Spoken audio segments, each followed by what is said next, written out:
Bottom, bottom, bottom.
Oh shit.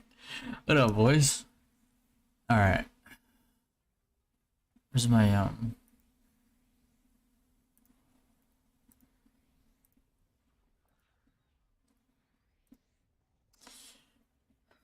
morning, everybody. Alright.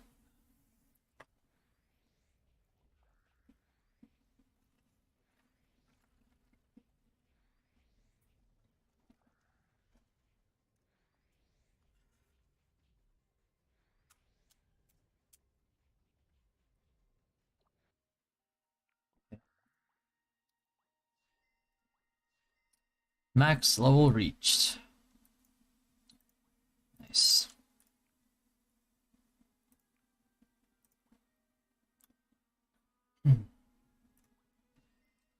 I'll take that.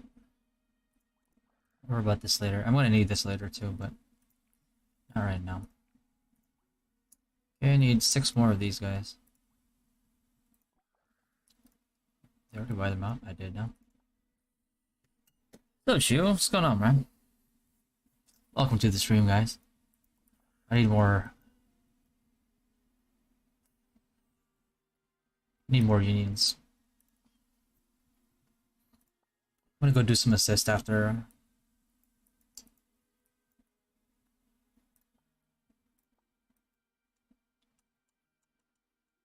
Since I don't need this anymore, I can just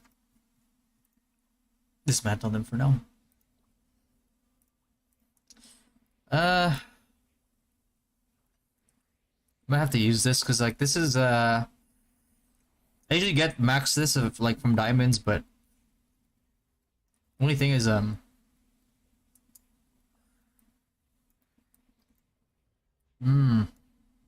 these are some solid stats though. And I kind of don't want to use this because it delays it by like half. So I don't think that's worth it. Oh man. I mean, it gives you everything you need, right? Like you have your M attack, your HP, and your percent M attack. It's pretty good. And it's 0 risk. The only thing is it takes quite a while because what is it, like 800 and you can only do 60? Right, so I have 60 a week, so it's only, you can only get 4,800 a week. So right now it takes 2 weeks for me to get a whole level. If I split that in half in 24, it's gonna take me like 3 weeks? Oh, actually 4 weeks to level. I don't want to wait that long. I'll just wait till I get more diamonds.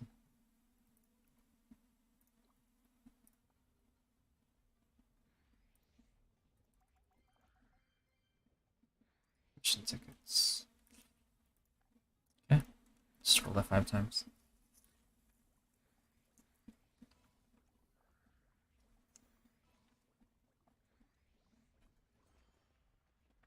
Nice.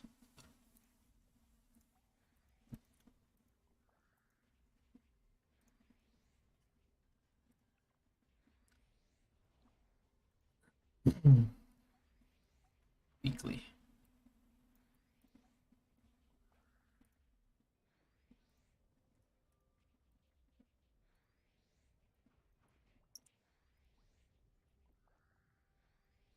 And this though, it's pretty good. Pretty good shard.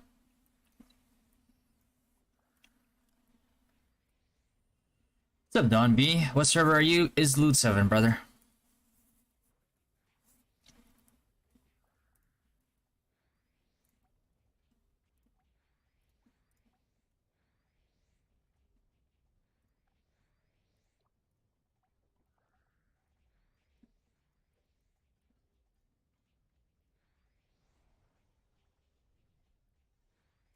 I get the grind done so I can let's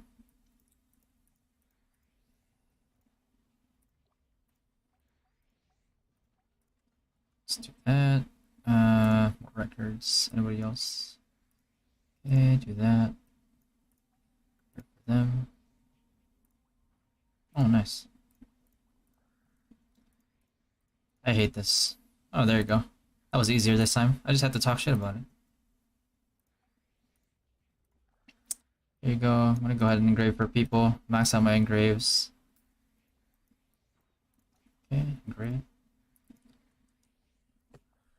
So she gets good, man. Pretty good. Actually got just 8.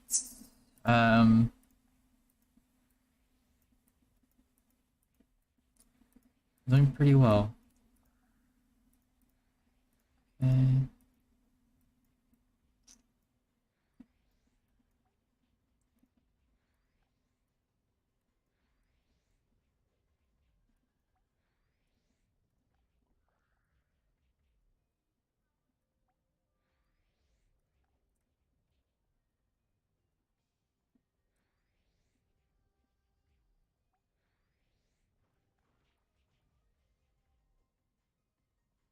Do you recommend to buy sigil in the diamond shop weekly sigil? Yes. If you have spare diamonds, yeah, buy it. It adds up, man. Like people are gonna like. It's such a low chance for you to get the actual like you know, sigil.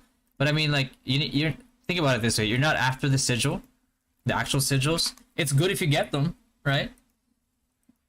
But that's not what you're after. You're trying to add up all the shards that you get. And if it's a sigil like shard, like yellow shards that like you're not gonna use, sell it for diamonds.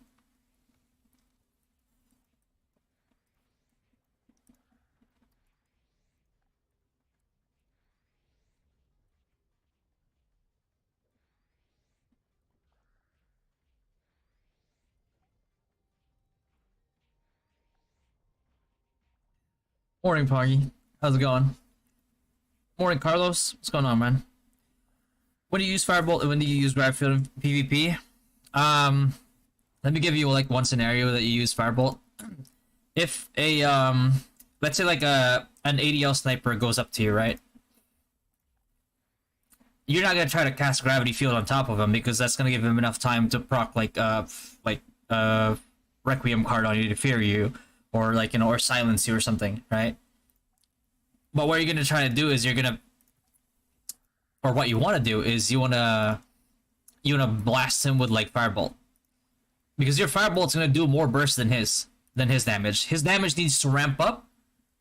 You need to beat him to the punch by like not hesitating, just like straight up spamming him with Firebolt. If you had casted like Magnum Break beforehand, even better.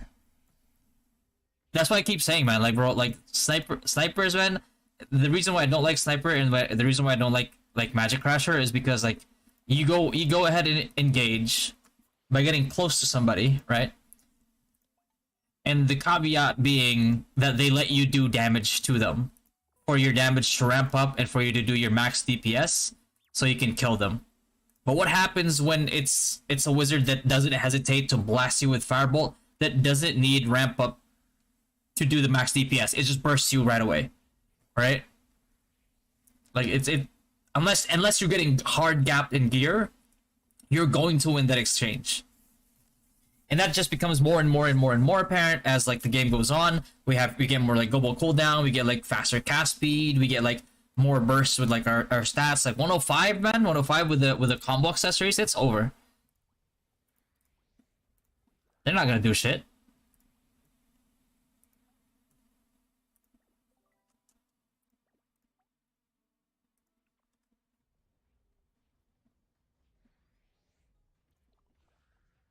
It's pretty tempting to buy this. It's like 50% off, right? 250 for like 5. Man, that's really good. I'd buy this and just save it up for the Lulu Rabbit pet, I'll be honest with you.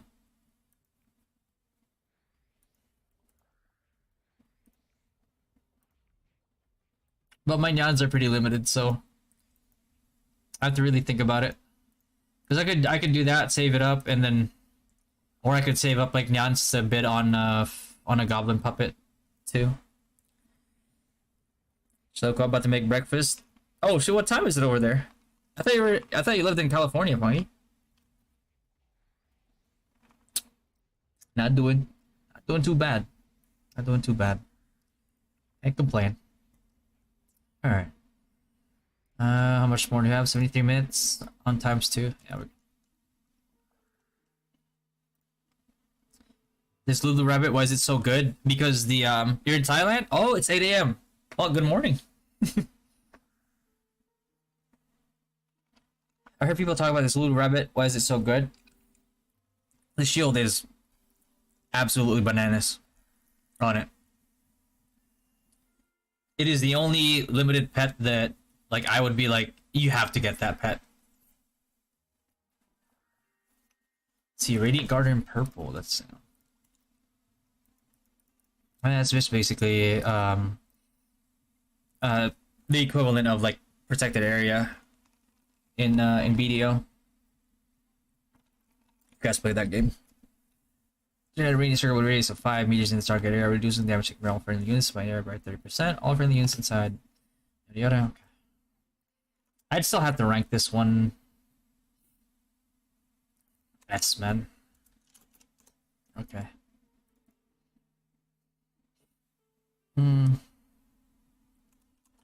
Floral version of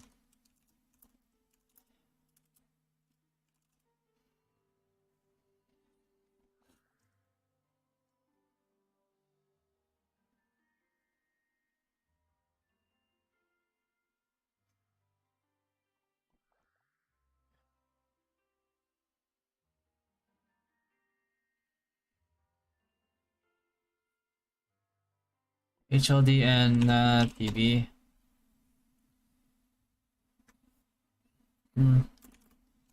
Must have for P.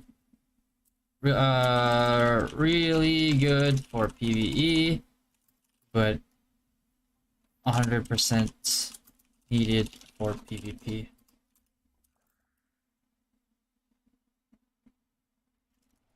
As indicated above, it's basically the root version of BDO's protected area and is required to be able to do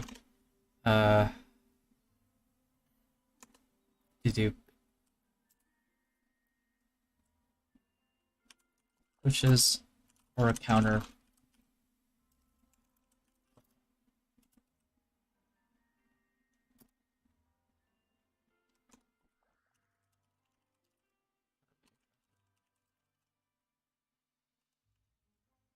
We'll turn around to fight.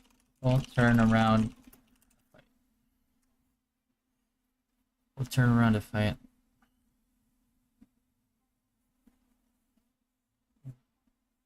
Okay.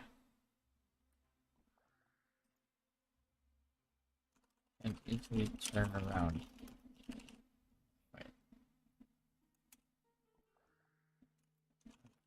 Let's go. This one, okay. This one and it's higher versions are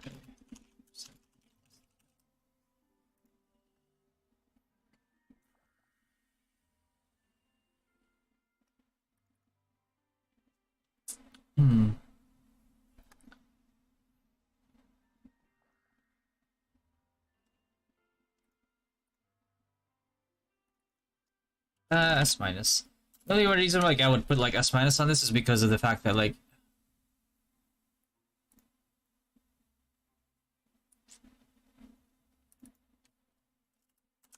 A plus. Put A plus. A little too expensive just for PvE.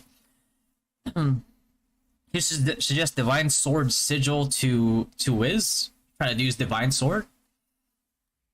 Honestly, for Wiz, it's not bad for offensive, but like if I had to choose like which one I leveled here, like I would easily take Radiant Guardian, easily.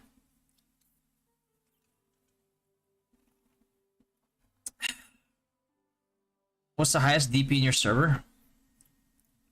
Po, do you play Ragnarok Orange for Mine? I did. Deviling server. Oh, let's see. Highest DP right now is 369.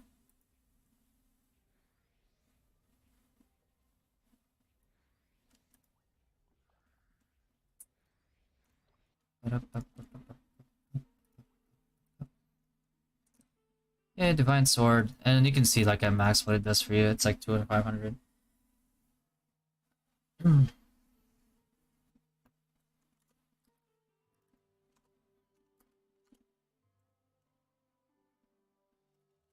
A plus, A plus.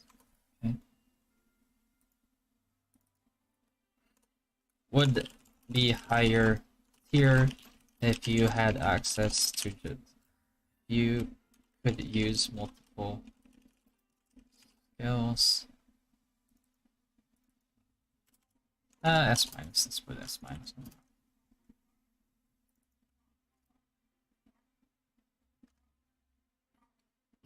Be higher tier if you look at a Nyan Cat.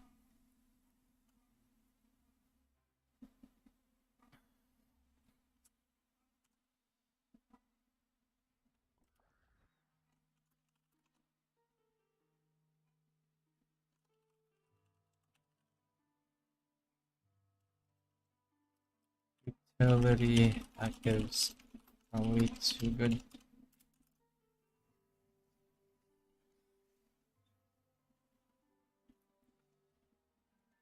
Still rated highly because it still deals good damage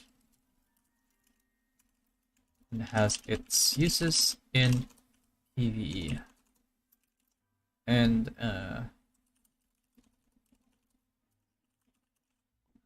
so it's like handling somebody trying to. Okay.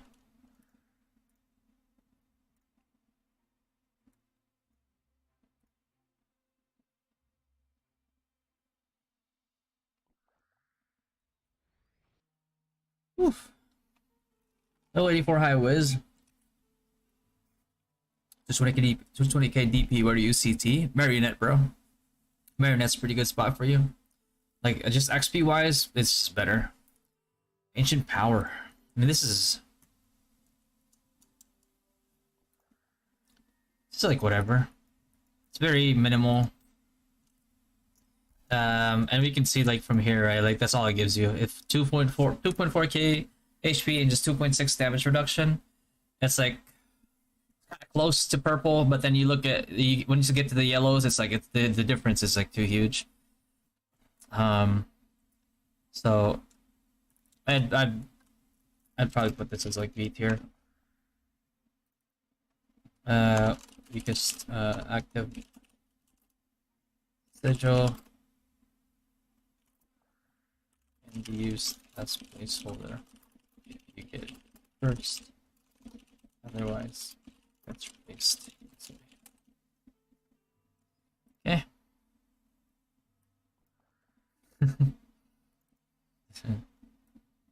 Okay.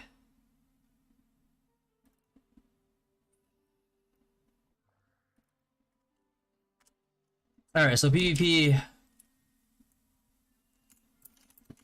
Let's put this as A tier. It's not like the worst. Well, you don't have a choice right now, so it's like, does VPN really help? And what VPN should I use to lower my ping global? I actually don't use VPN at all.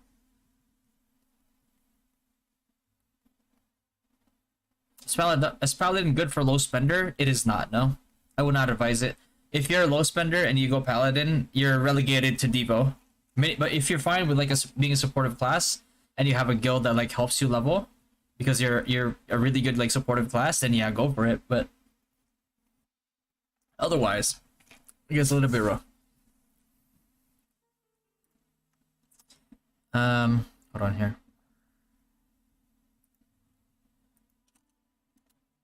I'm just gonna pin the yeah.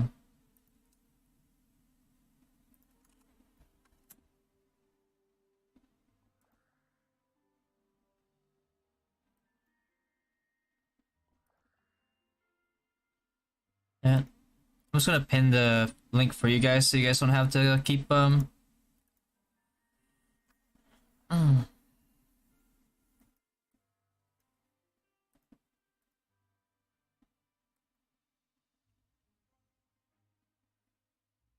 sec.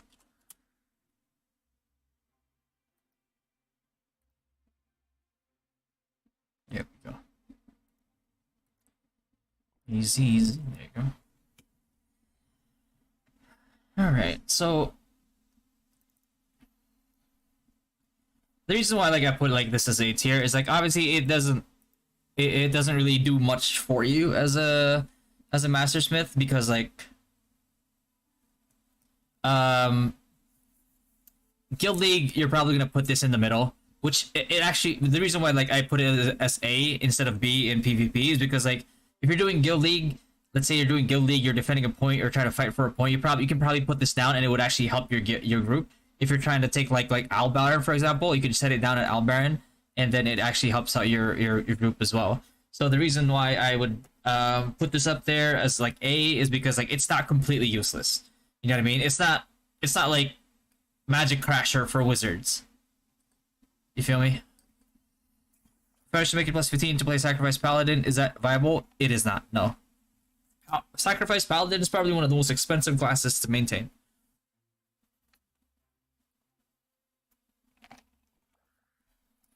Are they releasing another? They said that they are, yeah. But I don't know if the current boxes will have them. But I mean, eventually they will. But if I were you, I'd still open it and just get the collection because look at the collection bonuses here. See that? B damage, range damage. You know, like obviously wizard one is M attack, max HP, physical damage reduction. You're not gonna take P attack obviously, but you know you can take everything else.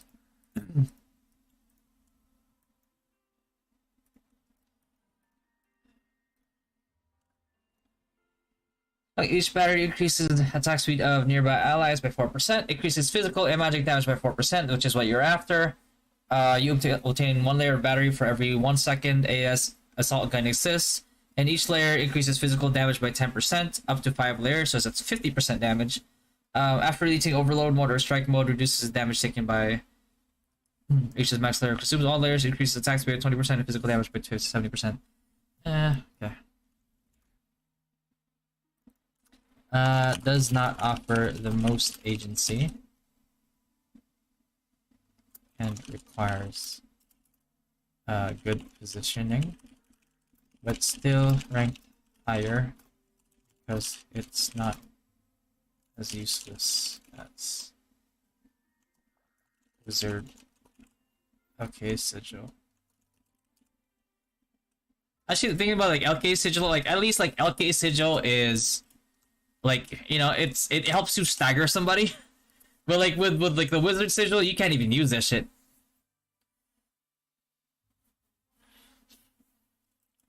Wizard Sigil actually offers good utility for both PvP and PvE. PvE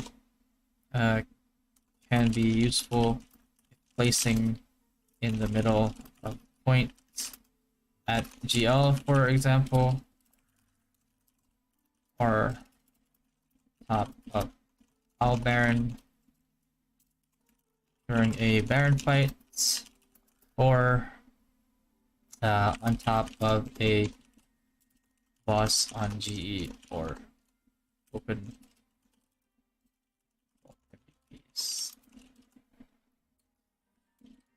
Okay, there's a reason why we gave it like an A and A. This one right here is Trap Enhancer Sniper. It basically makes you Bomberman.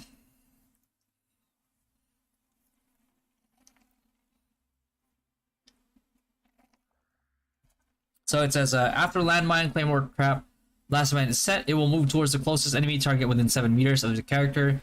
You will obtain 1 layer of trap enhancer every 1 second when traps exist. And each layer increases damage of traps by 2% up to 5 layers, which makes it 10%, right? The trap will be visible when it moves in every 5 seconds. The next landmine, claymore, trap, blast mine will obtain trap enhancer to max layer number. After trap enhancer reaches max layer number, the moving speed of landmine, claymore, trap, blast increases by 100%. So it's very hard to dodge, especially if they're like walking into like a choke point. And will not be removed after the trap is triggered. It can be triggered for 1 more time, but the damage of the second time decreases by 70%. So this is for trapper. That's it. I put A. Okay. Well, not useful for ADL. AL sharpshoot. In general, still a decent sigil for trapper snipers, and in mass and in PvP situations still has some uses if trying to CC enemies with traps, right? I mean, like, when you become a sniper, your traps, like, you can stun, you can blind, you can, you know.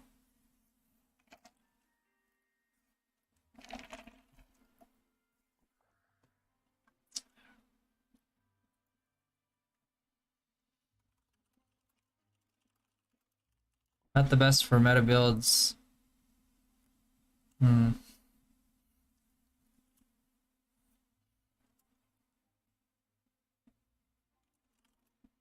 But very useful. It offers a lot of agency for trappers.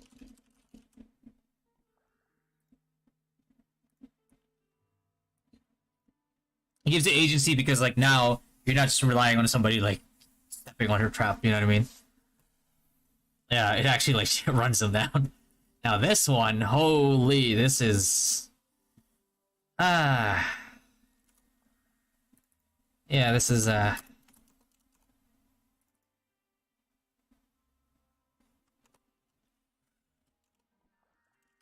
because very good for DD crit Synex.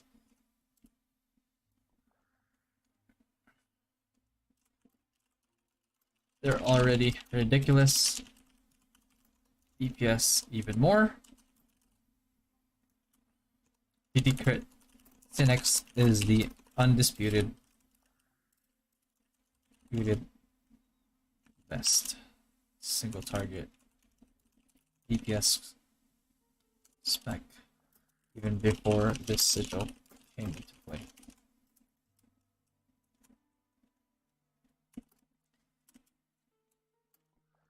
If the passive isn't good enough, the bonuses for upgrading this sigil also gives you a whopping 22 crit rate. Crit.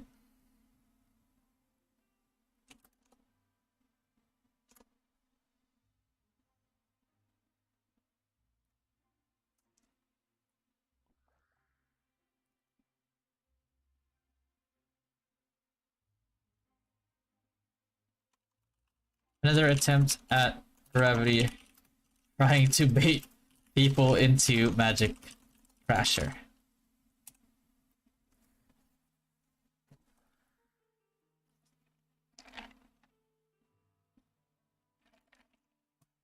Yeah. Synex Sigil, man. I don't know why Synex didn't need this buff, man. I mean, I guess it helps like free-to-play Synexes like do a little bit more damage. But I mean, like, you really think like, well, DD Chris Synexes needed more damage? I mean, man, really good for them, I guess.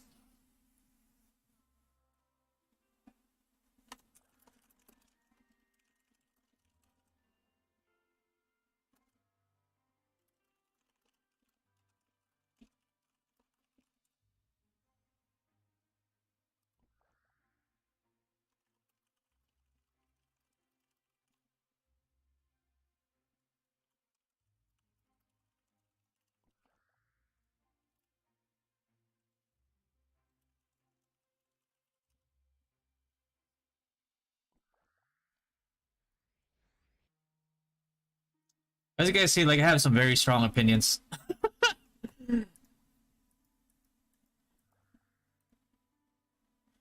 Yeah, when in battle, obtains 1 layer of Zen every 1.5 seconds, up to 10 layers. Each layer increases damage of throw spirit sphere by 1%, which all ups it all the way to 10%.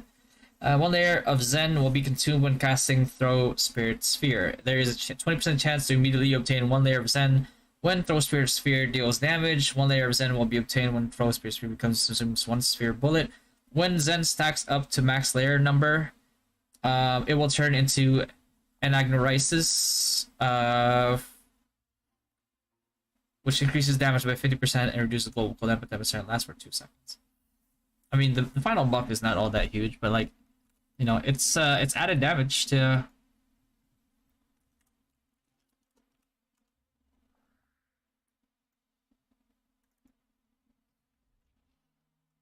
Helps FO be more viable. Hmm.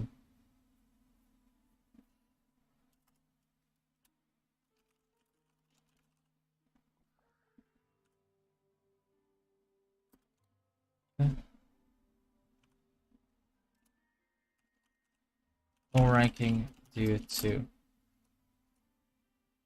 RNG.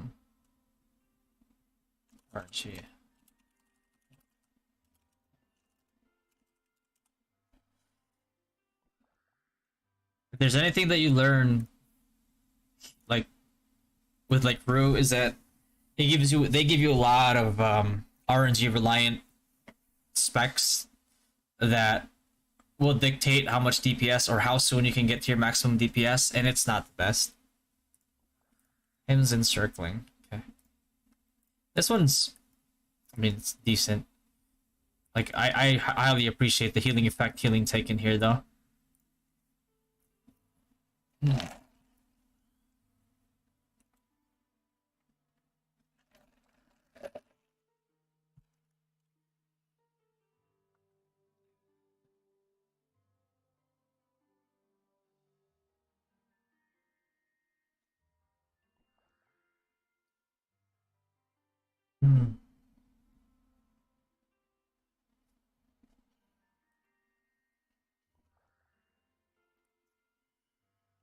Hmm.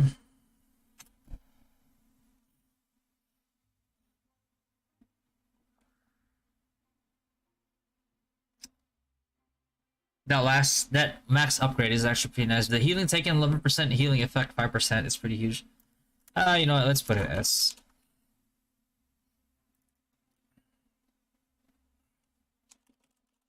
the good for FS priests.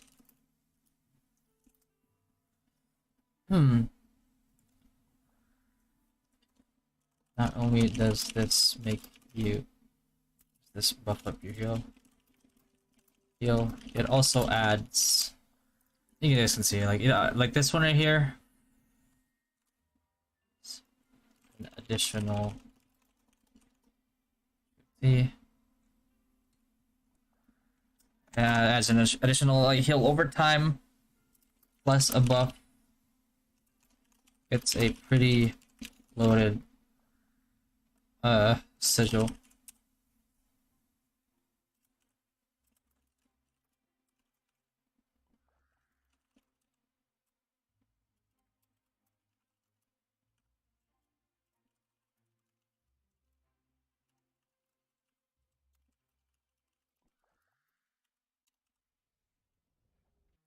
At least it gives you like everything, you know what I mean? As a full support. There, we put this in here. One sec, let me just use math.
Hmm.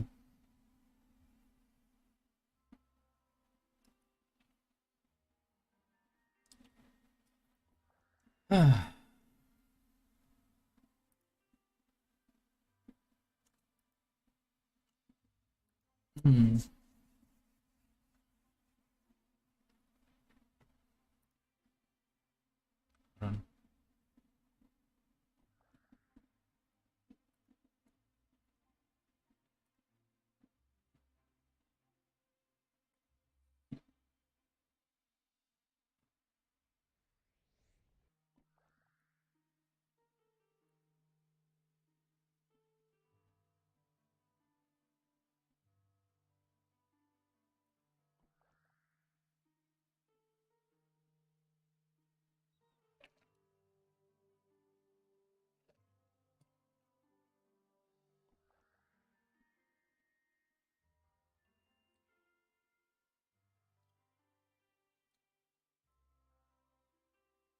Hmm.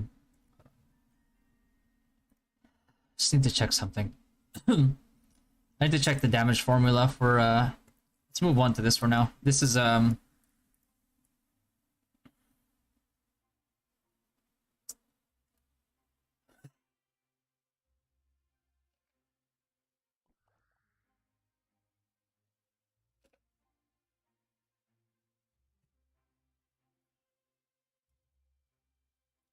bro, this is there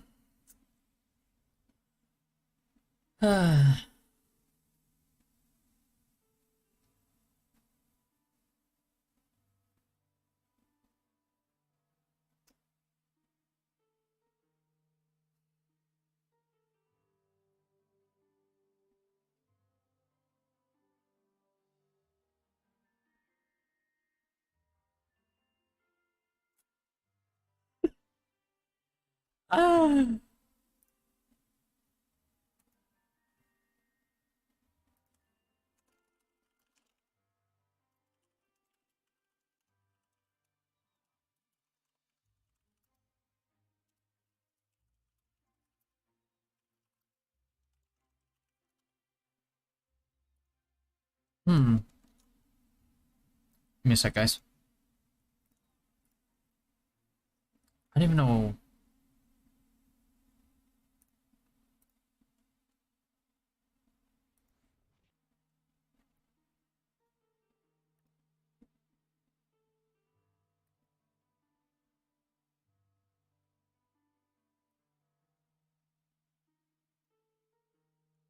They might be doing more of Imperium, I'm not gonna lie to you.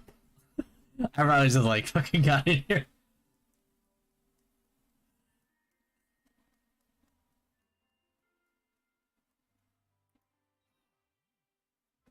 Hold on.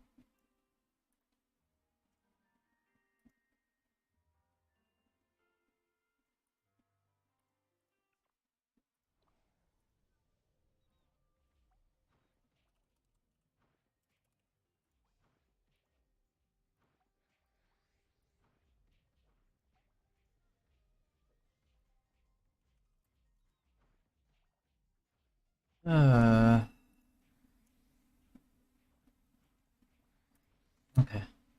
So I'm gonna grab a Martyr's Reckoning.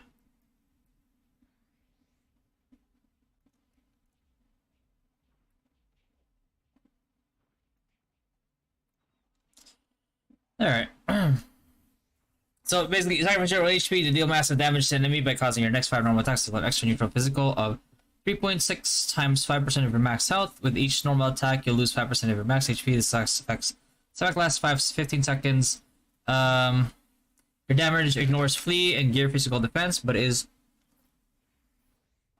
unable to ignore refinement, physical defense, and damage reduction attributes. When your HP is below the HP consumed, normal attacks will cause you to die. Alright, so. Hmm.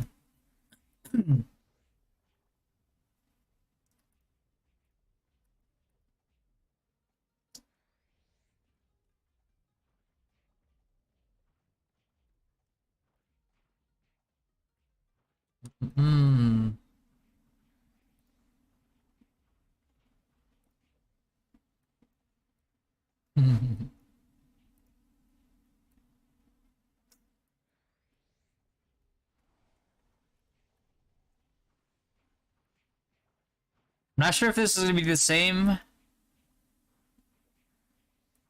100K.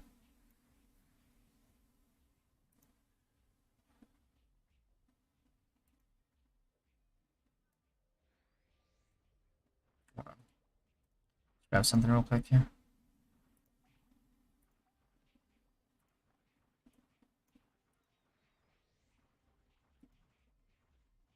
That's whatever.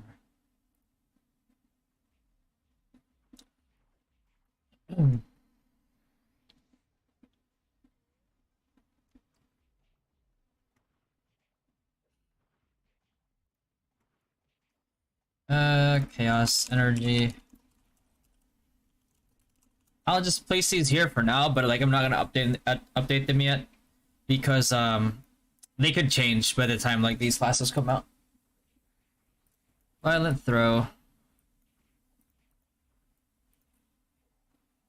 Compliments acid bomb.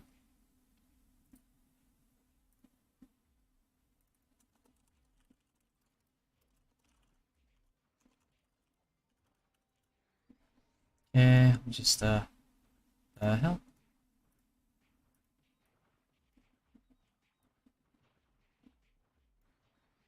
Yeah.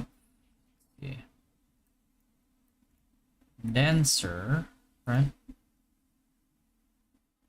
Rhapsody scope. And bard. Oh, rampage.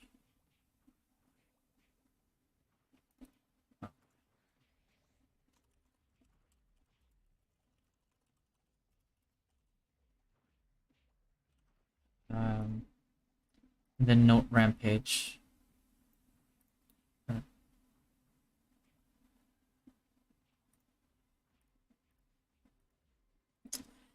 This is a dancer. You know it because of like the ugly dance, which is like their DPS Rhapsody scope and note rampage, right?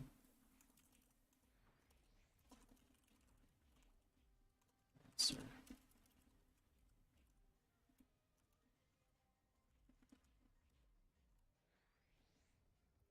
Just put that on there for now.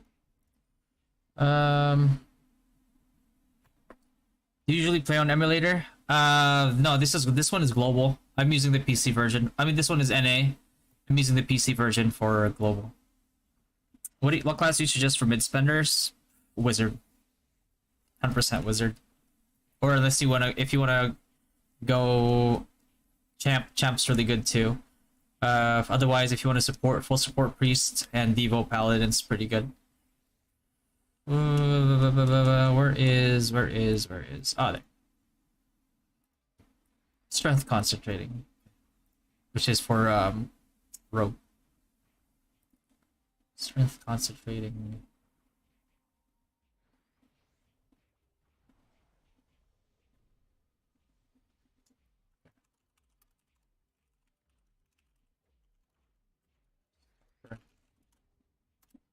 Here we go. Should be it, right? Okay, good. All right, but let's focus on what we currently have in global right now. Oh my god, I hate that it does that.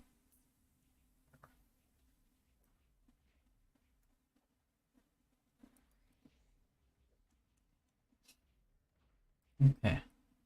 Let's move that to the side here a little bit so we can still view the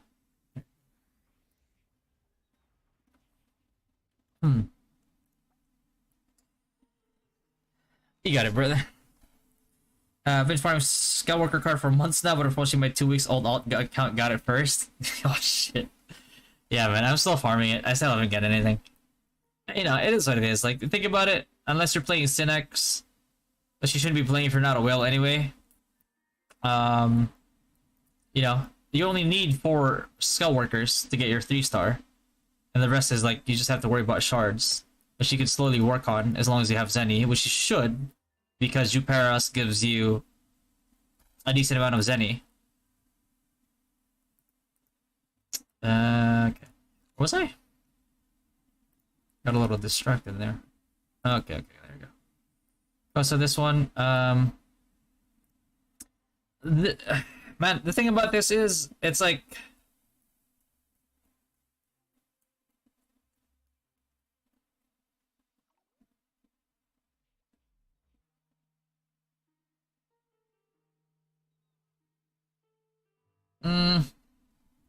It's like CT reduced by 8, attack speed by 4%, and then global cooldown by 8. But like, why do you look at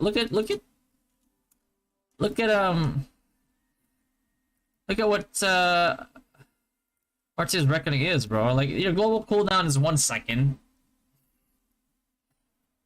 right? Your cooldown's, yeah, sure, your cooldown's 5 seconds. And your cast time is neutral, right? So it's like cast time doesn't matter. Global cooldown 8% is not gonna matter too much to you anyway, because like you're gonna use it. Like, you attack like 5 times in at most in like 1 second, and it's gonna take you 3 seconds to dish out your full. You know what I mean? And then at attack speed 4%, chances are, like, if you built sacrifice, you probably already are at 500% attack speed. So I don't know, man. Like, but it's still not useless. So maybe I'll put these as like A. Not ranked lowest, mainly because of not ranked lowest mainly because of the fact that it's not completely not lowest, not ranked low, useless compared to other sigils, plus the 5k plus 5k HP actually complements Zachary. And the damage mitigation too, obviously, but I mean the HP is just like more worth mentioning. This one, man.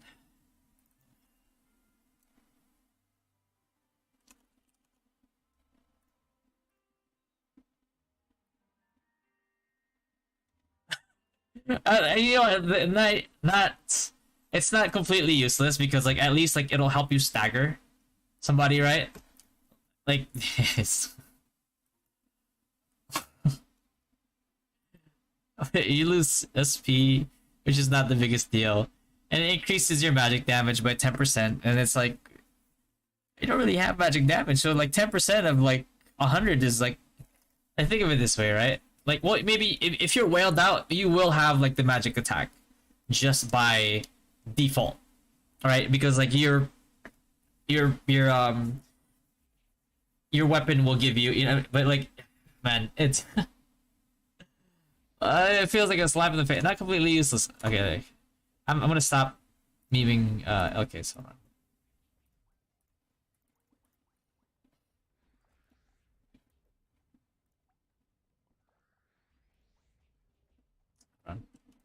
What else do I need to do right now? Oh, yeah. Okay.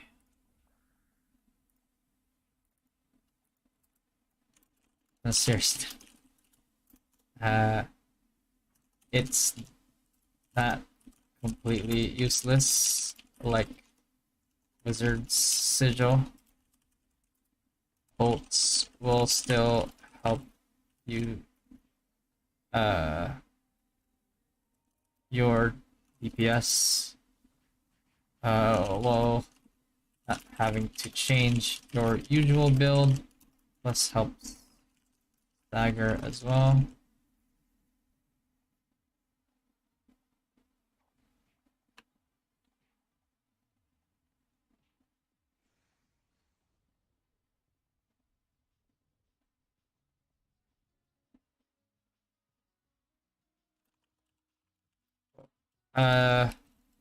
Upgrading actually gives you crit as well, which makes this one not so bad.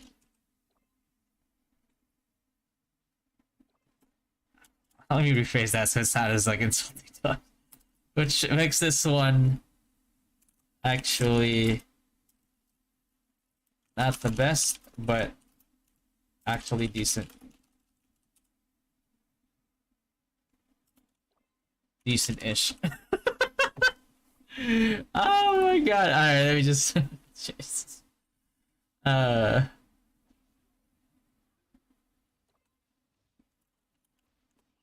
Let's put it as A tier. Fucking it gives you P attack as like collection, gives you crit. It's A tier. Let's put A tier on there. Because it's actually useful. Doesn't mean that like LKs are good, but like at least your sigil's not meme tier.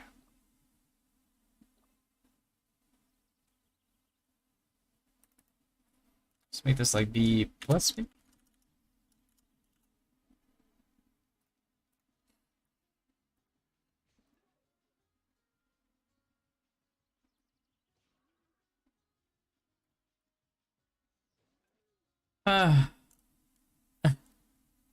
Morning, Ming.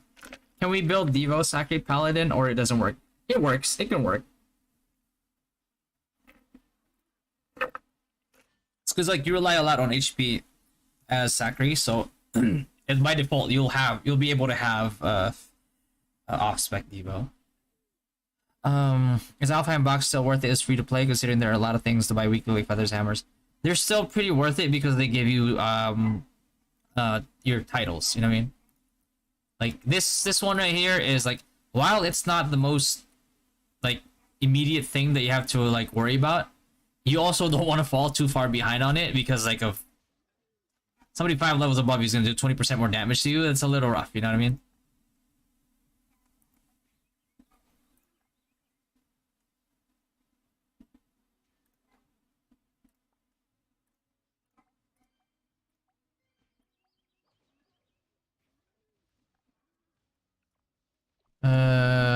Is there dance? No, there's no dance, is there? Oh boy.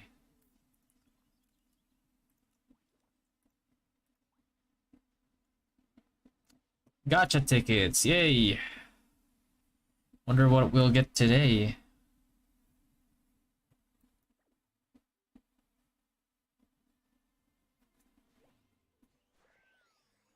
Never mind. If I can get this, I'd be so happy. Hmm? Gravity? Gravity? Maybe? Maybe? Fuck this game.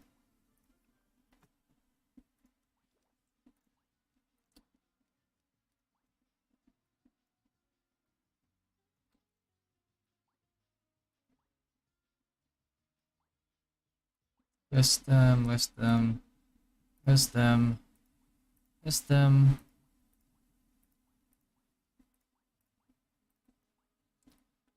People will buy it eventually. Trust. Can't be listed? I'm just gonna leave it there. Fuck it.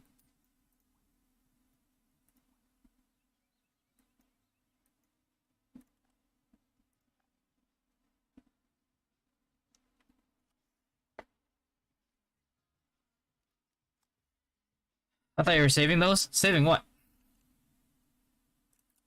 Oh, those? Well, no, I'm using it for this one. I'm saving it for good ones.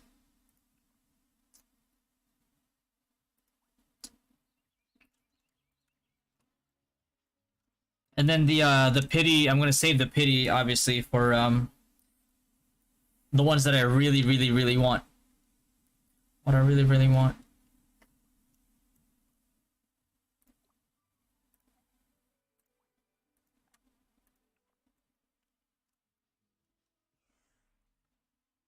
Hmm.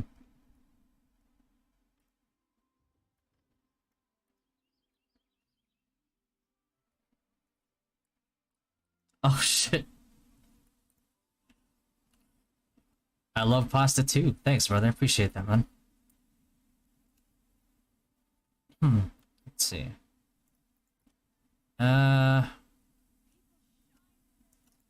Priority for elemental armor cards. I'd say Argiope, and then after that Pisana.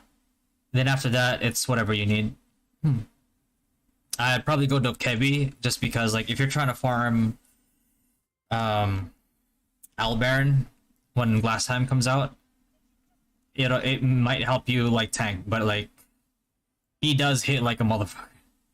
Unless they nerfed him here. We'll see. But like even whale tanks like couldn't tank him in NA. Like when it first came out. Okay. Let's see.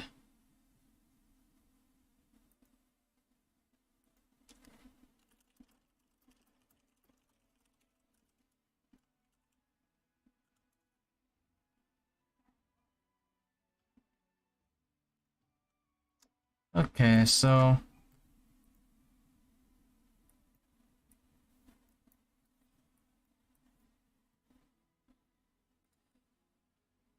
should I buy a headwear facewear in Port and Go event, or it would be better? You want to buy them anyway because like they add to your You're not getting them for the stats. You're getting them for what is it? You're getting them for hmm.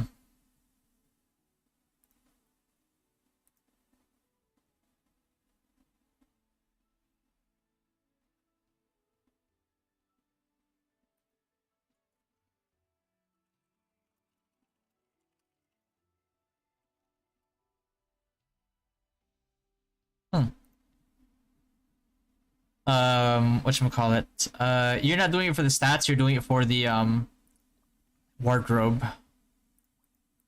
Right, wardrobe levels. You're trying to get levels here. I'm getting a huge boost on these soon because I'm gonna start I haven't started crafting any of my stuff yet.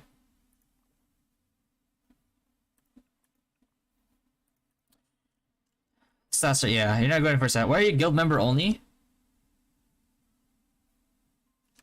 The fuck?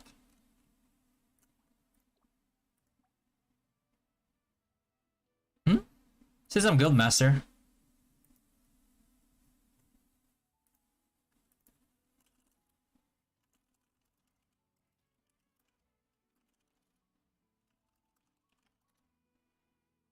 Let's see here.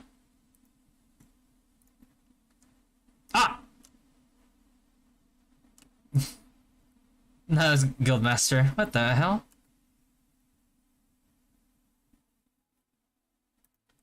Bro, I thought the guild got like hijacked or something. Like, what the fuck? I'd be nervous. I'm like, oh. So the BP headgear buff stacks with the other speed buff from Face for Gacha. It shouldn't. No, I don't think Gravity's actually gonna code a different buff for agility up. Hey, reward farm. I see highway is currently 83. You should be going to marionettes.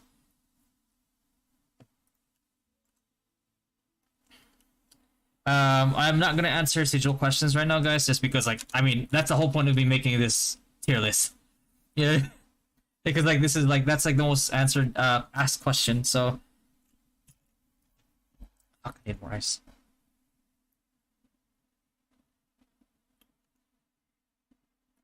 What I'm gonna do right now? I think people are still occupying.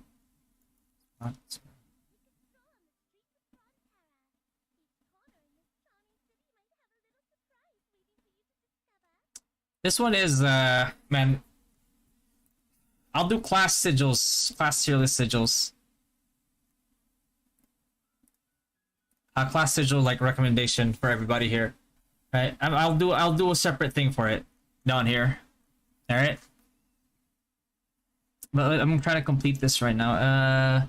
Man, this one right here, boy, this is hella good. Endless Nightmare, or like Emmy Priests and Gravfield Wizards, and really like any AoE class.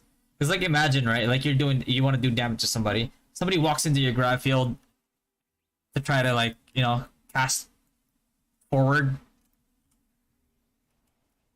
And then the hell? And then they get afflicted with like Endless Nightmare. So that as they're trying to run out from your grab field or your ME, they're receiving more damage by walking, and that might be enough to finish them off. It's pretty good, I'd say. Pasta, appreciate the sub, man.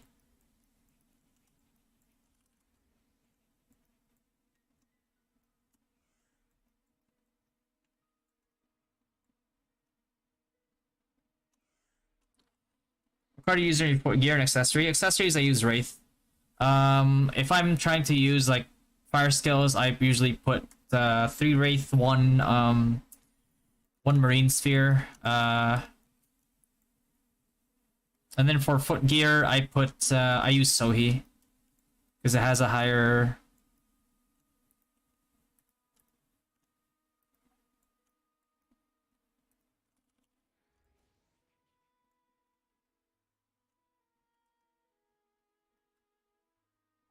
I don't know. Wonder if he's doing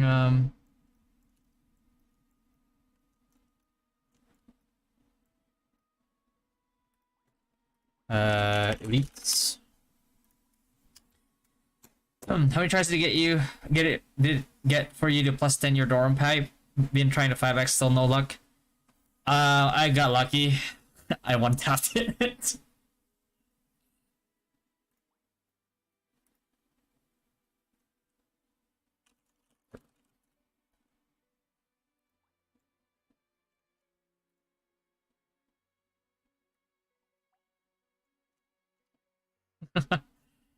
What will be the podcast all about? Podcast tonight is yours truly plus time. I mean, we're gonna do a podcast tonight, and it's gonna be discussing basically the progression of Rue for the past like 2 months that it's been out, and I'm also gonna like be putting out like my prediction as to like what classes are gonna come out next, especially after Paladin, and the reason why that my prediction is, and I think my prediction is gonna be pretty accurate because it's very predictable. If you know like why they release classes in certain orders. One sec, let me grab some ice real quick so I can get a drink here. Be right back, guys.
I'm back.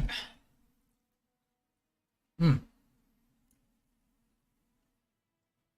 me some chicken.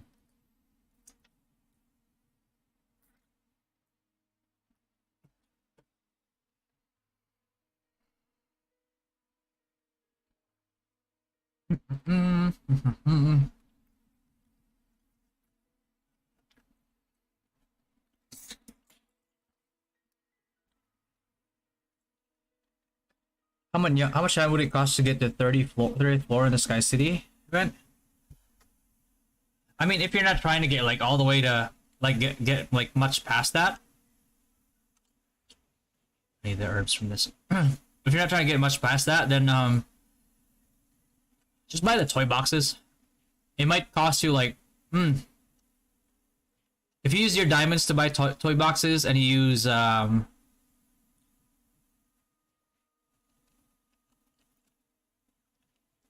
whatchamacallit, your nuance to buy all the toy boxes first, it'll actually get you there faster and much cheaper. But like in terms of neons, let's see. In terms of neons,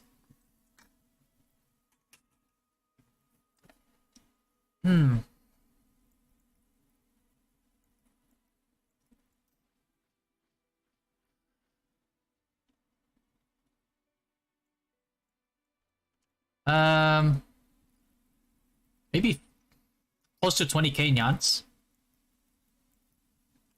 But if you're lucky with the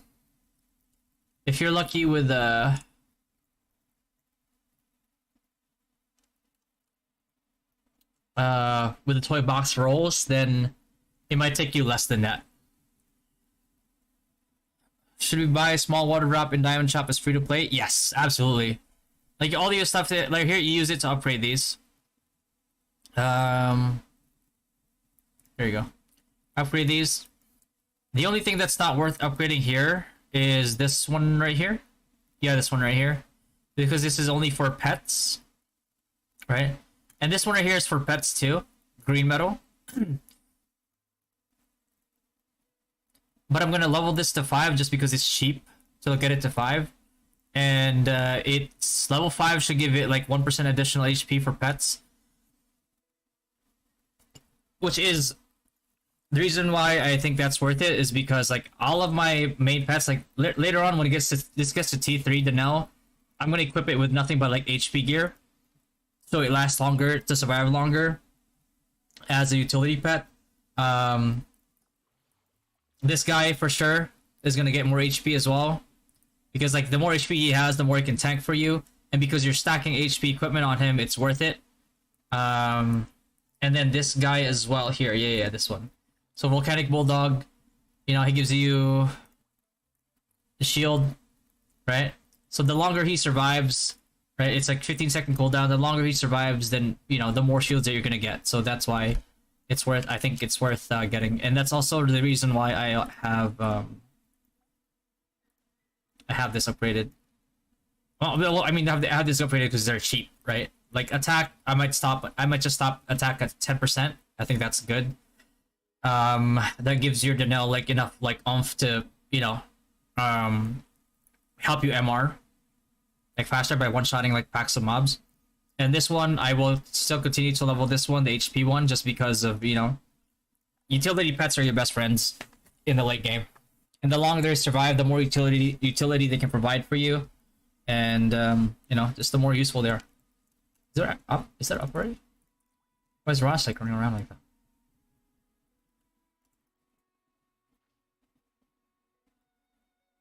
We're getting baited here. Ross, you okay, buddy? Is it worth it to buy advanced cookie in the card shop? Yes, it is. It's worth. It's because like mounts. Oh, there. Okay. Like you see my like. I don't even use this just because it slows down leveling too much.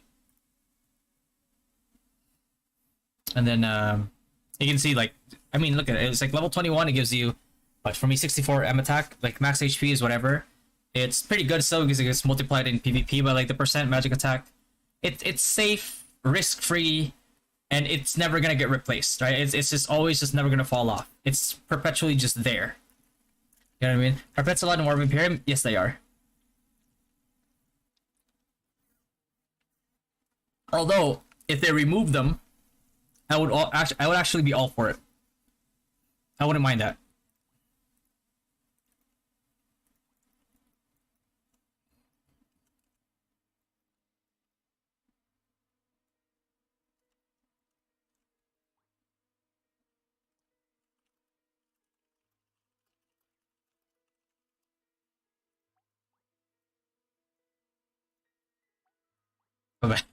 I made him kill. He almost died, bro. Resetting pet level gives all mats back without penalty. I think there's a bit of a penalty there.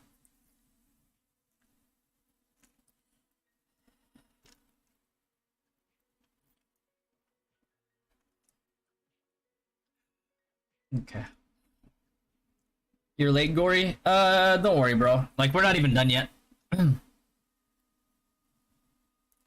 Don't you worry. We haven't even gotten to the... I'm actually gonna make a which sigil is better for each class, like in here, and then obviously I'm gonna make it into video. So if you guys appreciate the work, just even if you already know, just just share, get some views in there, and then I'll link. Obviously the spreadsheet is gonna be available for everybody, so anybody and everybody can use it. No problem.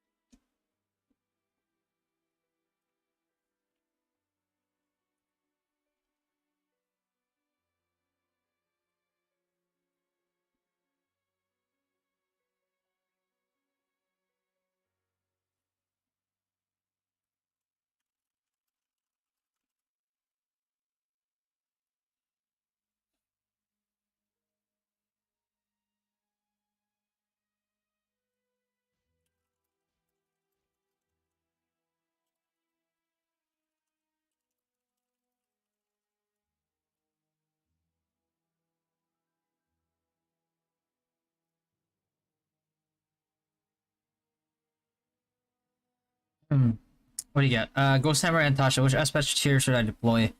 My other pets in lineup are Child of Earth, Volcanic Bulldog, Baffle Junior for champion.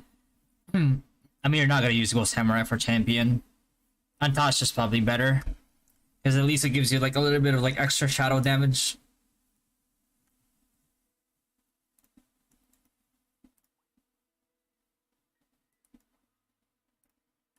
Shout out to Ross, bro. My man is carrying me right now while I'm doing this.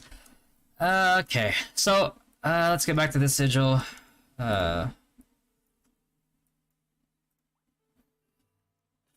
Okay, so Endless Nightmare. After dealing damage to a target, this is what I said earlier. This is really good. Immediately stuns the target for 1.5 seconds and reduces the target's defense by 10%, which is whatever. Increases damage taken by 10%, deducts 200% of HP, 20% of physical attack plus magic attack HP every second while moving for 10 seconds. Get himself effect can be attached one time every 20 seconds. So, first person that steps into your gravity field or something, take damage, they get stunned. That means if it's 1.5 seconds, they get hit by the initial hit, which is the first tick, and then 1.5 seconds in there means they're gonna get hit for 3 additional ticks. So imagine if you have like, man, this thing is so broken. The only thing that would make this like godlike would be if it wasn't limited to one person, but that's too OP. But this is like crazy because if you have like 3 gravity fields stacked, or 3, 4, 5 gravity fields stacked in one spot, somebody getting hit with the initial hit plus 3 more hits because of the 1.5 second, plus they get increased damage taken by 10%, and if they try to run away, after they get hit by all that, they get less HP, bro, they're gonna die.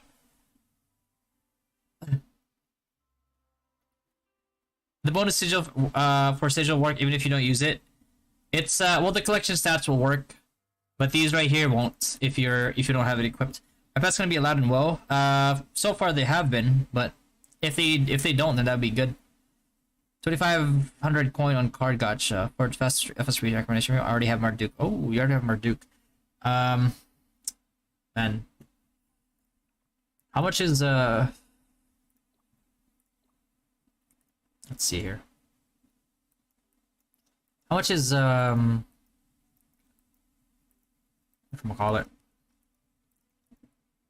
Tower Frog. Oh yeah, there you go. You have Tower Frog already? You know, eventually shields are gonna have 2 slots, right? So if you want 2,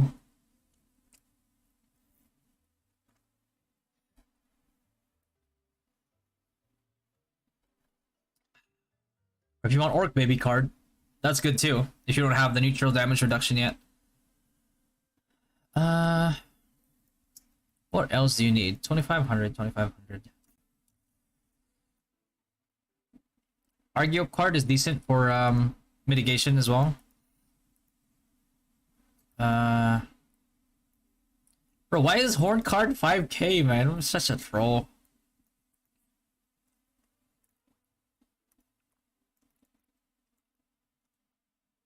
Okay. Alright, anyway. Okay. Endless Nightmare. Just as a thing to Endless Nightmare right now, if you guys didn't know already, it is in the battle pass too. Endless Nightmare. This is keep getting this. It's like it helps you level your Endless Nightmare on top of like the stuff that you get from Juperos, all that.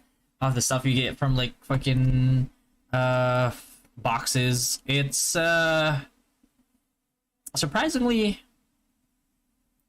not that hard to level. Where is it? Where do I have it? There you go. It's gonna take a while for it to get to max, but I mean, if you get it to max, bro, that's 1.5 seconds stun. Whew. I use your full MA on Tara. Is it better? What is better, Argyup or Mark? Mark is decent because some people still use level 1 Stormgust, but I feel like Argyup definitely helps you a lot more, especially with Blast Time coming out. Like all that, all those MVPs, like Dark Lord, would help you. And but Mark is solely for PvP.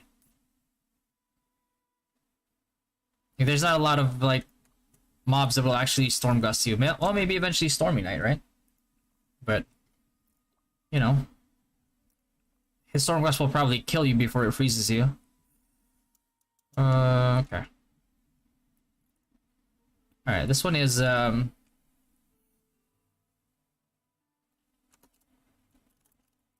S tier for sure.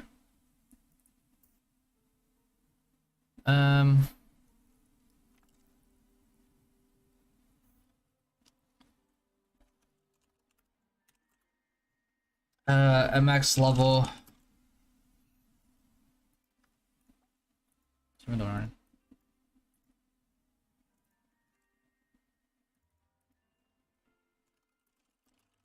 Oh. We'll walk into your AoEs. Because eventually they have to walk out or die. This sigil would be them on the way out. At max level, stuns for 1.5. Yeah.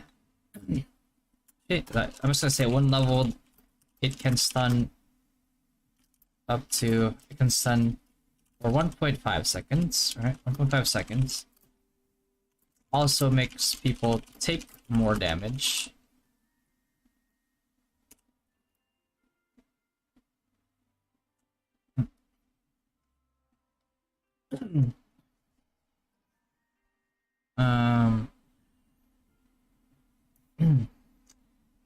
Bonus also gives PvP damage reduction which makes this sigil much better. Okay. You can't deny it. PvP damage reduction, man.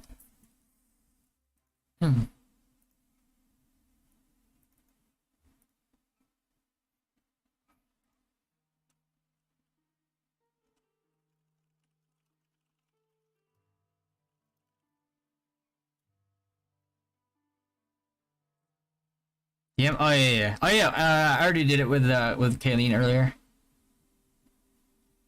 Enchant poison of Synex. Show you the Where is it again? Oh wait, hold on.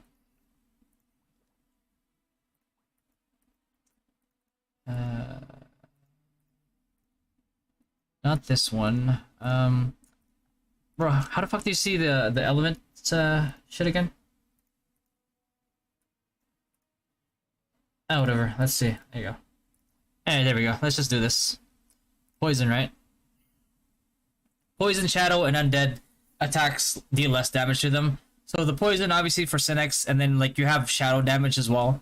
A lot of like Bafo does shadow damage. GH bosses and some GH mobs can do shadow damage as well. Undead damage, you know what I mean? So, and it can't really be countered because attacks of other properties do not deal bonus damage to them. So,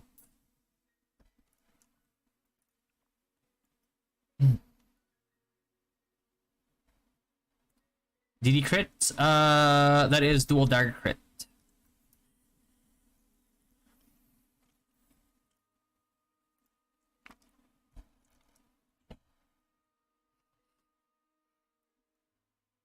Floating protection. Okay. So next thing we have is floating protection. Base gains a shield of 50% max HP for 60 seconds when in battle.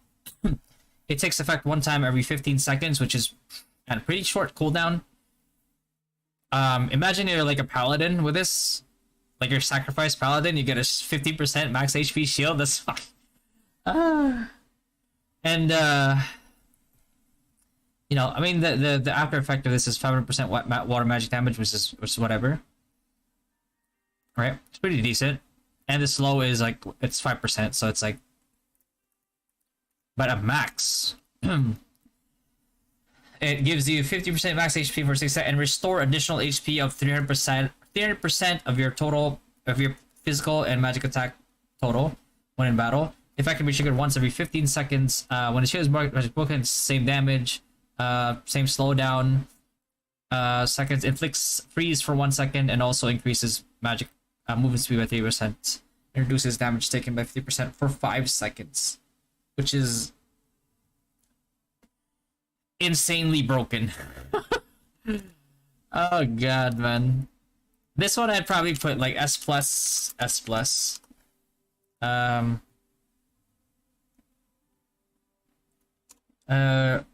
Incredibly good sigil for survivability, especially classes with high HP. It also provides a decent shield plus utility for every class. At max, it gives another a 50%. Bro, that's crazy, man. Like, what? 50% reduced damage taken? You gotta be shitting me, bro. Holy. 50%. You get it at like level. If you do, you get it at level 2. If you get it at level 2, that's bro. Oh my god.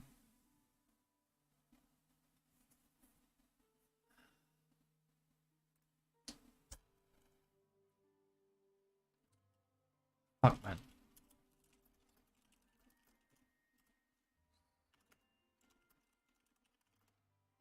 For 5 whole seconds.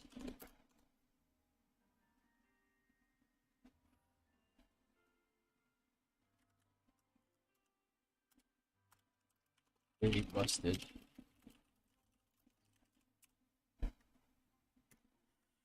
Oh boy. Is there any interesting skills in the future level for High Priest? I'm still deciding between Monk or FS. I mean,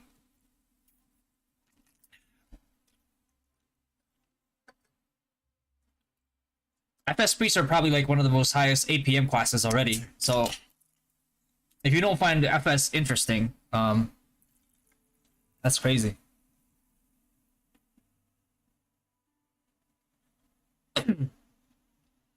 Warning, Arius. Is the new pass worth the money? Yeah, it is. Bro, that's crazy. They give you the new pass gives you the shards for the for Endless Nightmare.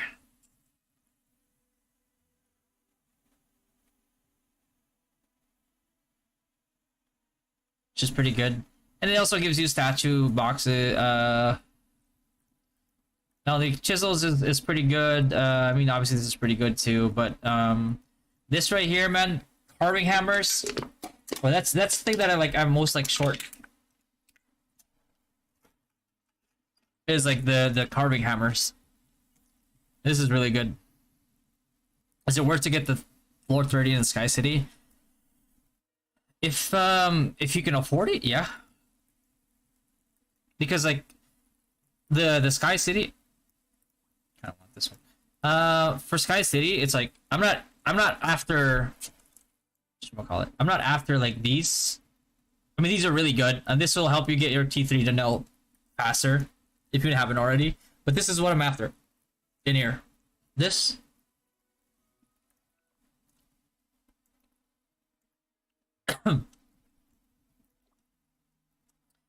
Farming direction for Whitesmith. I'm having a hard time farming XP with Whitesmith. Past 2 days, I'm farming the Ruchi with 1 hit card ram, but it feels awful losing Eden on farming. If I were you, especially if you're part of a guild, form like a 5-man party at like Marionettes. It's still decent Eden, but like probably way better XP than Deverucci. But then again, Whitesmith, bro, that's probably one of the most Eden intensive classes. I'm not answering any Sigil questions at the moment because like that's the whole point of me doing a Sigil tier list. So all of you guys can have a one-stop shop for like what you're trying to do. I'm gonna do a best Sigil per class at the bottom here too, and you guys can like use that. But like if I keep answering people's questions of like which Sigil is better for each class, we're never gonna get this done.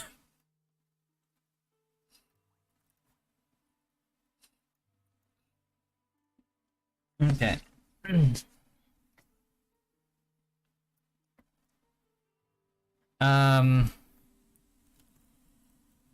This one is like a milder. A lot of people will probably think this is bad, and in most cases this is not good, but this is really good for tanking MVPs.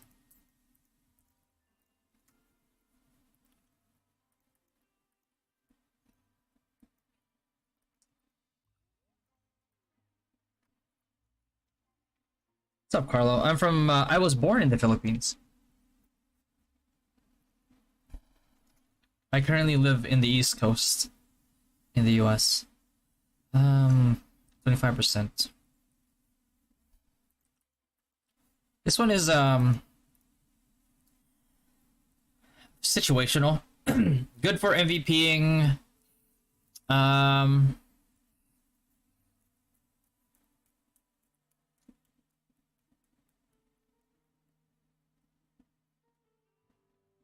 10 luck, 5%. That's whatever.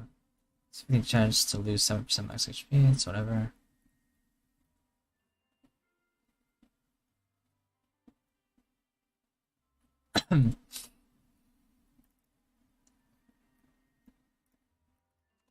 I'd say A and A. Situational Sigil, but provides really good damage.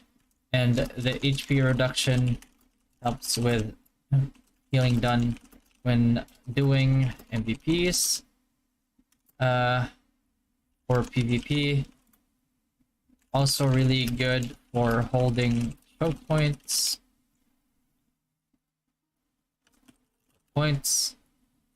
when you already have a sanctuary heals on standby by you. Right.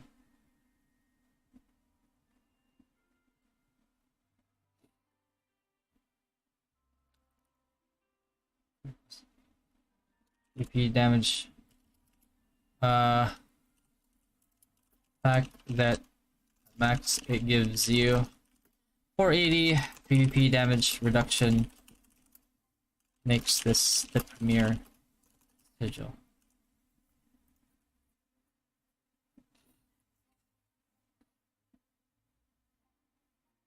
WoW cross server or Guild League? I know Guild League for sure is gonna be cross server. I don't know about WoW though. I think that'd be pretty fun.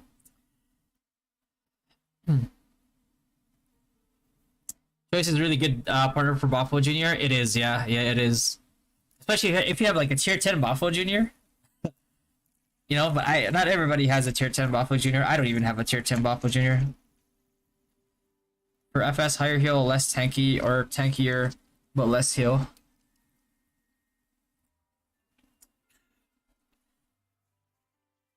You need a mix of both Hex for FS. Because you can't have a low enough heal like in a PvP situation, you don't heal for shit, right? But at the same time, it's like you don't want to be like you don't want to be getting one shot. Holy shit, I can't spell.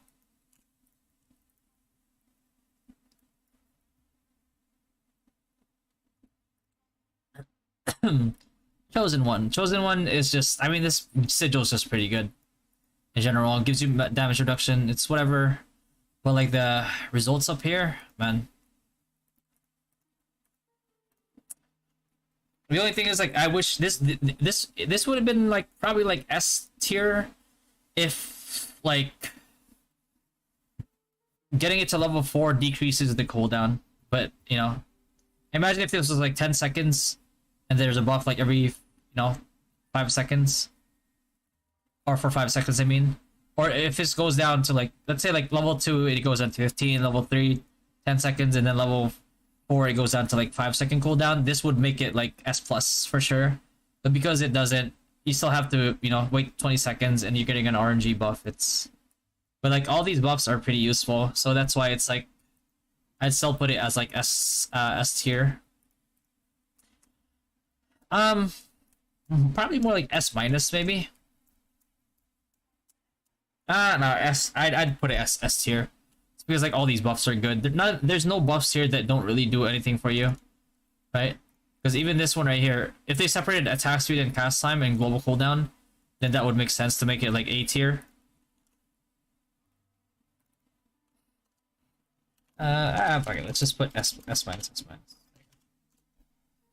Okay. Sigil. Buff sigil with no real downsides. Okay. Only thing preventing it from going up from S minus is the fact that leveling the sigil does not reduce the 20-second cooldown or increase the buff duration at all. Because like this is like bordering S minus and A plus.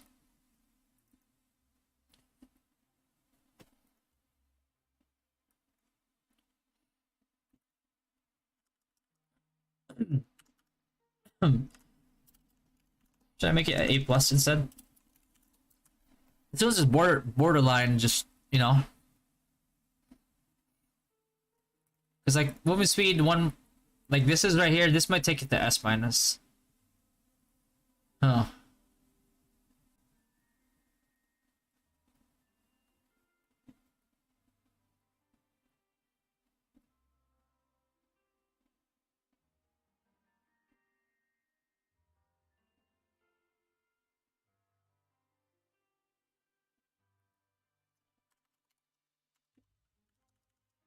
S minus.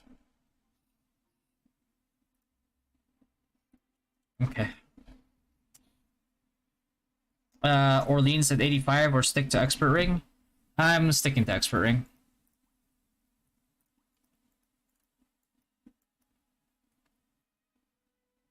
Yeah, sigils are either like there's few and far between are like the ones that are like okay-ish. Oh, 31? Okay.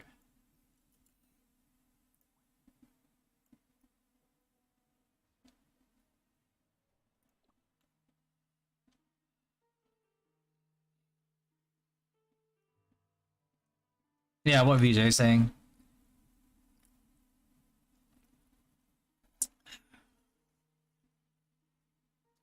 Well, GCD is like so crazy that you have to like hard outscale it in order to replace it. What to prioritize? Feather, statue, sigil. All three. All three. Don't slack on any of those three. You know why? Because all three are risk-free. And they're guaranteed gains. There's no risk. So you should be prioritizing all of them. Is a special edition BP worth it? Yes, yes it is. Very worth it. Not even for the costume, but for the sigil. Sigil and the statue materials in it. Where are we at? Soul Reaper, right? Soul Reaper. So let's all take a look at Soul Reaper. Level 1 Soul Reaper. The collection stats is kind of doo-doo, but...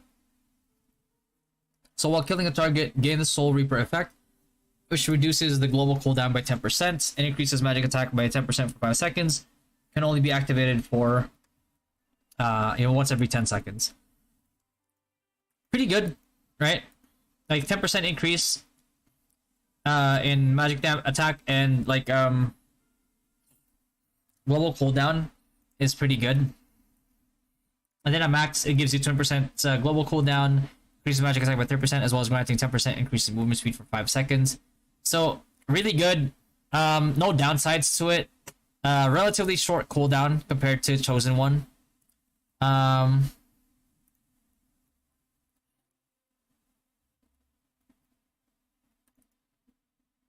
Only thing is,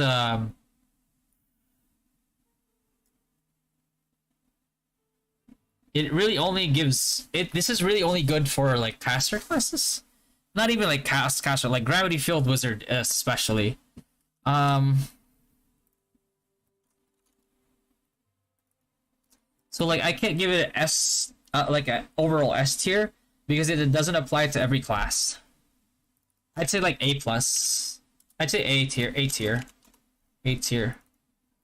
A tier only because it's not as useful for most classes.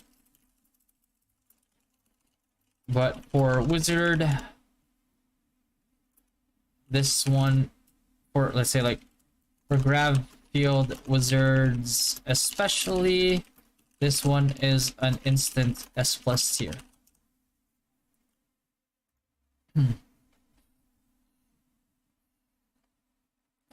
The raw PvP reduction or damage percent reduction? Raw PvP. The PvP reduction is like OP as shit. Because like, the thing with like damage reduction and magic damage reduction, like you could have 100% of this, and that's it. It doesn't calculate as what like how you think it is. Like having 100% of that will not reduce like damage to 100%. You know what I mean?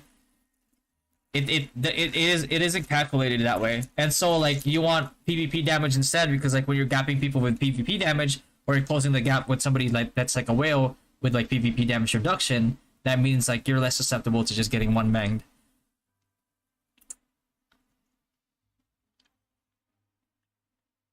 Hey Tim, you're getting more popular in streaming here. I remember when you only had like less than 20 subs. Yeah, I remember too, Tim. I remember too. That's why I'm thankful that everybody's like so supportive.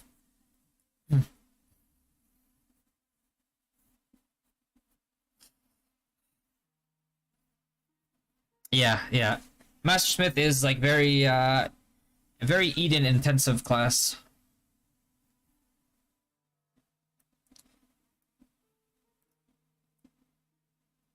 Okay. Next up we have Raging Bloodlust.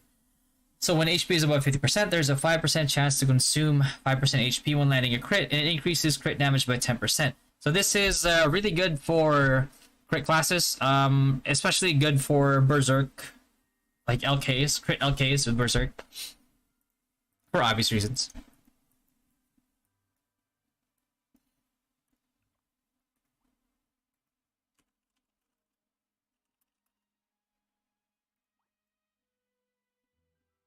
Bro, shout out to Ross. Ross carried me through like all these elites, bro. Thanks, Ross. Appreciate you, brother. What am I gonna do here? All guild quests. I should do guild quests.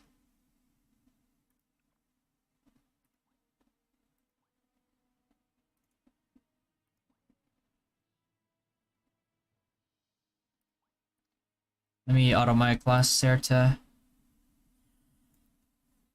I wonder, hey, P4C. Oh, Chaos? Does he? I don't know, man. I miss that guy, man. P4C and Mrs. P4C. Yeah, do you think I should get tier 0 on Tasha or get Danelle? I have a tier 1 Danelle, but it needs 240 shards for tier 2.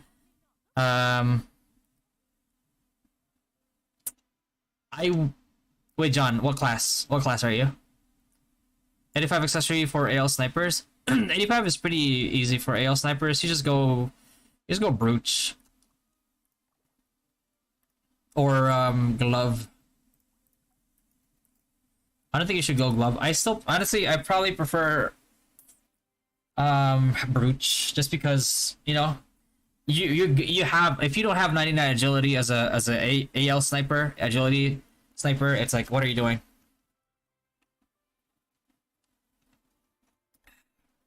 Right? Because if you're not using this, right? Like, you're probably going to be using this for additional crit and like range damage 2%. But if these are like, if you can't get this, but you can manage to get where is it? There you go. This is not bad too. If you got this like sooner, the crit rings as like placeholders, really good. But this is pretty good. Brooch or Archer's Gloves, whichever one you can get, because like both give you everything you need, you know, like attack speed. Yes, absolutely, you need attack speed, but you also need crit and range damage. So, but if I had to choose between these two, if I was not as big of a whale, I would go with Brooch. If I was already a whale though, and because like if you're a whale, you probably have like a lot of like just raw damage, then I might just go renown Archer's Gloves. But that attack speed is always nice.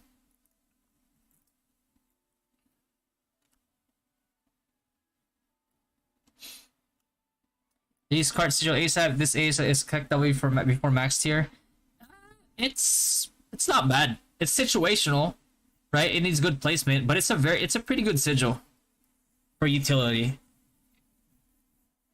Your high whiz too? Danelle, bro. Danelle. That's no contest. Just go Danelle. You want to get to tier 3 Danelle as soon as possible, so you can start building tanky for utility.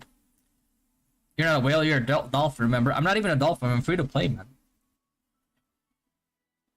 You can use,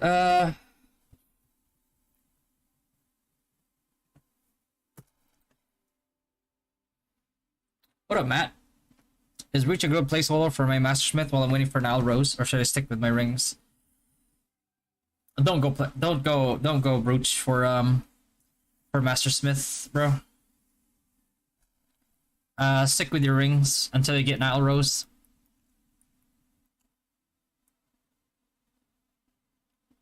Elite monster respawns every like 7 to 8 minutes. Morning, Frantic. Tuna.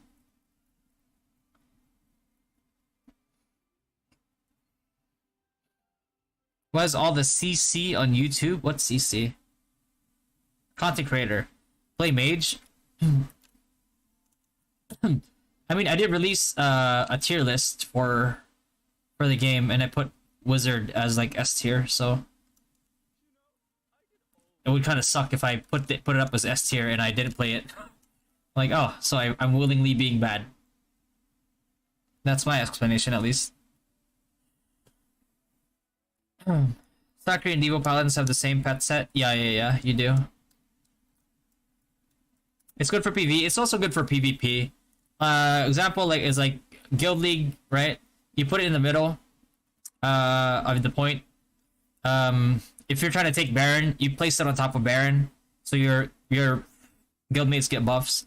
If you're doing Guild Expedition, you put it on top of the boss, so your guildmates get buffs. It's pretty good. Really good utility. Not like OP, but like still pretty good. Discord message later. Don't read out loud. What do you mean? That's it. Probably personal, right?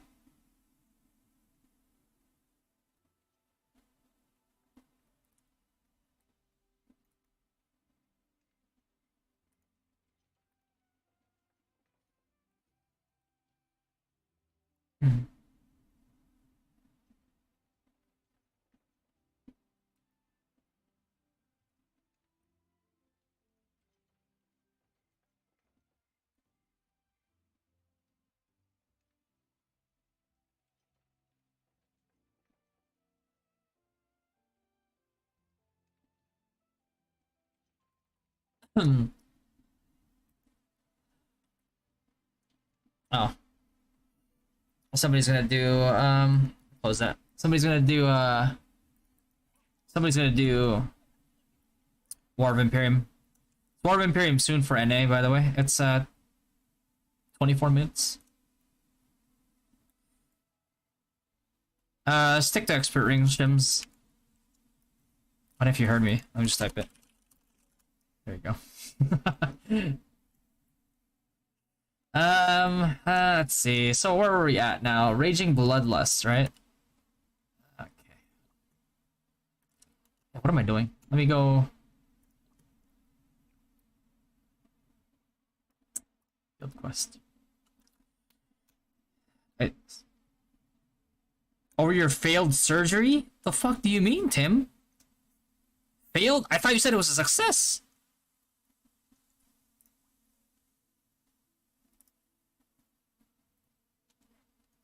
This motherfucker, man. No, I'll do this later.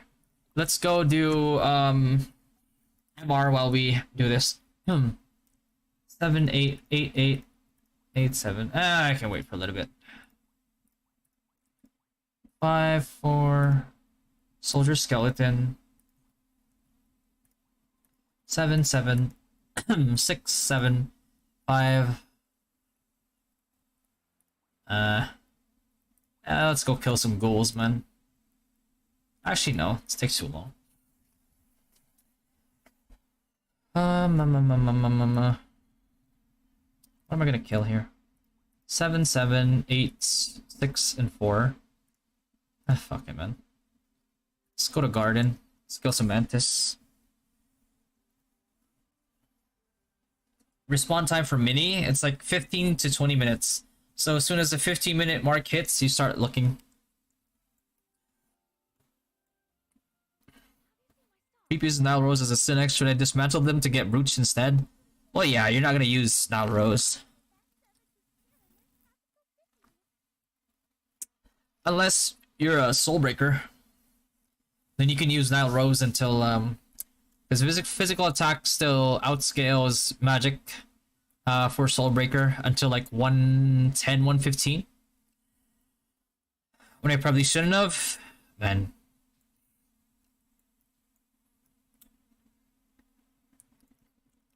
Tim, you know that before I became like a streamer full time, I was a medical professional, right? Maybe you should listen to me when I said don't shovel fucking snow when you have stitches or staples. Ever thought about that?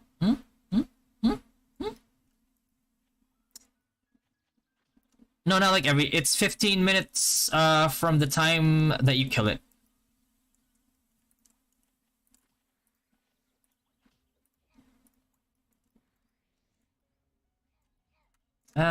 This one's easier to do.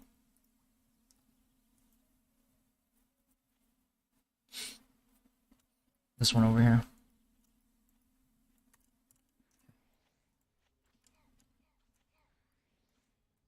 Not too far, not too far.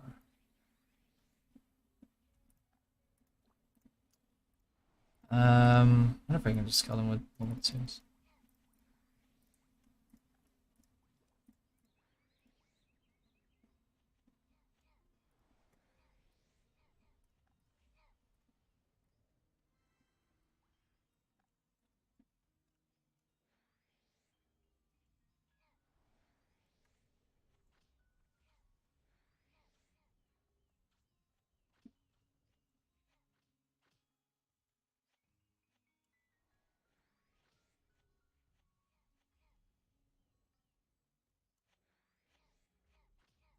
They fixed the insta spawn over here, right? Let me just check, man. Why not?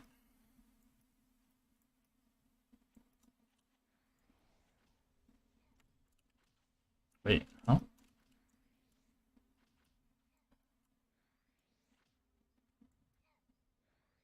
Oh, they made it to just one? What the hell?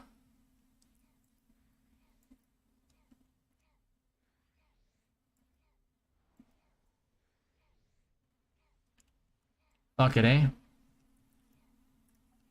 Anyway. If previous costumes were better, the rewards are too good to skip. The rewards are too good to skip. Besides, like, you want the costumes not for the stats, but you want them for the wardrobe levels. Oh.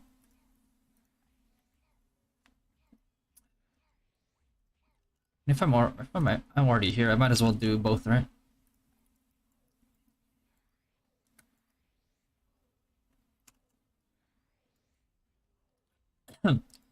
Okay, now he's just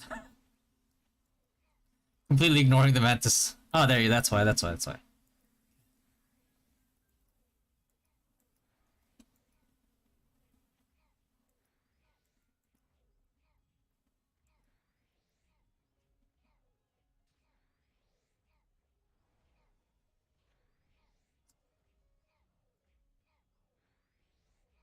Hmm.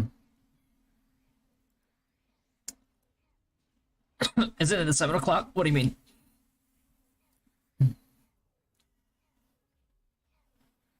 Minis and MVs have multiple specific respawn points or completely random? They have multiple specific respawn points.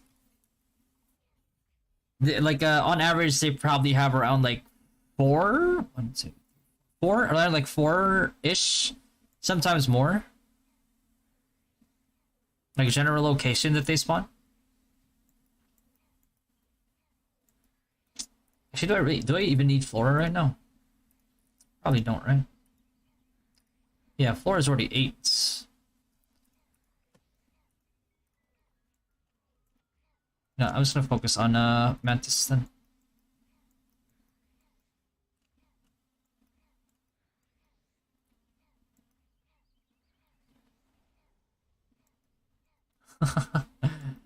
Ah. You know what? I could also do Firebolt.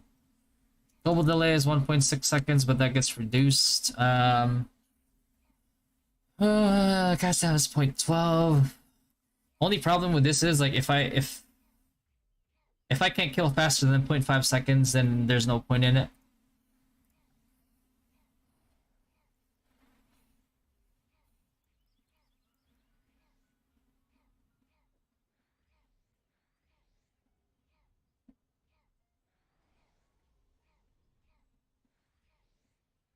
I got the symptoms of fail surgery, stiffness, and loss of motion. I did mention it, so thought it was the muscles aching up to.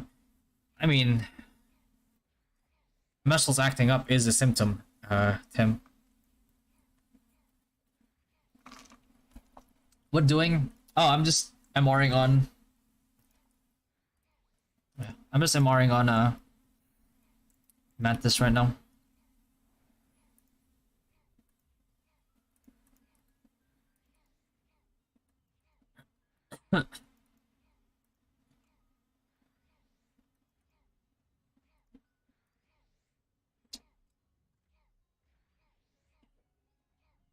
Okay. Alright, so Raging Bloodlust. Let's take a look at level 1, 2, 3, and 4, alright? Do this together. This is like a group assignment, you know? And I'm the classmate that does most of the work. Just kidding. Paul, what do I use my stamina? I use my CT. I use it on Kobold. Marionette should be better XP by a little bit, but man, I'm not trying to wait that whole like long ass time. There you go. Okay. Raging Bloodlust. 50% HP. Okay. Compared to that, then you get the extra luck triggering rate by 1%. For every 10 luck up to 10%, which I mean if you're a DD crit sin, for example.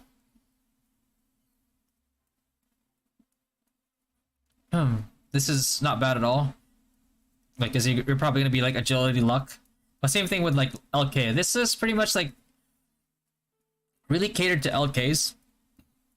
Cause like you can get like really low HP, berserk, get up there again and just like start whacking people with it. But for in exchange for like crit damage, the downside is obviously like your HP is gonna run down pretty fast, and like when the target's HP is below 50%, additionally increases crit damage by 10%, so it makes it 25%, which is crazy damage. Again, the downside is that the fact that like as you level this thing, it doesn't get lower than 5% HP consumed. If this lowered to by like 1 all the way down to like maybe 2% HP, then maybe it's not like as crazy, right? But this restores self HP by 3% of max HP when landing a crit. This effect can only be triggered once in every 1 second. Okay, so if this is actual like restores by 3% of max HP, and this is only 5% of current HP, which doesn't say max HP, right? Then this makes up for this right here. So I'd probably make this into like an A plus. A plus A, well A for PvP. A plus S plus PvE. Right.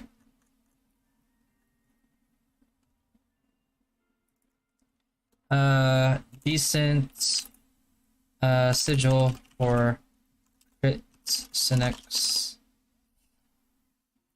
Let's make it B. But especially great for crit LKs due to the fact that they have pressure.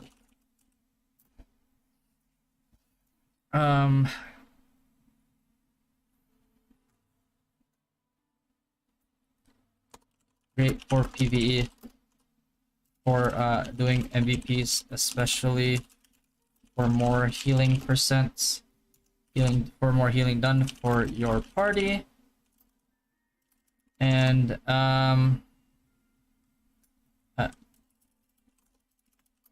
gets way better at max because of the additional heal based on your max HP. Okay, it's like use the bathroom.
All right. Okay. So one thing to note about this is self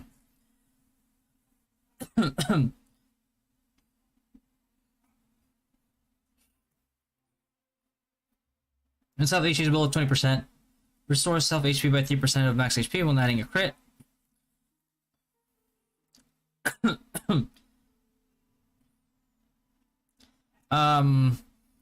This helps you. The only thing is it's a little risky unless you have like really high base HP, because like you could die. But if you don't, it helps you. Um,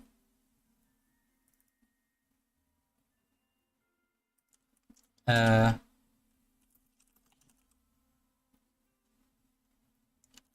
is that you have to be below 20% HP, and it can only trigger every 1 second. Okay. Next thing we have is energy drain.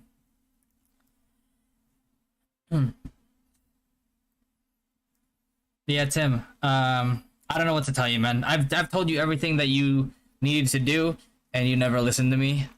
So I only hope that your insubordination does not result in a permanent injury or permanent like lifetime, like permanent disability or pain. Although, like at least like something that can be remedied by physical therapy. But excuse me. Excuse me.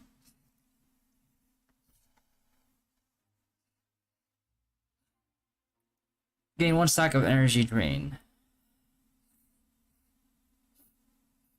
For your 100-year-old grandma, but I mean, think about it, right? It's either you do that or you could pay somebody $20 to shovel your front yard. You know what I mean?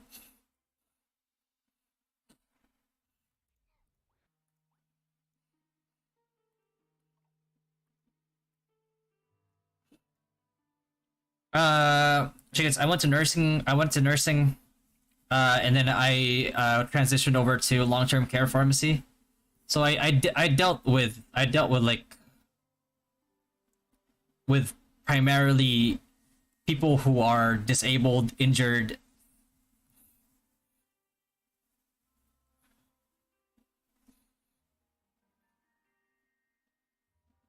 You charge 100 for that hair? Yeah, but I mean, like, is $100 worth more than lifetime pain? Your health is priceless, man. That's all I can tell you. Gain 1 stack of energy drain effect every 1 second up to maximum of 10 stacks. When dealing damage, consume stacks of energy drain, with each stack increasing the damage dealt by 1%. So, and the level 2 is each stack increasing damage dealt by 2%. Yeah. 4%. It gives you more utility. Then maintains the utility of 1% movement speed per stack. Consume all stacks with each stack, increasing the damage dealt by 6%. So a total of 60%. Immediately gain 2 stacks of energy when killing a target.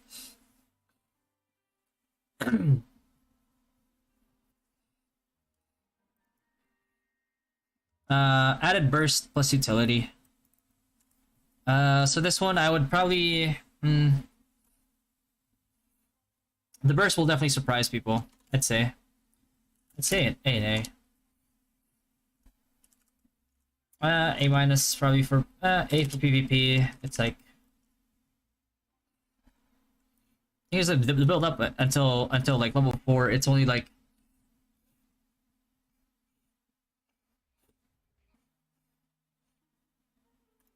the stack is all the way up to 10, so it takes like 10 seconds for it to fully stack. But when you're killing mobs especially, I'd say like I'd say A and A. Takes 10 seconds to fully stack and gets much faster at max level. when it adds 2 stacks per kill, gives you a pretty good amount of burst damage at full stacks, plus the utility from getting movement speed.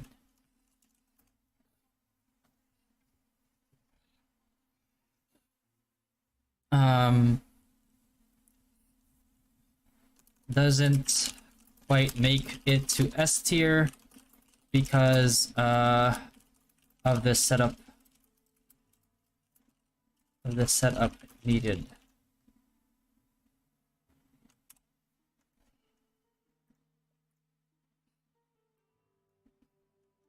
I mean, like, if you're not getting kills in PvP that often, like that, even at max, it's not gonna do much for you, right?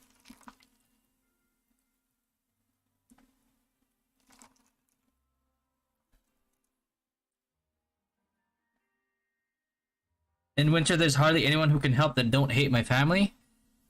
Why do people hate your... Why do people hate your family, bro? Hate's a strong word.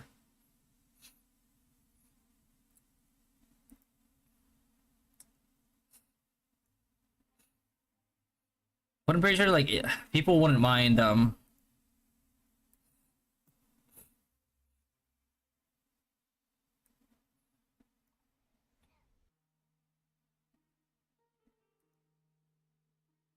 helping a 100-year-old.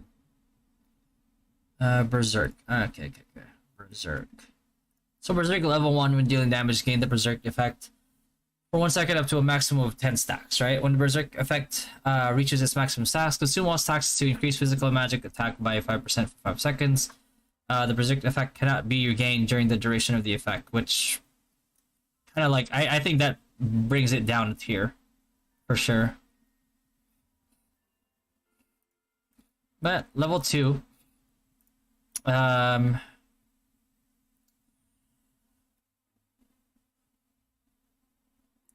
Berserk effect reaches its maximum, consume all stacks, and then it just makes it makes it goes up from like 5, right? It goes up from 5 and it gives you attack speed. So really good for attack type classes. I would probably use this in conjunction with if I was an LK, I'd probably use this in conjunction with the LK Sigil. Each stack increases physical and magic attack by 0.5% when the Berserk effect reaches maximum stacks, and then it gives you the same thing as earlier. The only thing is it goes up to a maximum of 20 stacks now, and you don't have to wait till max stacks to get the bonuses. You have a slow build up in your DPS right now, which is really good for PvE.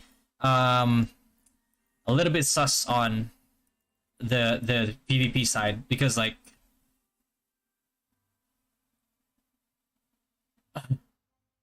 it's like the caveat is that you have to stick to somebody, which is not good. If you get Frioni, Odyssey, or just sell.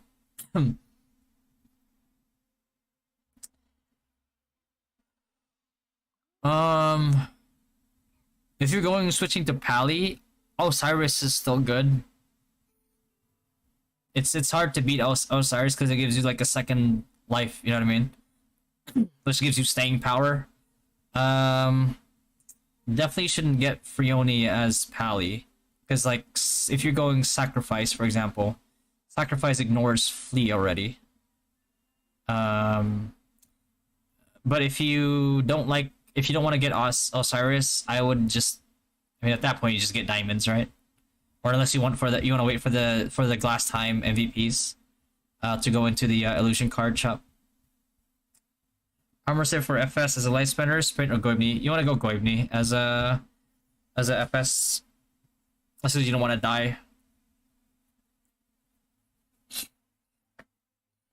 Yeah, so this is what is this, like level 4? Yeah, level 4. Gain 2 stacks of Berserk immediately after killing a target. This is really good.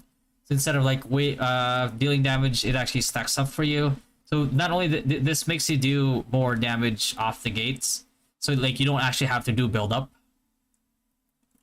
So for PvP, I would probably like Probably B plus for PvP, and like let's say like A plus tier for PvE.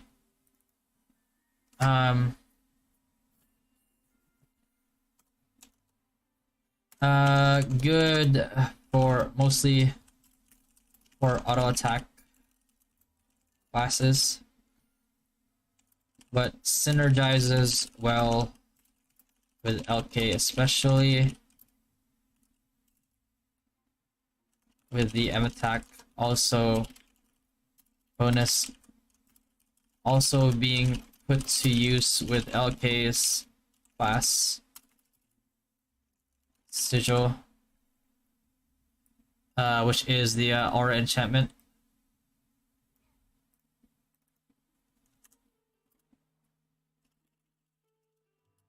Aura enchantment class Sigil.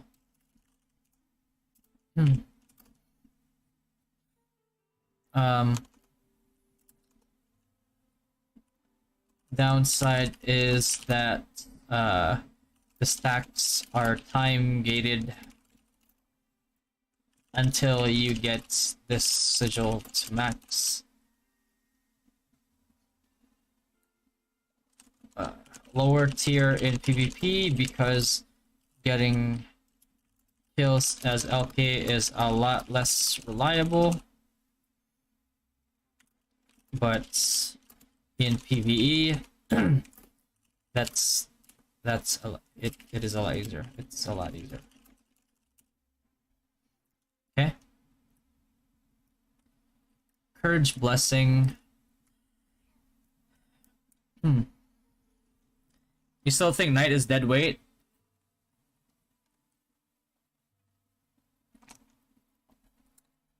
I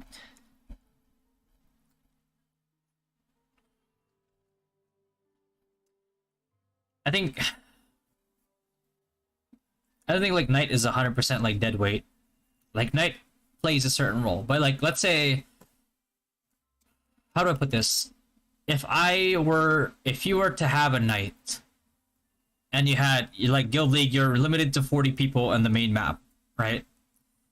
If you were to choose which classes you want in there, you wouldn't give one of those spots to a Knight.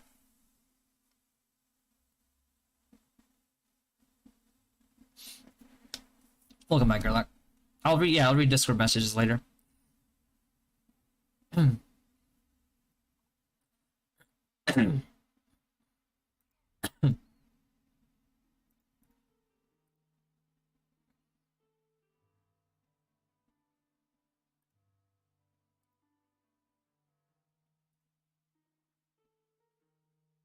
HP is above 7%, reduces damage taken by 1%.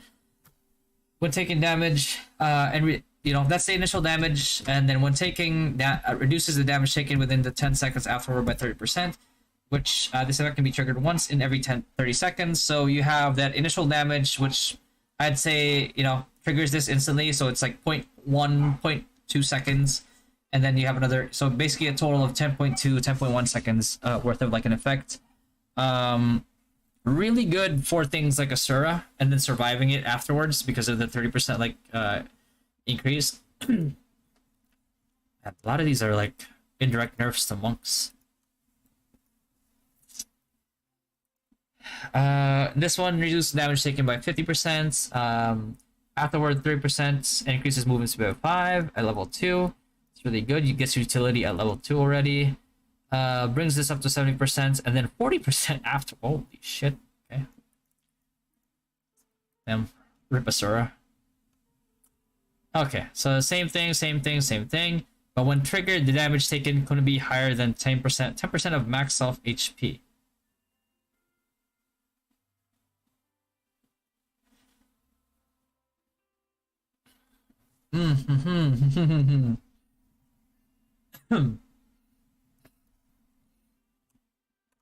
Oh boy. All right. This is it's pretty S tier actually. Indirect nerf to Sura.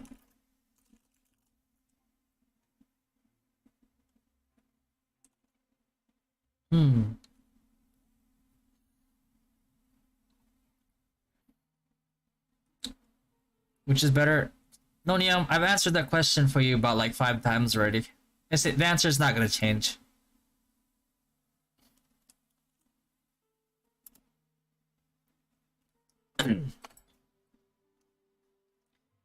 Nerf Twister champs, overall amazing sigil.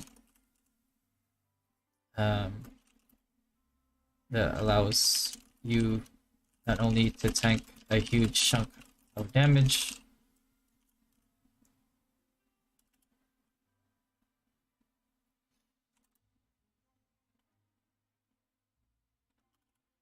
but also gives you more mitigation afterwards, less utility.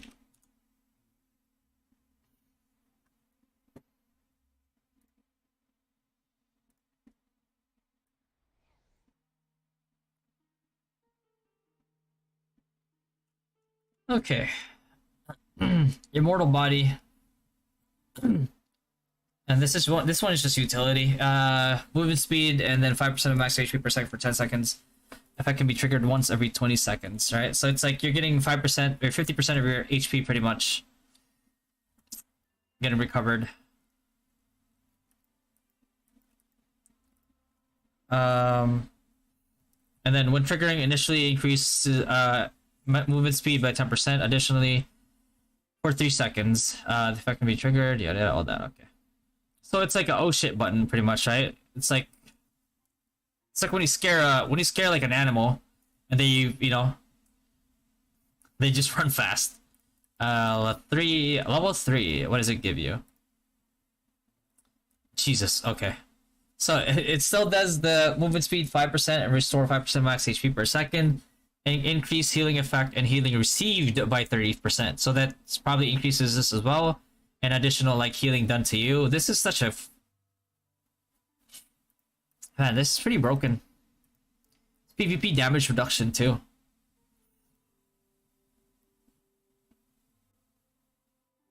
%, and then so not only that, but like at max, it gives you another damage reduction taken by 50%. Fuck. It's like, maybe it's 3 seconds, but at the same time, it's like you're reducing damage and healing and getting more heals. You combine that with like other shield. It's fuck, man. That's broken. I'm sorry, but it's a purple, but it's S.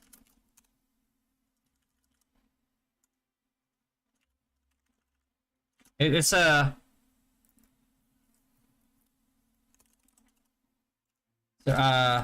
surprisingly really good, especially for a purple sigil. Not only does the bonuses does the bonus give you PvP damage reduction, but also gives you pretty loaded buffs with the movement speed plus healing plus increased healing received plus well, let's just increase healing in general, plus healing plus increased healing plus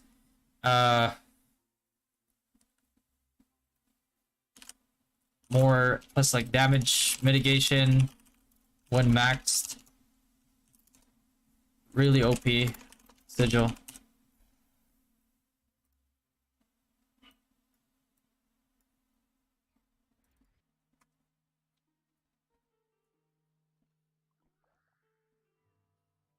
This is what makes it feel like a whole new meta for the game. Yeah.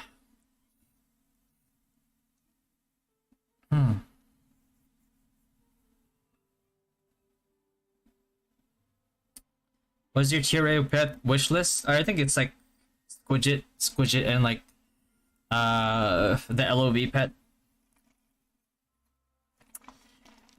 What's up, Mark? And the other sigil video, and then now woke up to your second one. What a great day. Appreciate that, man. Thanks, man. So get him suffering.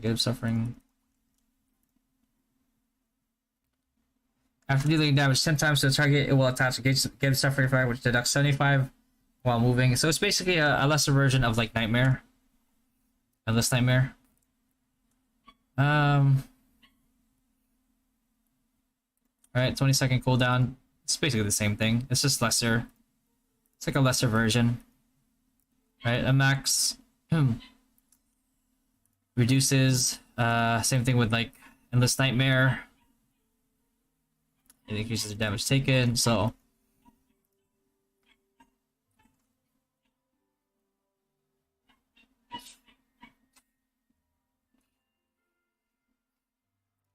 right, so purple version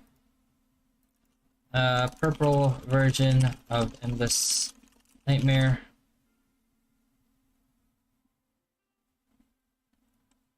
Not a bad placeholder, Sigil, but it is overshadowed by the much better ones.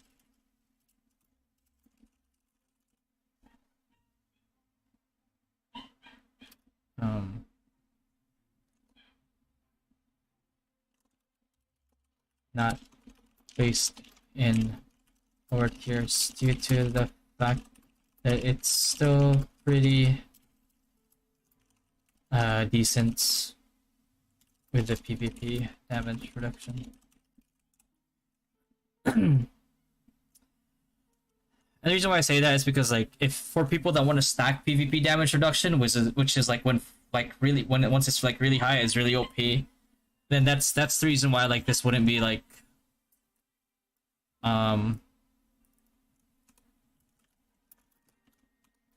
like C tier, for example. If it didn't have this PvP damage reduction and the fact that like it's somewhat useful, I'd put it pretty low. Anyway, surging protection. This is basically the purple version of just floating protection, right? Okay, right about the same amount of scaling. So, purple version of floating protection.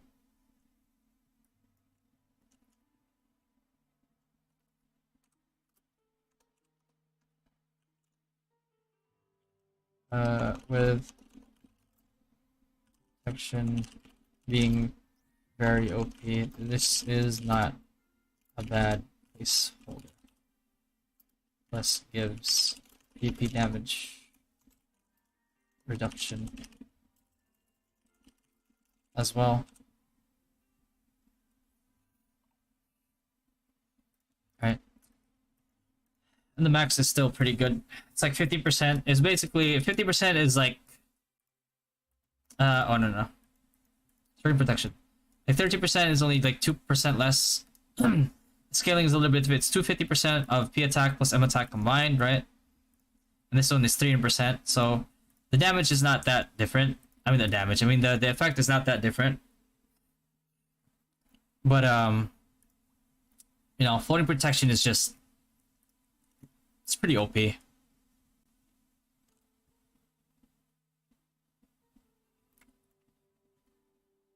Like, imagine like you combine floating protection with where is it?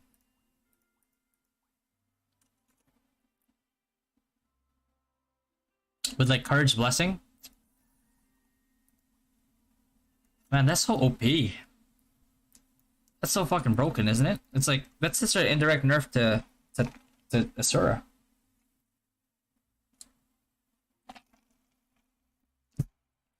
Really, like look at that. Reduced damage taken with compared to, you know, which is not too far off from like 50. Imagine like once we get to the point where like shields have like two slots. You dump like 2 3-star Thyra Frogs in there, and then you have these things.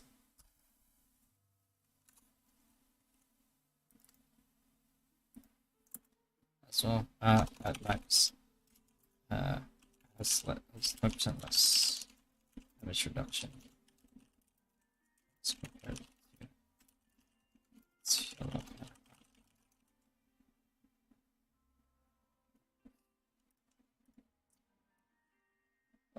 god.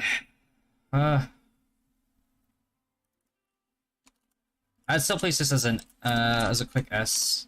It's not S plus like point protection for obvious reasons, but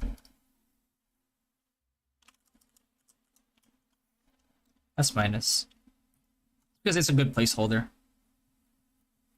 But like, you know, anything the fact that a purple can be S or S minus is already like pretty huge.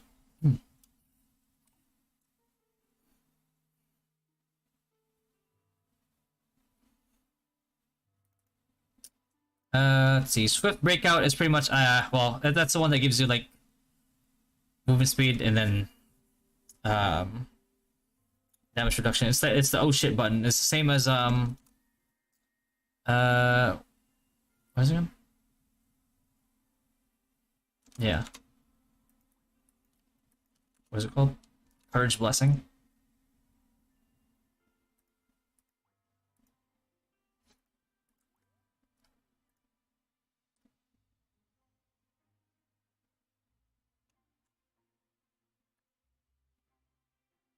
Doesn't really have an equivalent. Oh man. So if you're like constantly moving for 4 seconds, you get the Swift Breakout status, which reduces damage taken by 20% for 10 seconds. The effect can be activated every 10, 15. There's only a 5-second downtime on this. What the fuck? Jello, what sigils are you using? Don't follow mine because I don't have everything that I want. I'm just using the stuff that I get. But like my end sigil is going to be like way better. Jesus.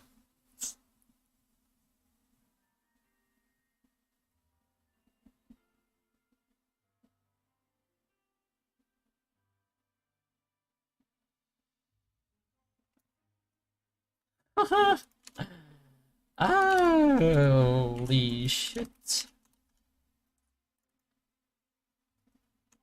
Do you think this sigil would be a yellow? Oh.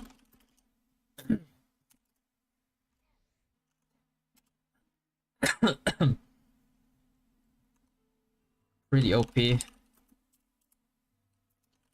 Pretty OP with only a 5-second downtime. And at max only takes 2 seconds to build up the buff.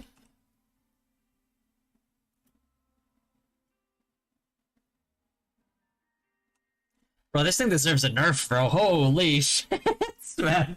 What the fuck? And it gives you PvP damage reduction? Get the fuck out of here, man.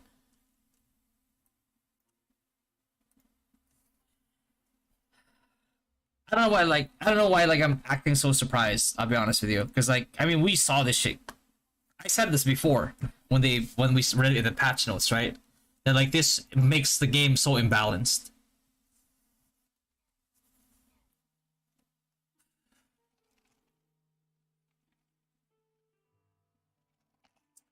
Let's do same sigil but different tier stacks. Immortal and Silver Soul. It hasn't said that it does. Let's see.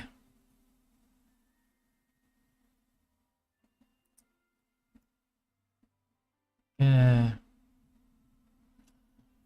The deployment building prints have job requirement, yada yada. Additionally, crafts website. You can also use imperfect materials upgrade that. First time.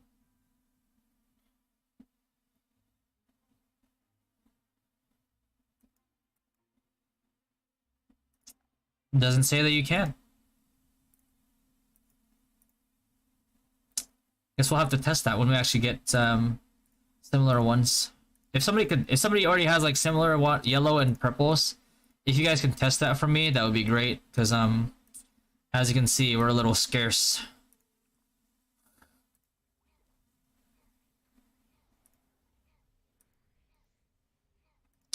Reason why I'm not using this right now is because in the future they might have they might add like the other ones in here that are actually like decent.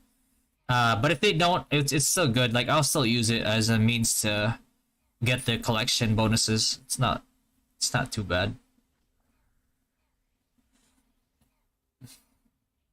It stacks.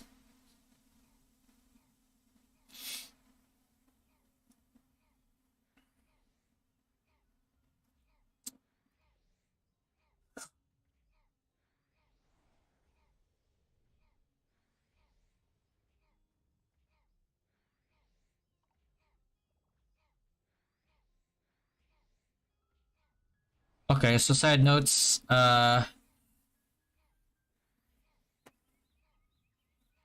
sigils of different colors, yellow, purple, and blue.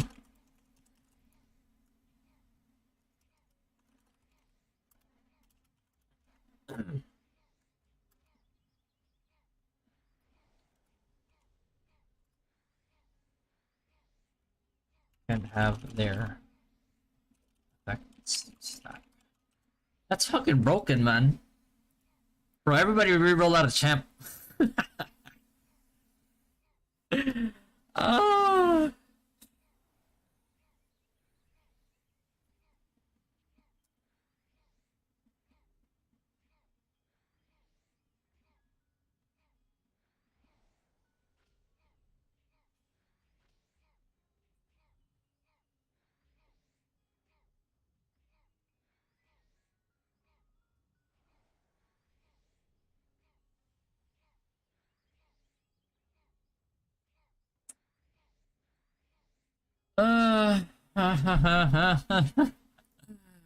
Uh, boy.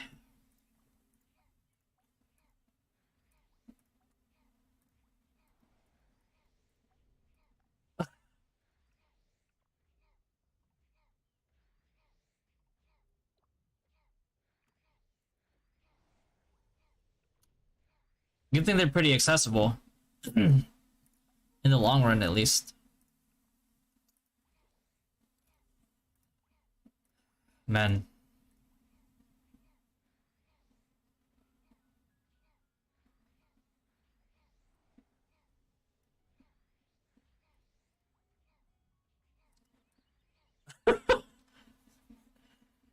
You each have their own timer? Son of a bitch, huh? Is that true, Mike? Okay, okay. So let's just add that.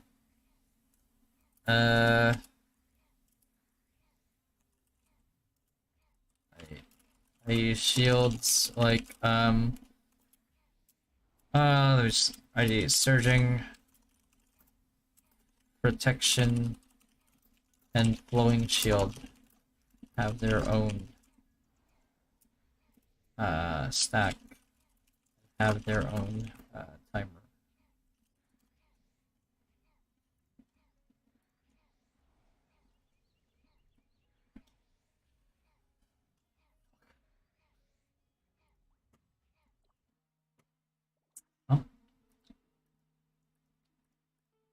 I'd put S++ on some of these, but that'd be too redundant. They're already broken as shit. It's much broken than that. Choice maze.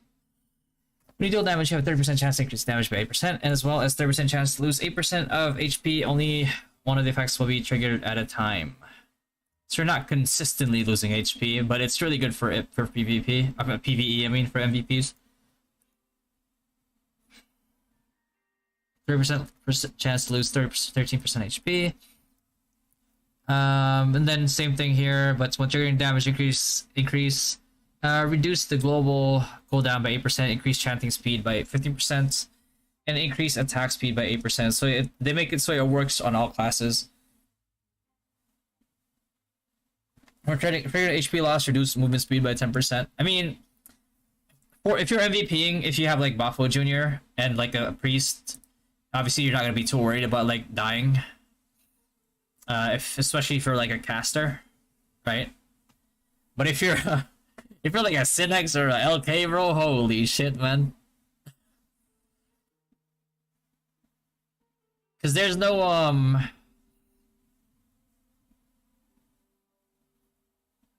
there's no actual anti, like there's no stoppage here. Like you just die. I think I tested this on a stage in NA, and I had like double hunter fly, and I still died.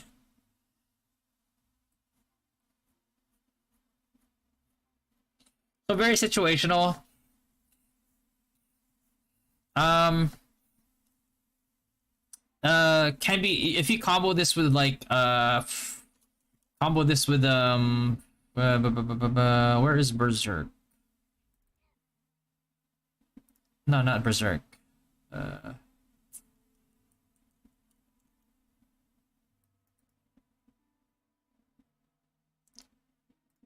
Fuck is it? Oh yeah, yeah. If you combo it with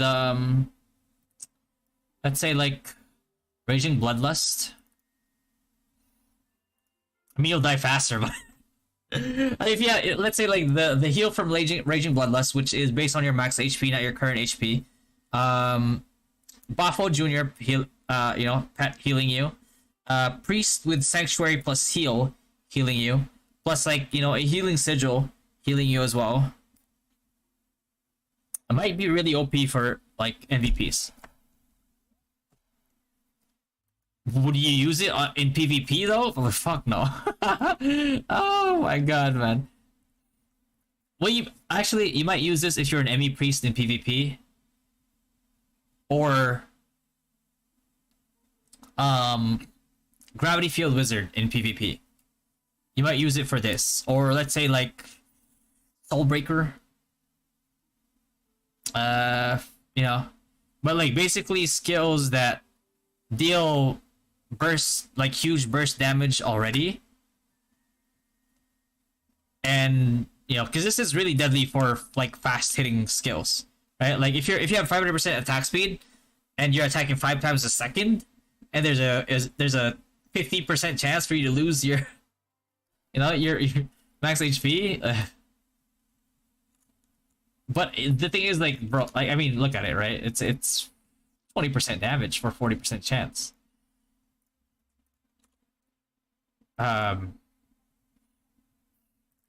So choice maze. Man.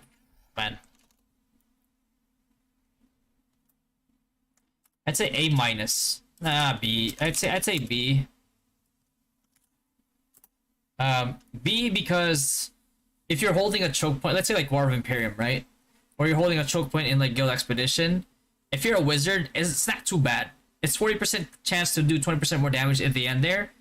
And if you have somebody healing you, it's not so bad. Shoutouts to Craze, brother. What's going on, Craze? But for PvE, man, I'd say this is for PvE. This is it's pretty good. I'd say like S.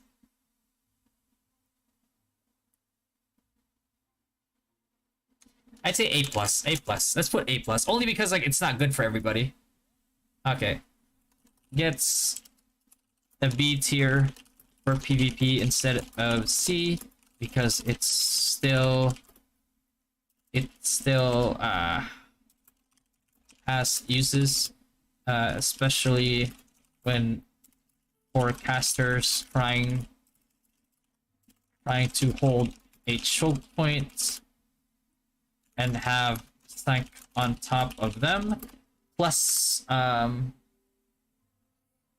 on top of them, plus healing, you know, plus heals, right? Or Eden's apple from bards eventually. Hey Dane, how's it going? What's up, Dada? What's going on, brother? Okay, eventually, right? It like if you're defending a choke point in War of Imperium especially, right? It's like you're gonna have Sanctuary on top of you. You're probably gonna have like a a priest healing you. You're probably gonna have like Eden's apple when bards come out eventually, like which is gonna heal like a will, especially if it's like a geared bard. Like a geared bard can heal, like a willed out bard can heal you for like 100k plus, per tick, which is crazy. A plus for PvE. instead of S, because while it is very good for MVPing, that's not the case for fast attacking classes unless they combo it with healing type sigils, along with having Bafo Jr., you know, and heals from supports. Even then, it might still kill you.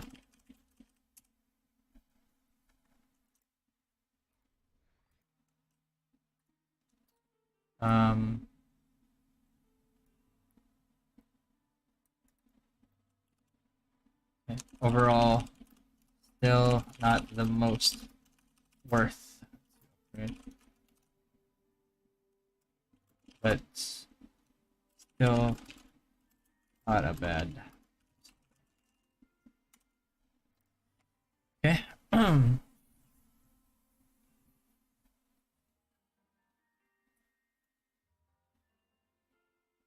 Okay. Doing God of Gamblers here. Doing good. No longer playing the game, but I love that speaker voice, so I don't mind here. Oh, thanks, Stain. It's really nice of you.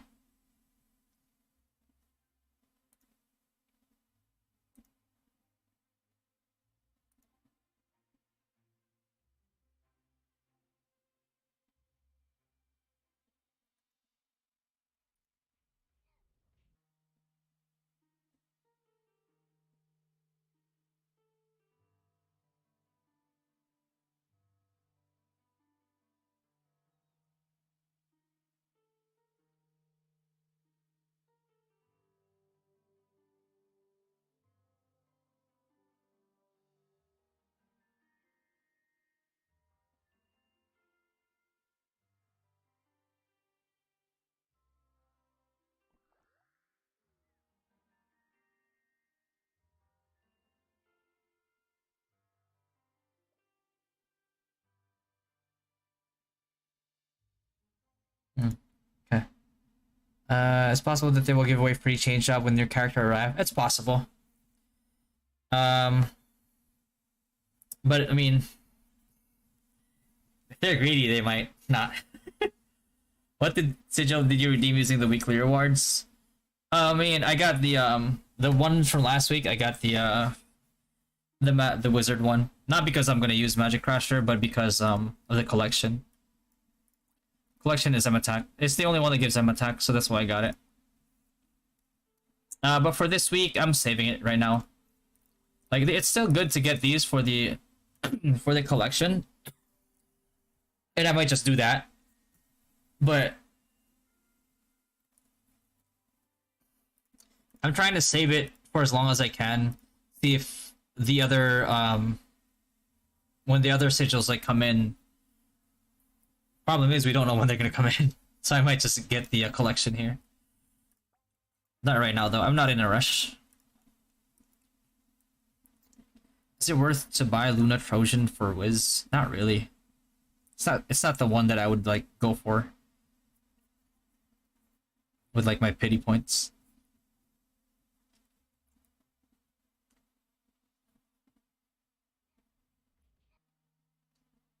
For collection? Yeah. It's worth getting it for collection. I mean, like these, like you're gonna need these right here. Max HP, right? Physical damage reduction. If you're paladin, you need all this right here, right? Because if you like, look at this. Like it's 4% range HP damage reduction, right? With what is it called again? I think it's guard. That reduces like incoming range damage to you as a paladin. You know, it all adds up.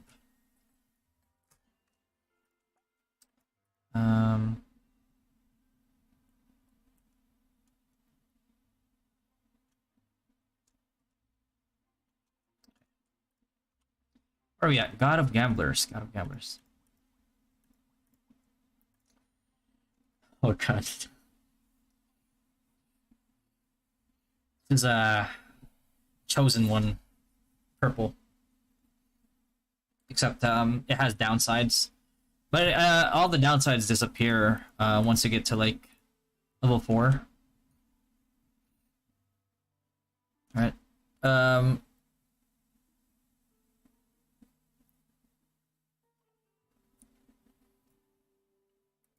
my god. Defender? Yeah, there you go.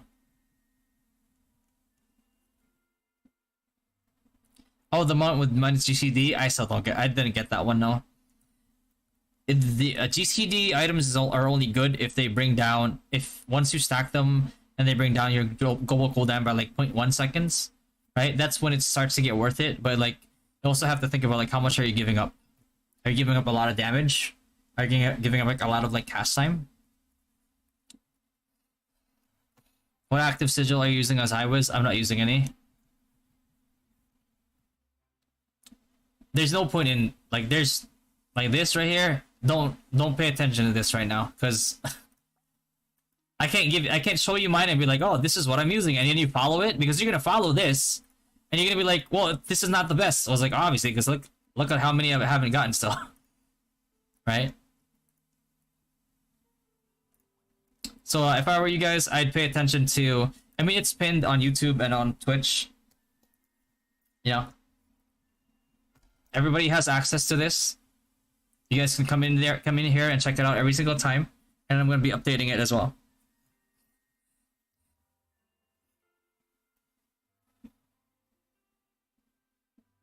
For Soulbreaker Synex, is sprint set viable? Yeah, you can use sprint set if you want. X uses sprint set. Is level 15 the max level of the statue? As of right now, yeah. As of right now. Diamond shop sigils. Yeah, I get those.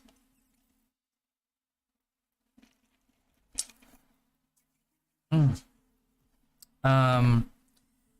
worry about like getting actual sigils. Like if you get those, nice, right? But like if not, like what you're after is the shards, because it all adds up over time. Plus, if you really get like a yellow that you don't want, you really don't want it. You can just get it for the deposit. If you don't like the deposit, then sell it for diamonds. Let's see. Choice maze. God of Gamblers. Okay. God of Gamblers. I mean it's like speed tier. It's like purple version of Chosen One.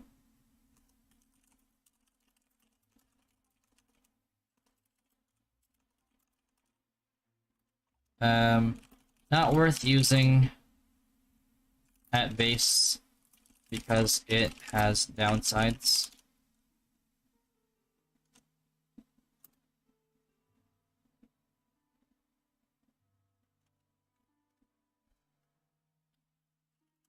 But gets pretty decent at max. Still, lower tier because there are just more OP sigils.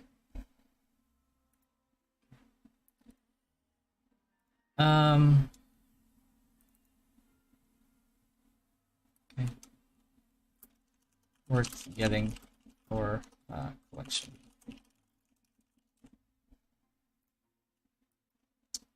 Okay, and then next up is what? Weakness gaze.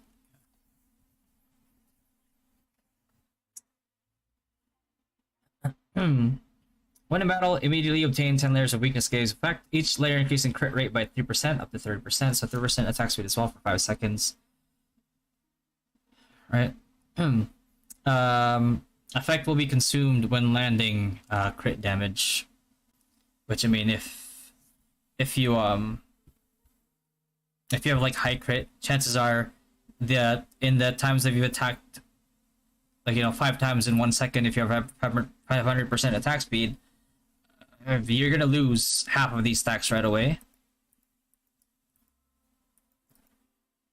So it's like it's better to treat it The base one especially as like like you know a burst sigil instead of a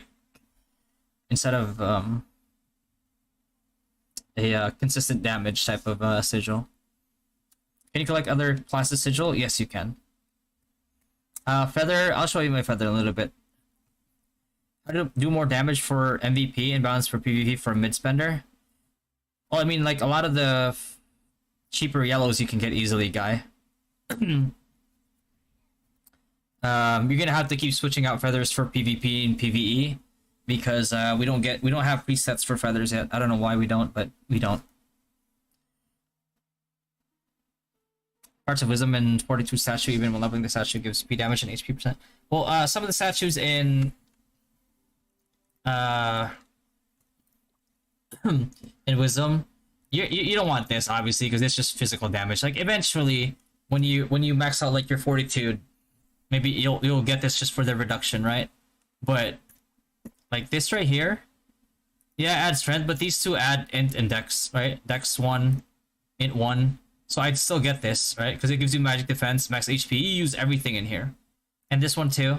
It's like this one if you're forced to use like meteor storm. For example, for grinding, like let's say like geographers, you might want to use meteor storm maybe if you can one shot them faster. And this gives you intelligence too, so this is pretty worth it. Yeah, you wouldn't get this one besides like maybe for the defense because it only costs 1 still. So maybe you'll get this to like level 1 before this goes up to like 2, just to get like some extra defense. But besides that, you're only going to be leveling these two for the int and the dex. I might actually level this all the way just to get 2 dex here and 2 int. But right now, for me, it's like it's hard to just ignore this because this gives you P attack and luck, right? But this one gives you M attack and bit. Really hard to resist this one. That's why I have it at level 3. And then this one I'm gonna do it next because of the you know, extra flat M attack plus the fact that it has HP. I'm holding off on this one because I want to max out not this one. Oh yeah, I want to get this one up too. And then I also want to max this out too. I need 6 more. Because I think after this one, the statue will be maxed. And once it's all fully maxed out, like I did with this rune one, that means that the extra materials that I get for that statue, I can just dismantle it, and then use it for this, because that's how you get it. And then, you know, work on getting these later on.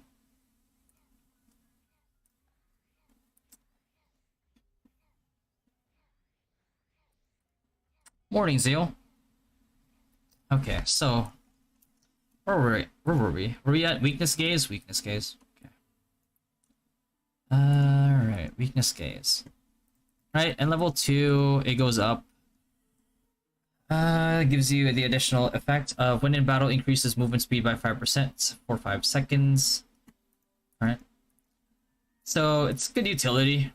As long as you're you know, in combat. And then this one you gain 15 stacks instead of 10. Same effect still on the other ones. Again, like if you have 5% attack speed and like really high crit rate, you know, this lasts for all of like 3 seconds. So it's good burst, right? With the effect. But the only thing is that if you're an agility class, let's say like you're a crit LK, and let's say like you're a Synex, you probably already have high enough like crit rate to take advantage of this. But here's one thing where it becomes a scenario where it becomes useful, right? Because like Sacrifice Paladin, obviously you're gonna like eat this up in like really quick. If you're a Grimtooth Synex, you're not attacking as fast, but you're very bursty if you're welled out. And you know, this giving you like 45% crit rate actually ups your DPS by quite a bit. So if you're like GT Synex, you can find some uses for this, right? So that was that level 3. Okay. And then level 4, The stacks don't increase. Bonuses are still the same. Um, Immediately obtain 2 layers of weakness effect after slaying the target. So if you're if you're let's say like you're grinding with GT like mobs, um let's say like you kill like a triple like a 3 spawn, right? You get 3 stacks or 6 stacks.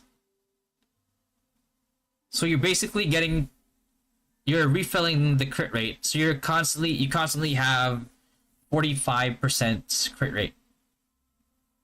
And you can probably use that to like readjust your stats a little bit and invest a little bit less into um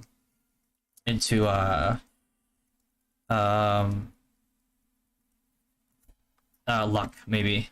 And then if you're a whaled out, if you're like a giga whale Synex and you're like 1-2-shotting people anyway, this is actually pretty OP for you. So very situational. Not everybody can make use of this.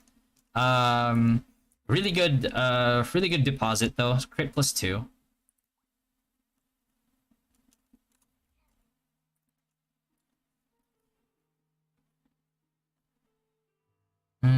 Weakness gaze. I'd say generally I'd probably I'd say B plus. It's not useless. It's just very okay.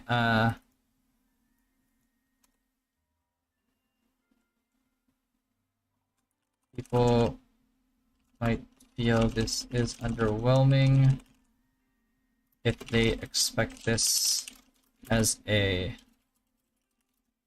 if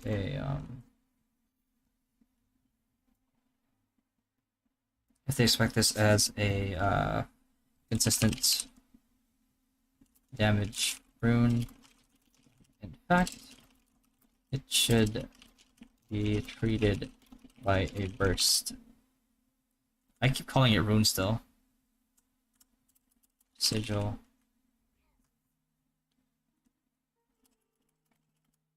As burst by attack speed classes. It's ranked at B plus because of how limited it is in terms of usability, but is a great sigil to use for GT, Grimtooth, the Nexus, eventually, especially, you know, in PvE,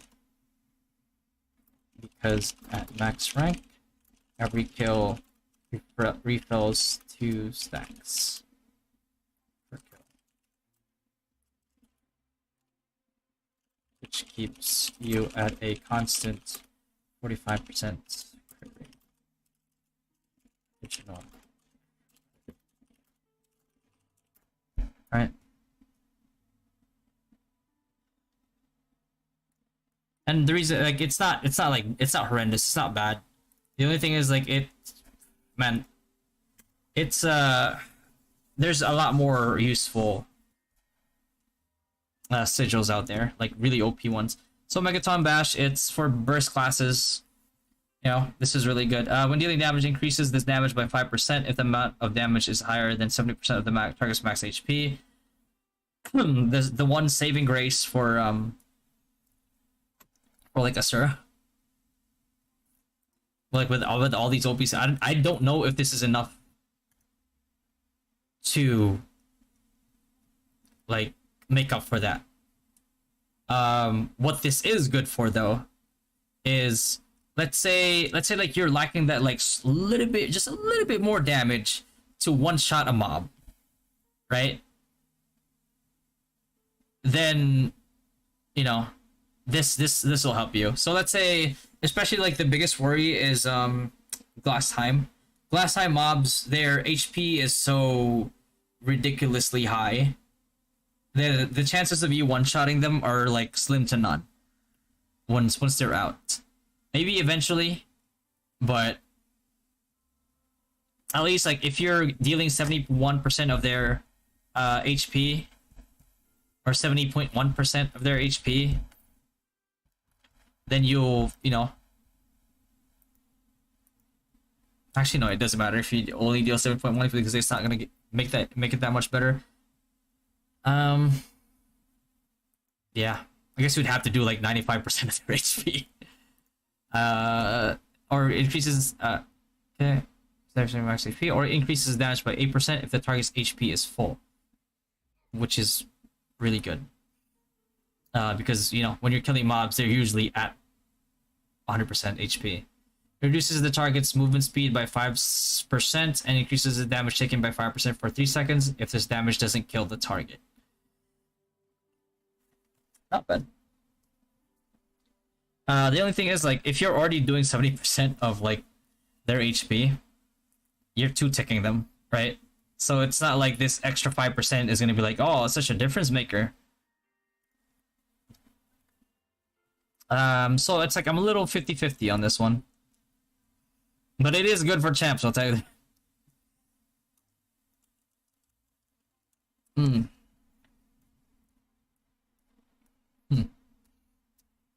What is better accessory for Mastersmith, Rolling Cutter build, level 90 Niles, or Brooch? You probably want to use Brooch, I feel. Because like if you're going for Rolling Cutter, then you want the attack speed, right? Although Nile probably has longer usage, because if you have Nile, that means that like once you get to 100, where Rolling Cutter falls off, because Cart becomes that much better again because of the Duffel Axe. What I mean? Megaton Bash.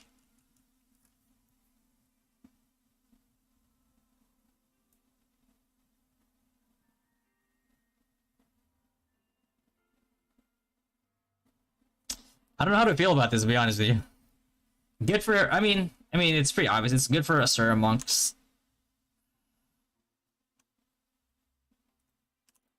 I'd say A.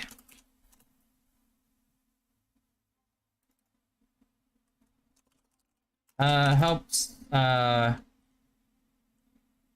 classes finish off mobs easier with less gear.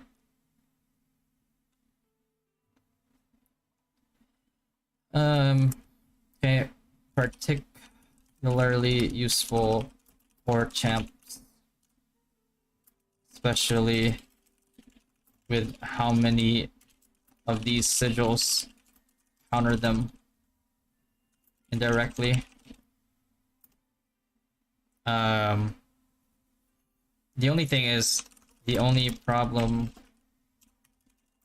is, even though it adds 5 to 8% more damage,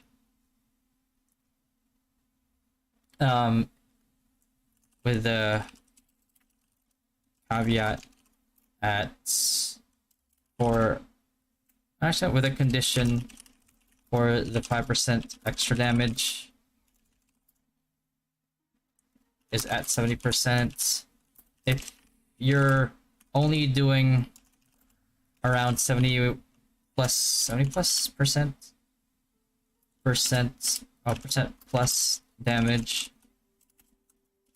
that extra bonus is not going to be enough to help you kill the mob in one tick.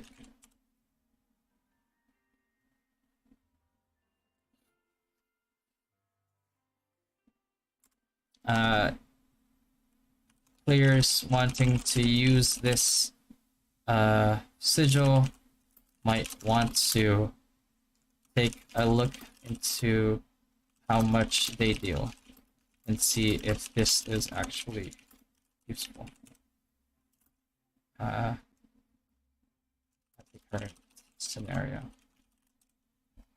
Okay. Braveheart. We're almost there, guys. Almost there. Almost done with the purples, and we just gotta deal with the blues.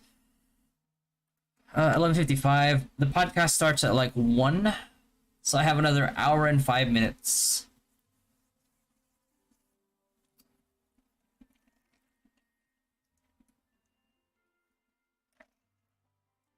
Can Master Smith stay cart build at level 90 though, or rolling cutter is really better? He can stay cart build. Rolling cutter does not outshine cart builds. It just becomes like slightly more viable because they get their weapon at 90.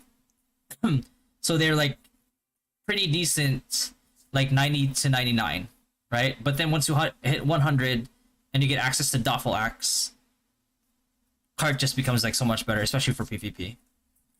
But that doesn't mean that rolling cutter becomes like bad, right? It's just that cart is better, or meta, if you want to put it that way. Nile Rose and Ring are both 2 slotted. Do I still need to make an expert ring? Wait, what do you want to do expert ring for? Don't use expert ring. Stick to Nile Rose and Ring. Soulbreaker scale is better with physical damage, P attack, P damage, prior to level 110 and 115. It's 110, 115 where magic attack, magic damage outscales physical for Soulbreaker. Will Qatar build be finally viable with Sonic Blow Qatar? No. Nope. Nope. Nope. Nope, nope, nope.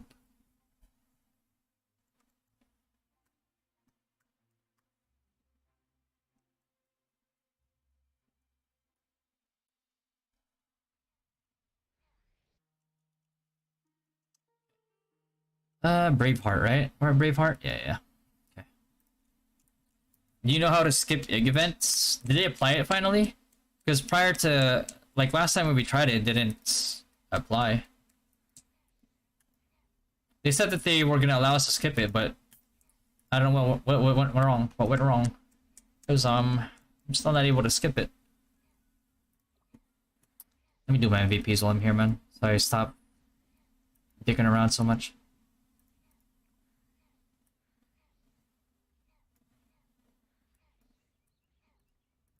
Just gonna be upset.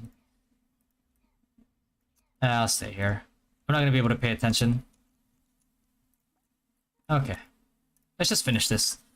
Braveheart. When HP is above 80%, reduces the damage taken by 20% when taking damage, and reduces the damage taken within the 10 seconds afterward by 20%. This effect can be triggered once every 30 seconds, right? So it's a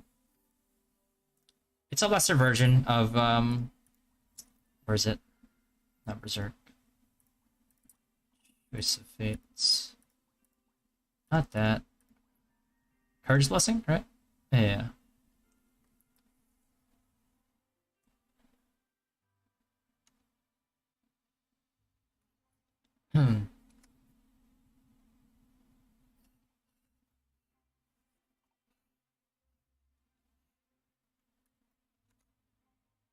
So, Courage Blessing and then Braveheart.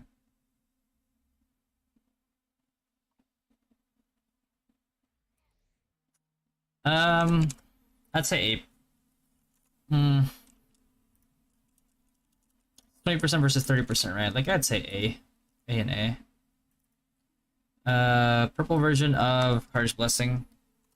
Purple version of Courage Blessing.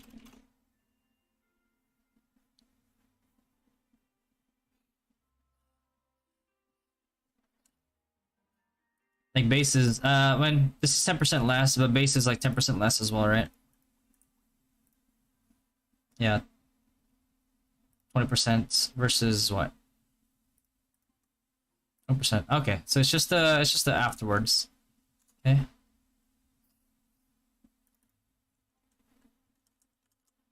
I'd say A plus.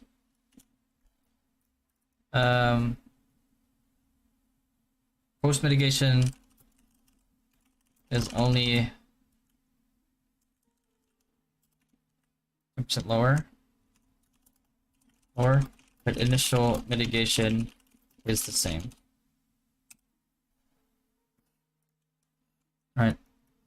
Level 2 goes up to 35. That's still 20. Okay. And if you look at Charged Blessing, level 2, it goes to 50%. So it's a 15% difference now. Okay. At level 1.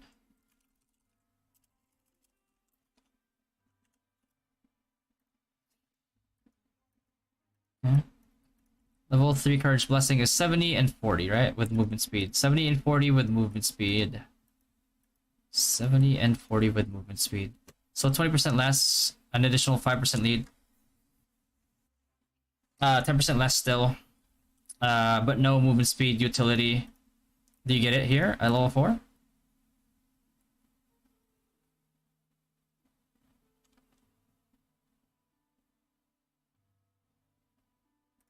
Okay.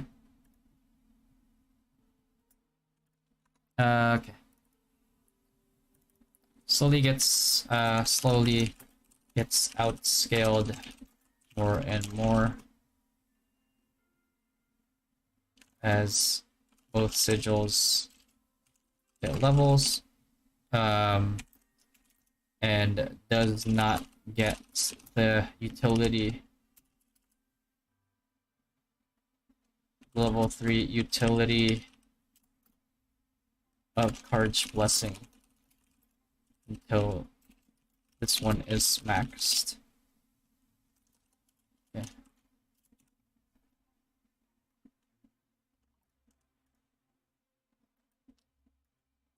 It's still A plus because even though it gets like slowly outscaled by like 5% increments as it goes up, it's not crazy. So it's still it's not S, but it's still A plus. Deadlock Aurora.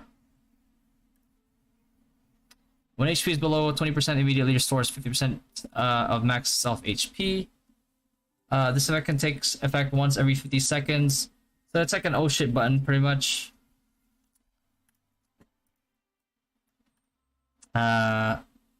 Still the same, but when it's triggered, restores HP by 10% of max HP per second. So it brings you up to 100%.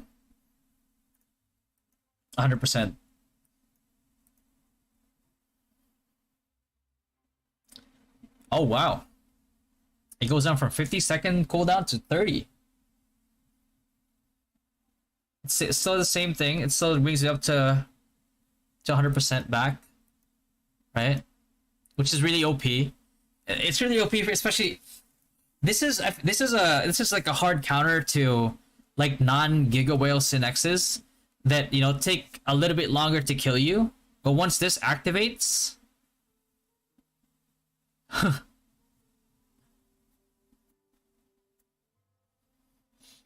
yeah, sustained DPS is crazy. Jericho, which card is better, racial or size? Both are really good, but size, there's more. Size is better because it has more usage. Like for example, right? Like if you're trying to set up for PvP and you're stuck between like Hydra and Skullworker, you're gonna go for Skullworker first because there are more medium mobs in the game than there are demi-human, right? So that's why. But both are still good and you need both. Level 8, 80 ADL Hunter. Suggest weapon, attack speed 490 Ixion. Euler with buff is 400. Which do you prefer? Go Yules. Euler. How the fuck do you pronounce this shit? Hold on. How do you pronounce?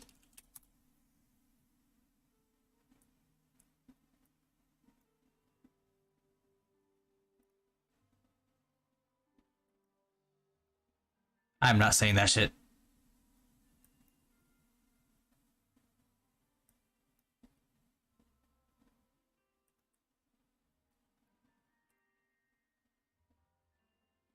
You guys heard that?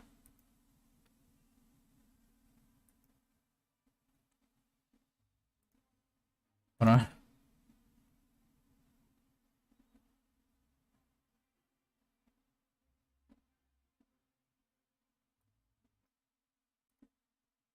Hold on.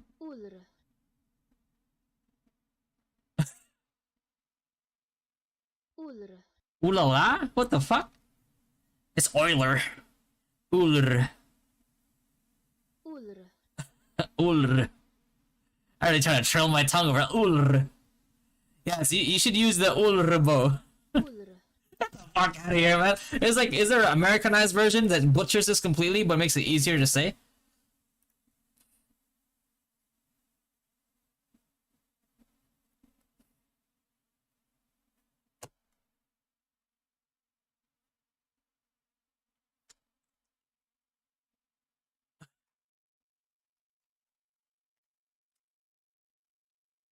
It's not Euler, bro. Like, listen to this shit. Ulr. Ulr. Ulr. Ulr. You just suck my dick before I say this shit.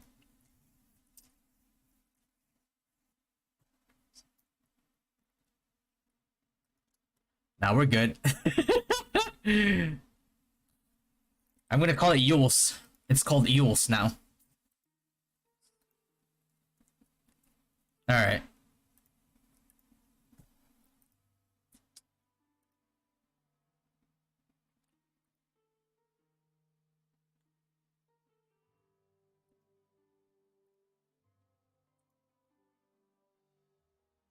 Ulr. Oh, this is so fun. I'm not gonna say that shit. But it's fun. Ulr. It's like I really wanted to struggle when I say a word. Ulr. Ulr.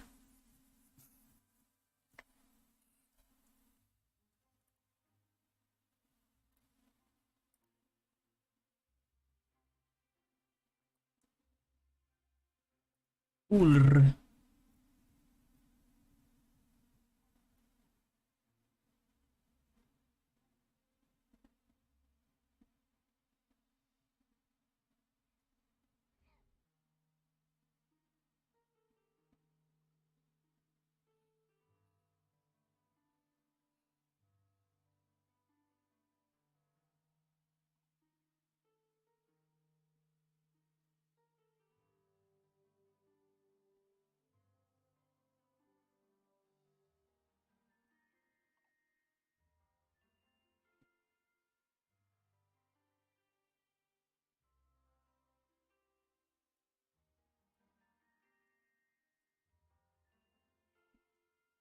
Or what? Just call it Warbo.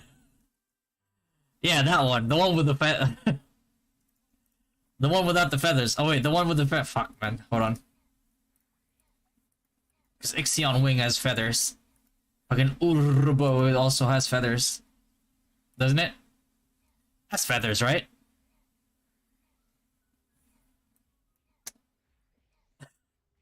Yeah, man. Yeah, you should instead of Ixion, bro.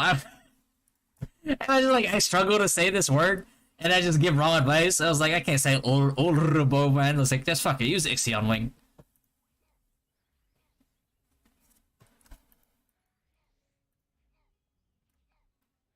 Oh, why is it better? No, it's easier to say.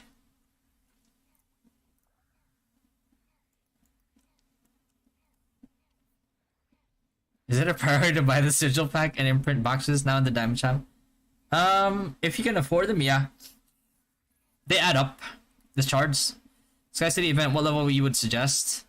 Whatever level you can afford, brother. If I could afford to go to 30, I'd go to 30. You know, getting to T3 Janelle helps a lot.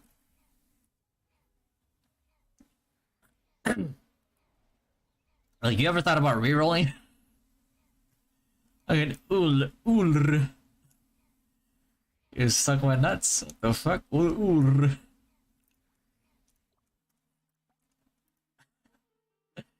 Ulr. Ah.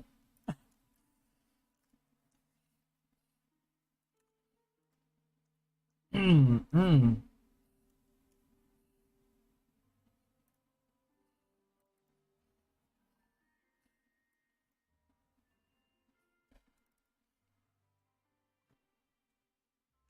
Mm. I'd say A plus, A plus. Makes it incredibly hard for sustained sustained damage classes to down you. If you have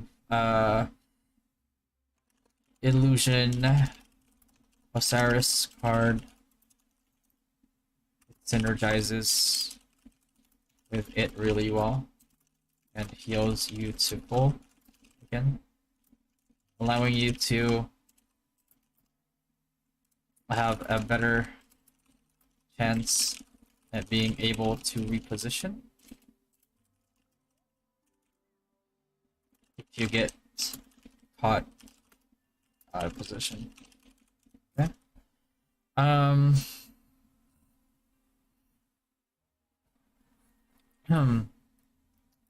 Cause oh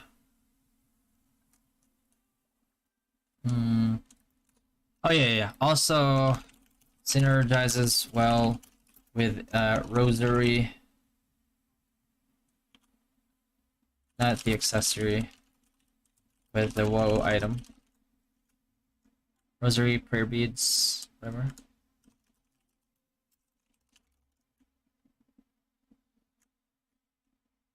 Since that item still will make you unkillable, but still brings you down to 1% HP. Or rather 1 HP. Right, but this sigil is just generally useful. Only downside is the fact that, like, you know, it's like you get the heal, you get the... Actually, you know what, man? It's like, how many times can you be out of position? Let's be real. Okay. Generally useful. With a relatively low cooldown compared to most. 3-second. You know, because that 30-second is pretty much like, I mean, you think about it, it's like 25 seconds because, like, the heal lasts for 5 seconds, right? So, alright, so we're done with the purple. I mean, a lot of these blues are just, you know, placeholders. Silver Soul is basically a, you know, a blue version of, is it Immortal Body? Yeah, Immortal Body.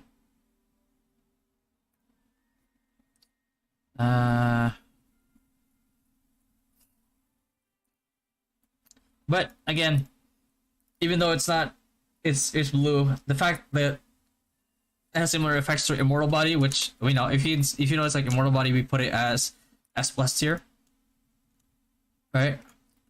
One thing to note too is that, like, even though this is blue, it gives you PvP damage reduction, which is already huge. Collection is whatever, but the utility's still there.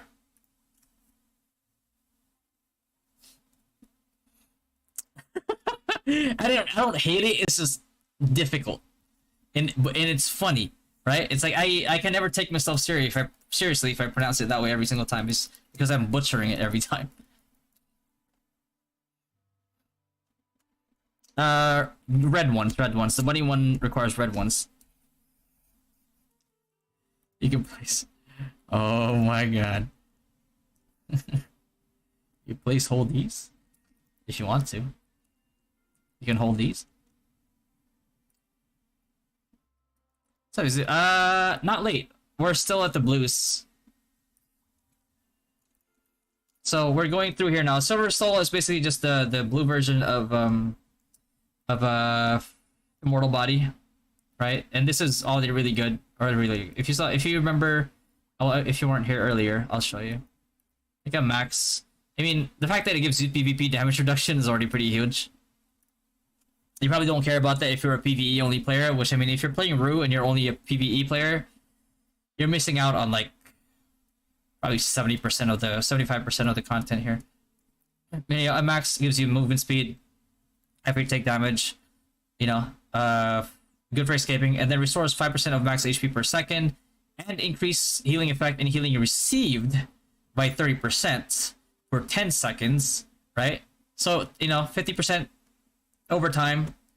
So it gives you movement speed, gives you a heal over time, plus a buff, and when triggering, initially increase movement speed by 10%, so it gets you zooming out of there. And if that's not like good enough, it also reduces damage taken by 50%, and it can be triggered once every 20 seconds. I mean, like the thing lasts for 10 seconds.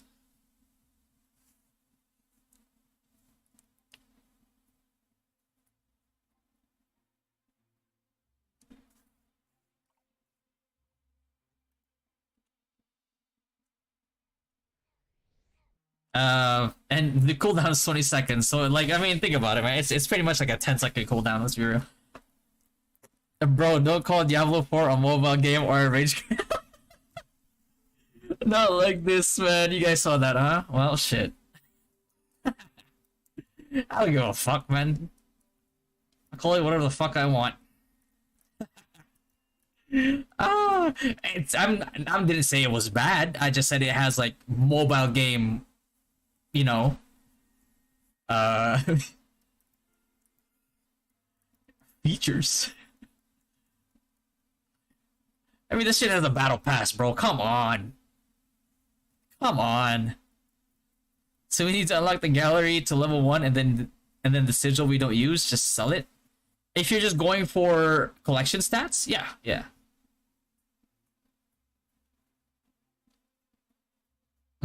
Only thing is, like, the only ones that you can sell for diamonds is like shards wise. I'll show you. Is the yellows the yellow shards, right? You can sell them for diamonds if you want, right? Right. Try to sell it here. I'm not gonna sell it, but you can't do it for other ones, right? For the blues and the purples. But you can. What you can do though is you can sell the whole shards for Zenny, which makes that's why like when I told you guys last time, Juperos is actually really good for free to play players because of the fact, in a way, it's good for free to play players. Like it does cause imbalance, which is why I said it wasn't good. But like the silver lining is the fact that like when you get like whole ones like this, for example, it's like you can sell this for like Zenny, right? So you have like a Zenny income at least, which will help you with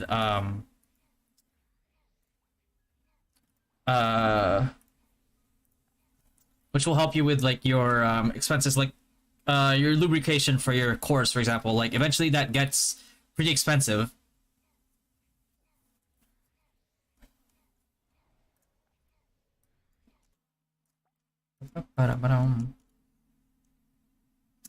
Recovery light staff has potential for AFK healing. Don't go recovery light staff.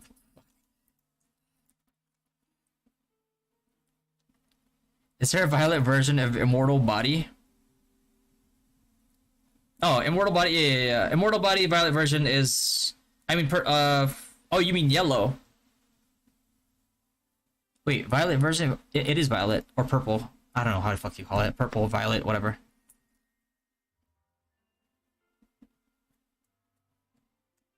It's pretty OP. Yeah, it is. It is.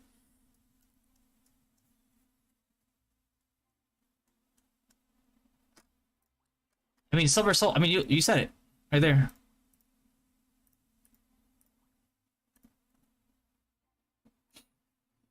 I'm going Paladin. I'm literally using Dead, Surging, Swift, Ancient, Brave, GG. It's trying to be unkillable.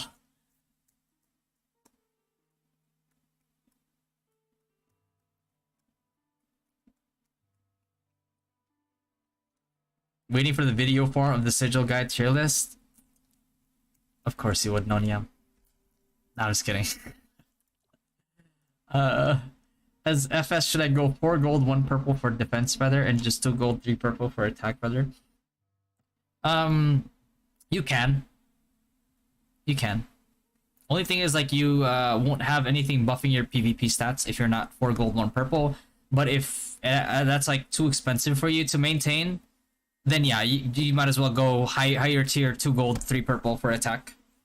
That is like the most cost efficient one for non-whales to do. Where were we? Oh, yeah. Okay. So, movement speed 5.5, right? It's 5-5 versus like, 10 seconds of the 5, right? So you only get to 25% HP. Then level 2, still 5, only still lasts 5 seconds, but you do get the movement speed, 5% additionally for 3 seconds. And if you compare it to level 2 Immortal Body right there, it's still 5-5.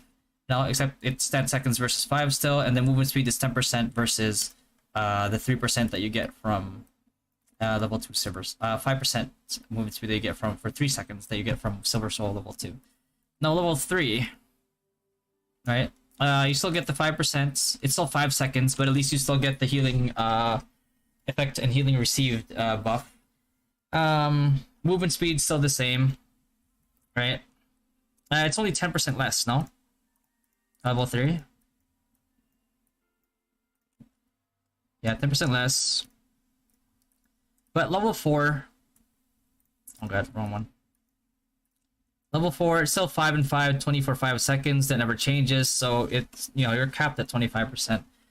And then you get the reduced damage taken by 30% versus the a level 4 Immortal Body, you get 50%. So it's 20% less. It definitely, I mean, obviously it's a blue version of the purple. It's going to be weaker, right? But it's still pretty good. If, 20% less damage reduction, it's still at 30%. It's still pretty good. Not only that, but it also gives you PvP damage reduction. Not only that, but if you get these two, for example, like we found out that effects stack, right? And they all have their own timers as well. So if you can stack these two, even if it's just like for the, the effects stack, but like the PvP damage reduction stacks as well, it's pretty big. So I would give this one Silver Soul. Seeing as Immortal Body is like S plus, I'd probably rank this as like S minus. I probably like this as like S still. Well, obviously weaker than its purple counterpart, Immortal Body. Oh fuck! I can't wait. I can type. Okay. With the heal being 25% less, but also taking half the time, right? Damage reduction at level 4 is also 20% less. Movement speed bonus is, was it 5% less? 5% less? Let me just double check, man. Movement speed is 5% versus this one, which is 10%, right? Okay. 5% less.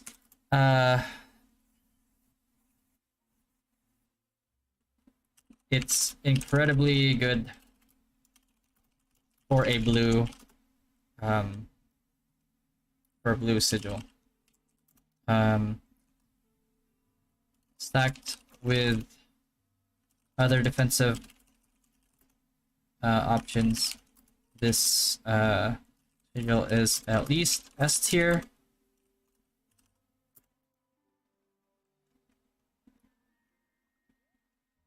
Because of mentioned buffs, plus it gives PvP damage reduction. Right? Okay. Fuck, this room's getting hot.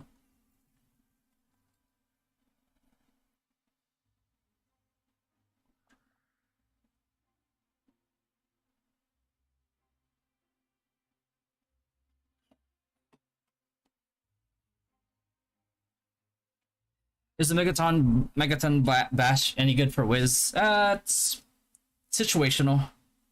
If you can meet the conditions, then it's pretty good. If it's like, if you're like still 2-ticking a mob and but you're only doing like 95+% of its HP or something, or like close to 100%, it's like that should help you go over the edge, especially if you hit them at like full HP. Like at max, it goes up from like 5% damage bonus to like 8%. Then that could be the difference maker between you one-shotting a mob and not.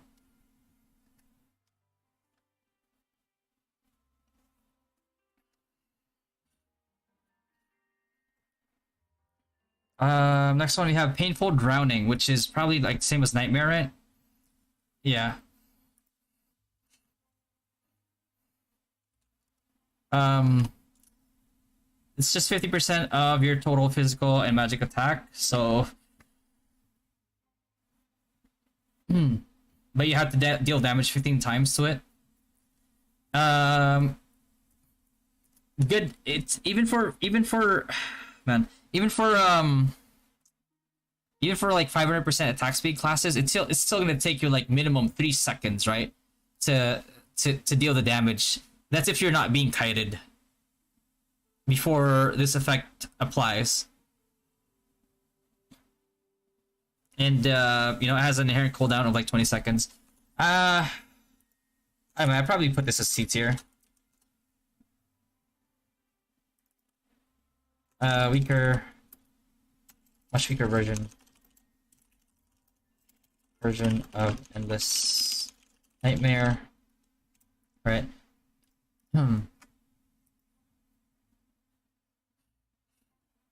Because like if you look at Endless Nightmare, after dealing damage to the target, this one you have to deal damage 15 times from. Does it get less? No, it doesn't. Fuck.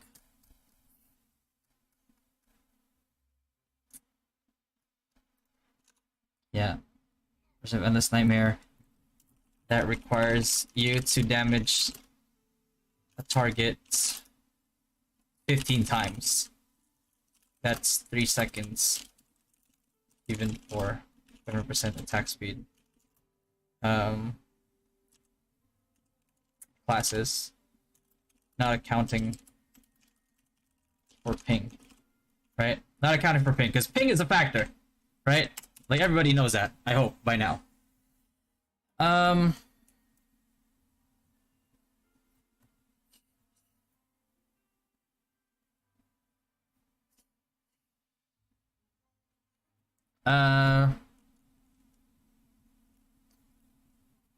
At max, it does, provide CC like slow, but but the caveat is that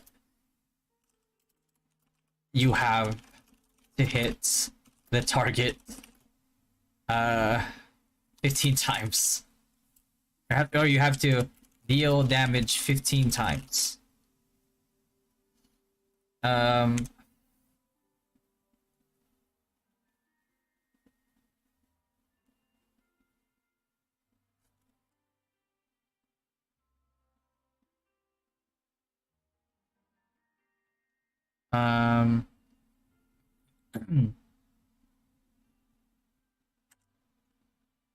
ping or for ping and procs. Ping and procs that deal additional 6 of damage. You have to do damage 15 times. So you're reliant on the target allowing you to do that, which usually does not happen against somebody who is not asleep.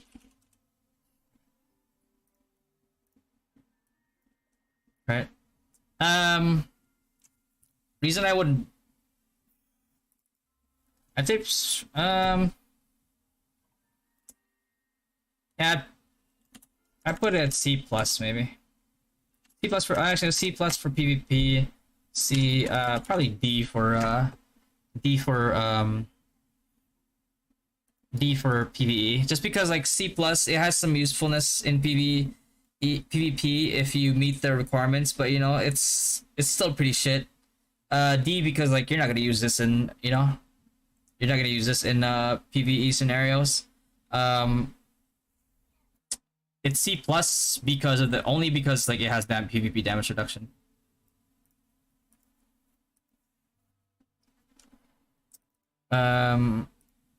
Flowing shield. It's just it's the blue version of which one is it again? Surging protection, right? Yeah, surging protection and floating protection. Now this one is pretty good because of the PvP damage reduction, and even for like a for a blue sigil, it's still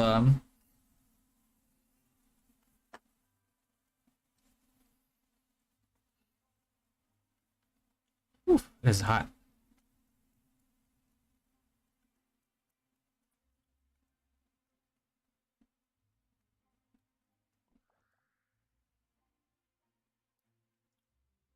Okay. Hmm.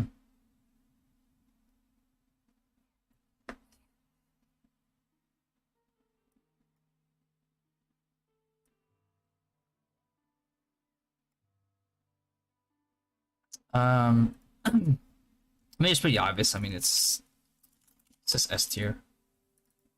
Okay. Blue version of surging protection and floating protection, but still really strong for a blue sigil, right? Also provides PvP damage reduction, which pumps it up to S minus tier. So let's do S minus. There you go. And I think yeah. I put this as like S. There you go. It's because I think it's like the blue one is still too good, man. It's too good. You know, it's blue. It's easy to level, and you get PvP damage reduction. That's fucking nuts. Like this might be the blue that I actually max out, if not like this too. But this one for sure. Unless I can get lucky and actually get the surging protection too. It's so mid. Bro, have you seen this? 8% of your max HP for 60 seconds and additional 8 and restore additional HP of 200% of your P attack plus M attack in battle. And it has only has a 30-second cooldown. When the shield is broken, you slow them down for 10%, which lets you get away. Basically makes it almost like if a DD crit Sinex, for example, cannot kill you within like a second, that means you can get away, right? They tap you once as you're kiting, and they get slowed down, right? And it also increases your movement speed and reduces your damage taken as well. And that's a blue sigil, and it gives you PvP damage reduction. Are you nuts? Well, it's a sigil that has 0 downside. It is like jam-packed with everything that helps you survive. There's nothing in this right here that doesn't help you survive. Like edging would be like, oh, it has really good stats, but like there's just one thing that just like brings it down. There's nothing in this whole package that brings it down. Even your bonus stats, bro. Look at this. It's PvP damage reduction and damage reduction, bro. Like if this was PvP damage reduction and this was like crit, I was like, what the fuck am I gonna do with crit on a mitigation like sigil? You have PvP damage reduction and damage reduction.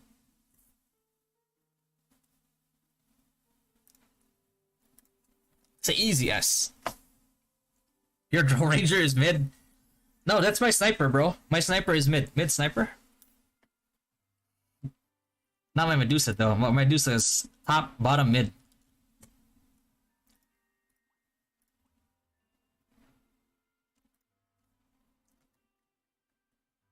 Yeah, blue version of Swift Breakout. Not Choice of Fate. It's not. It doesn't have a. No, it doesn't. Okay, so it's blue version of Swift Breakout. And this one, You just have to move. Like Swift Breakout at like level 4 is really good because it's like 2 seconds. Yeah, it's 2 seconds.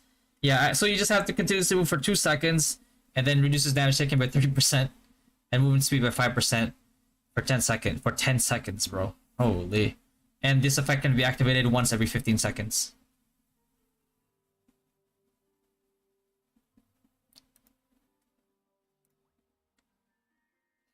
Silent Escape gives you that 10% reduction just for moving for 5 seconds.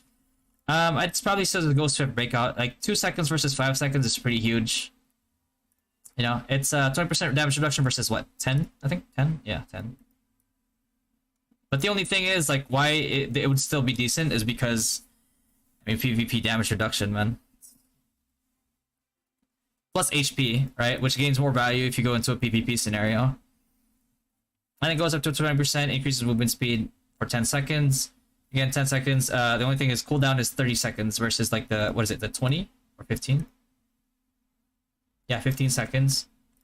So I would definitely, this would definitely get bumped down. It's good for a blue sigil. It's good for a blue sigil, but it's not OP for a blue sigil.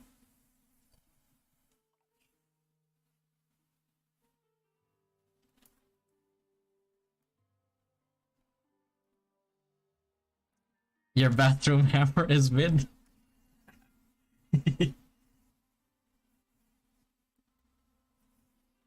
Mid bathroom hammer? Easy strike. I'm a roaming sniper. Bro, have you ever seen a roaming Medusa? Never S for that shield, only the purple one deserves S. Bro, my fucking nuts deserve an S, alright?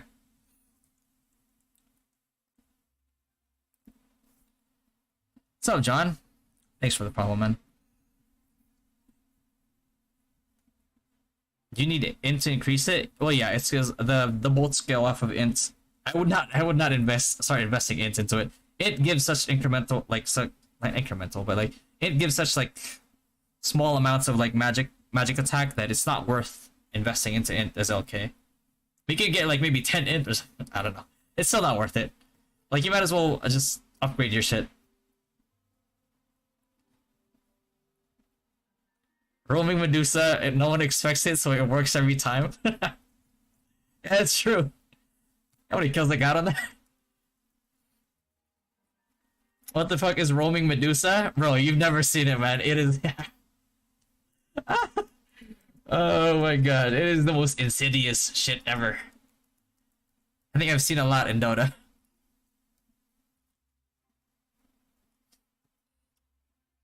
After continuously move for 3 seconds, oh, it goes down to 3 seconds at level 3. That's not bad.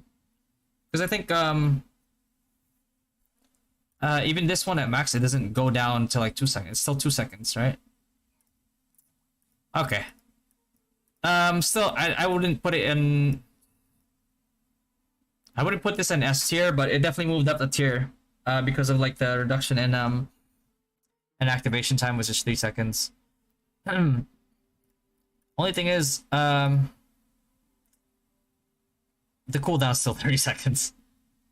So it's like a 20-second downtime. That's assuming the cooldown starts as soon as the effect takes into place.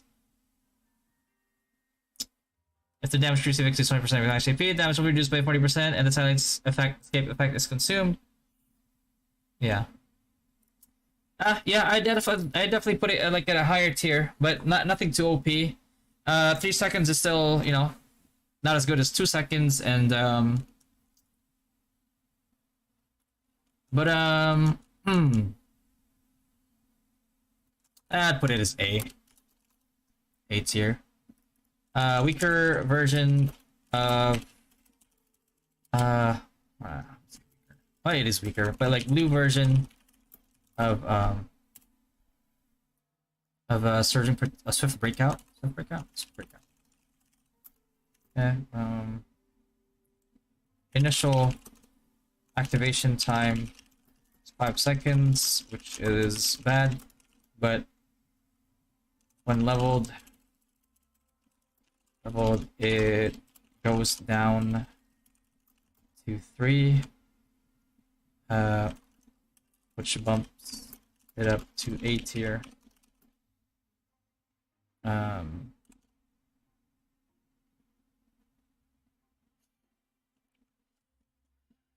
Hmm.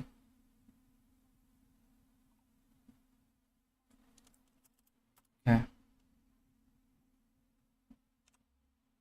They want to make it A tier or B plus. I think it's still B plus. It's not like nah, B plus, man. B plus.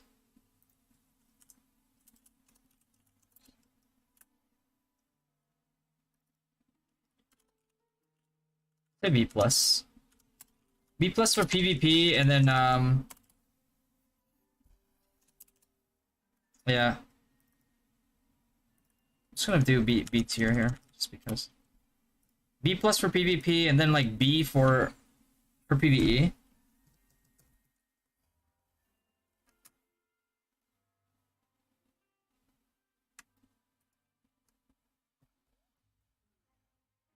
Actually, no, C tier for PvE. C tier.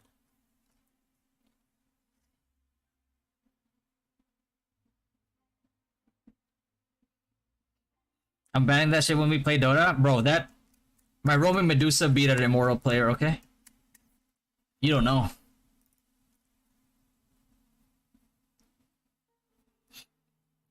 Like you could put an ideal sigil combo build per class for well and free to play. Yeah. It's gonna be at the bottom here. I'm gonna add another section down here, or like all the way to the side over here maybe. But yeah, it's gonna happen. That's the reason why like I'm not answering like what's the best sigil for this class, because if I start doing that, bro, like I'm never gonna get this done. But it's gonna happen. Just gotta be patient.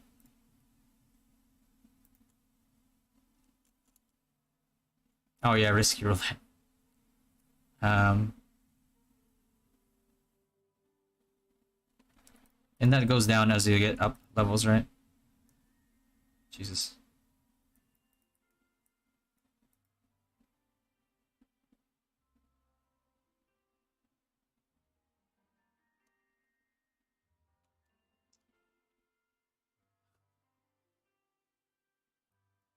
Don't tell me their level 4 doesn't have the heal, doesn't it?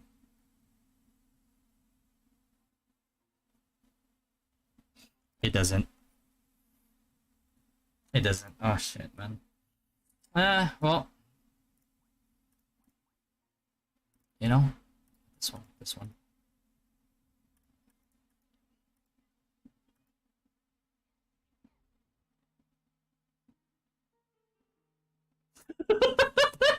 Oh no. Not even here, bro. K-Lead's not safe on stream either. Appreciate that. Appreciate it, man.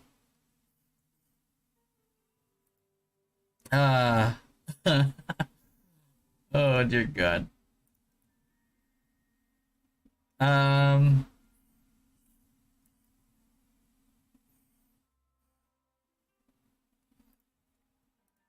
gotta lie, this one's pretty shit. Does not have the heal that like Choice Maze has. No? Oh, it doesn't have Choice heal either. Which one says? Which one's the one that has heal again? Is it Berserk? No, it's not Berserk. Alright, one way to find out. So.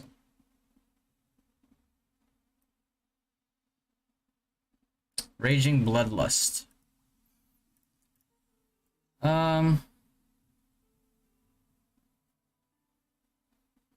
Most usable on MVPs plus high tier Bafo Jr.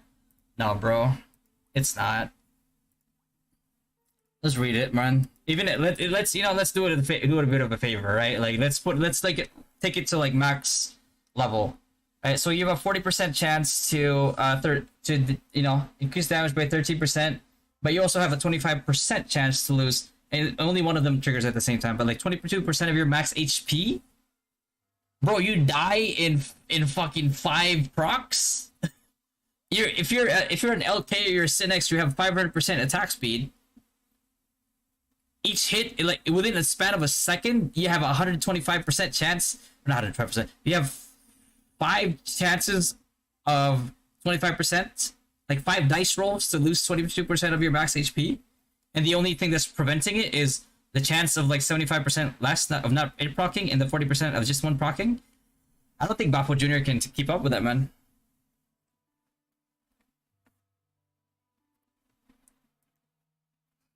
Like, you can't compare it to something like Raging Bloodlust. Like, Raging Bloodlust, at least, like, when you... If it takes you down to, like, less than 20% HP, it can restore, even if it's only limited to, like, 1 second, like, per proc. At least, like, it does 3% of your actual max... Not your current HP, but your max HP. So, if you have this, along with Bafo Jr., along with, like, Sanctuary, along with, like, heals, then yeah. Yeah, you can tank, but, like nothing to mitigate this damage at all, even at max rank. You know what I mean? That's rough. And you have to. The thing is, like, you have to read it here. It's like chance to lose 22% of max HP. If it was 22% of current HP, then it would be, you know, it would be like B tier, right? For MVPing.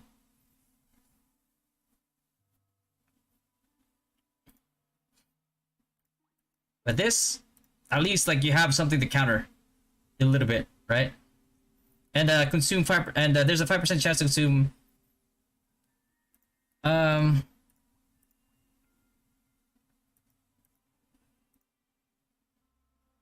about 2 3-star hunter flies for MVPing?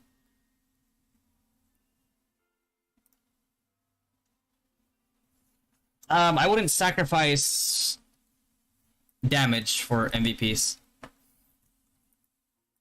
I mean, like, we're trying to get, like, more healing here, but at the same time, it's like, we're not trying to give up damage, because damage is still a factor, guys. Like, you guys forget that? Damage is still a huge factor. I mean, to get a lot of points for healing tab on MVPs, I mean, but you can do that without this, though. There's, like, way better options. You know what I mean? It's like, trying to get, like, healing points, right? Which is nice, but there's better options. And what if you die? What then? Like, you die and then what? You get less points now because you died. You'll get one. You'll top 1 on damage taken. It does the reductions over here. Hold on. Reductions over here. They don't apply to damage taken. It applied in NA, but when we tested it out here in global, it didn't count for damage taken. I don't know why that is, but when we tested it, it's, you know. Origin Global is better than ROM by a clear mile, Ronaldo.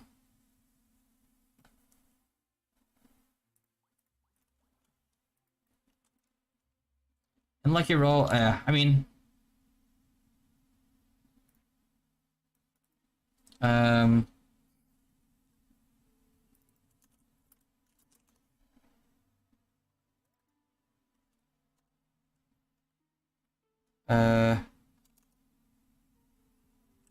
a bit deceptive for people who want to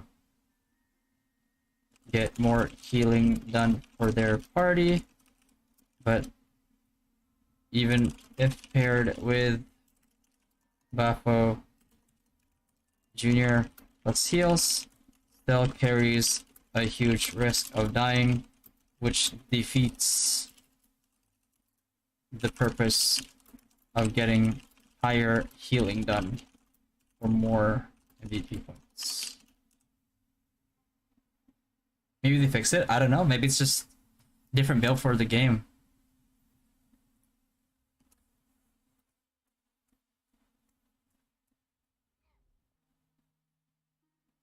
Origin Global or Eternal Love, which is better? Origin Global.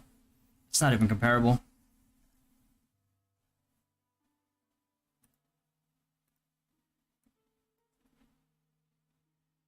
And Lucky Roll is, I mean, Lucky Roll is just like a weaker chosen one, right?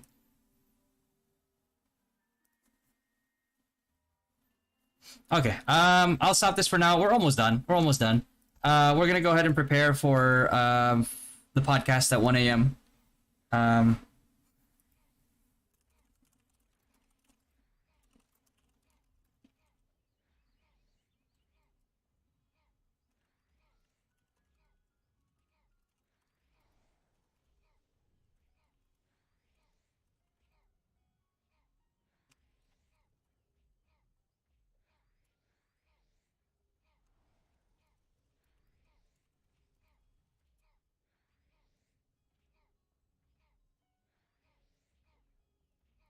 We're gonna do it here, live on stream, and then the episodes we upload it in on my YouTube.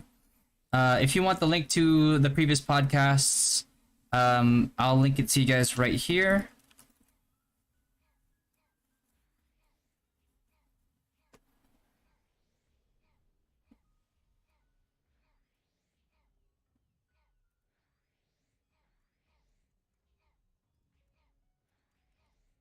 Podcast.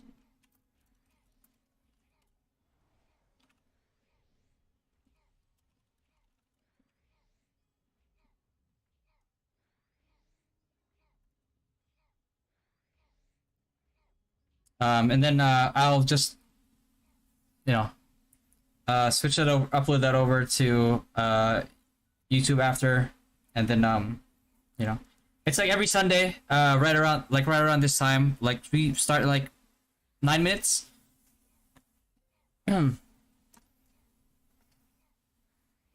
um, we're trying to get like sponsors for like the overlay for the podcast, so we can like improve it a little bit, clean up a little bit. Um,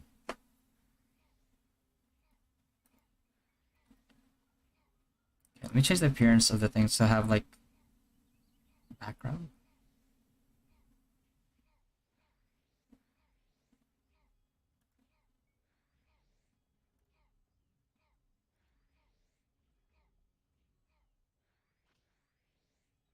No.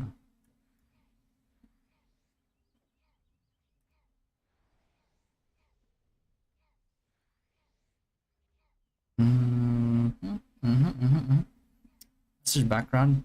Do I do that?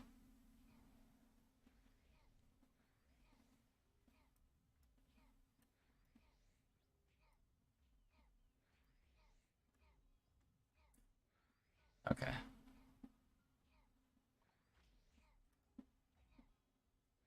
don't know if that saves it. Let's see.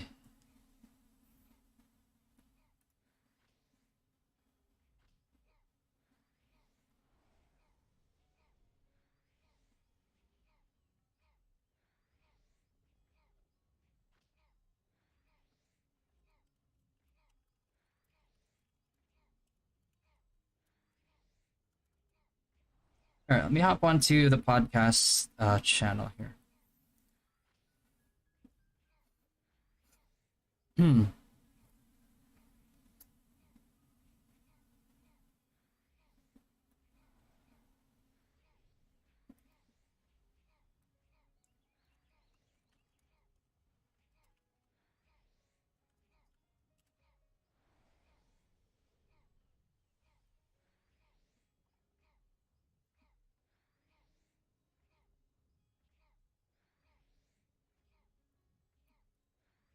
Okay. Let me just Why Origin Global is better than Eternal Love. Better systems, uh better and more content in the future as well. And it's gonna get a lot more attention and a lot more publicity.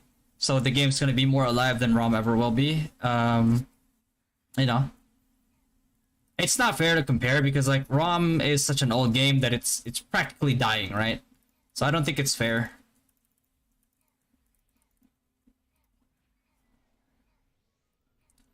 Let me grab some water before the podcast. We got like 6 minutes to go. Be right back.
I can play Origin Global in PC.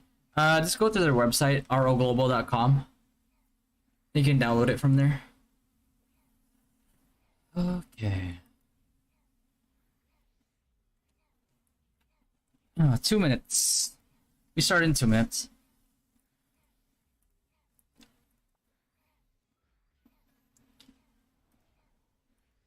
Let's see.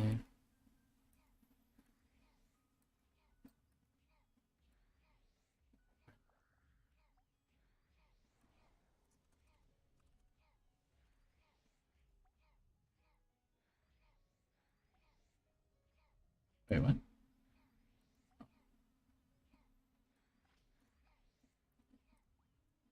Let's see. Pick a location.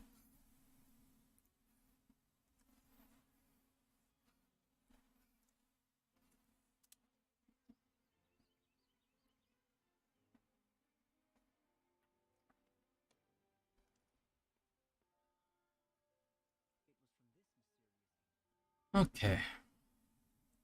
Um.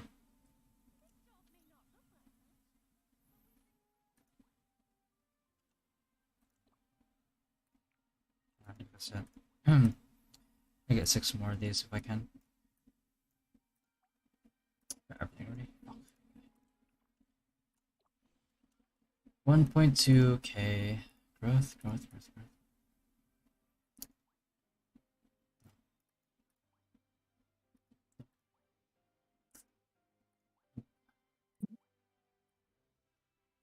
I am. Hey, Thai. Hello. Hello. Mm-hmm. Let's see. Where should we do? Which location do we go to today? Mm. Hmm.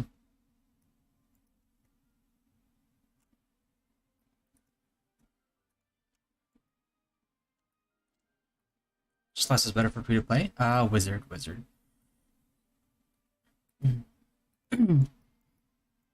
We can go to the southeast corner of Frontera.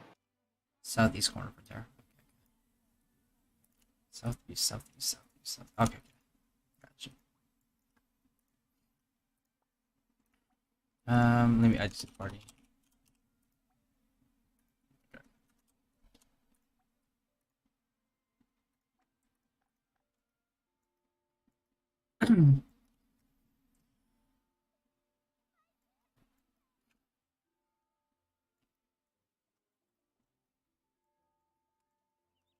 Raised by the swings. Yeah, swings. You can do swings. Or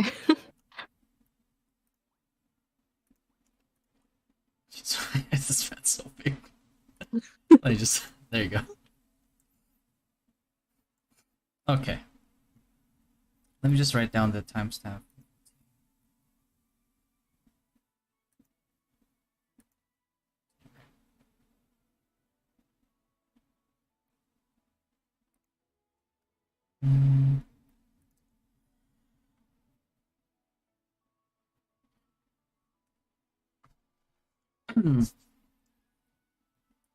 Okay. Would you like to do the intro, or you want me to do it? sure, I can try. Yeah, Are go you ahead. ready? Yep. Great. Hello and welcome to Dynasty Global Rue podcasts. It's been a while. It has been a while. That is true. Most. I'm Thymine and we're with Patty.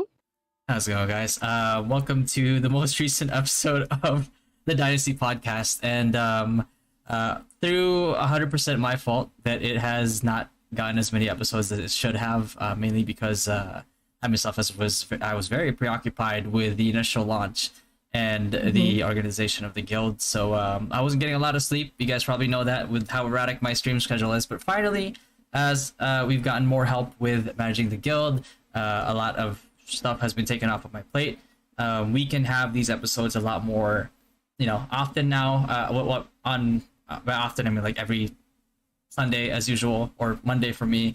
Also, we'll still have the Rue is a dating game show on Fridays, and then actually have a steady streaming schedule that people have been asking for a while. So but that's not what we're here to discuss at the moment. What actually are we here to discuss, Dai?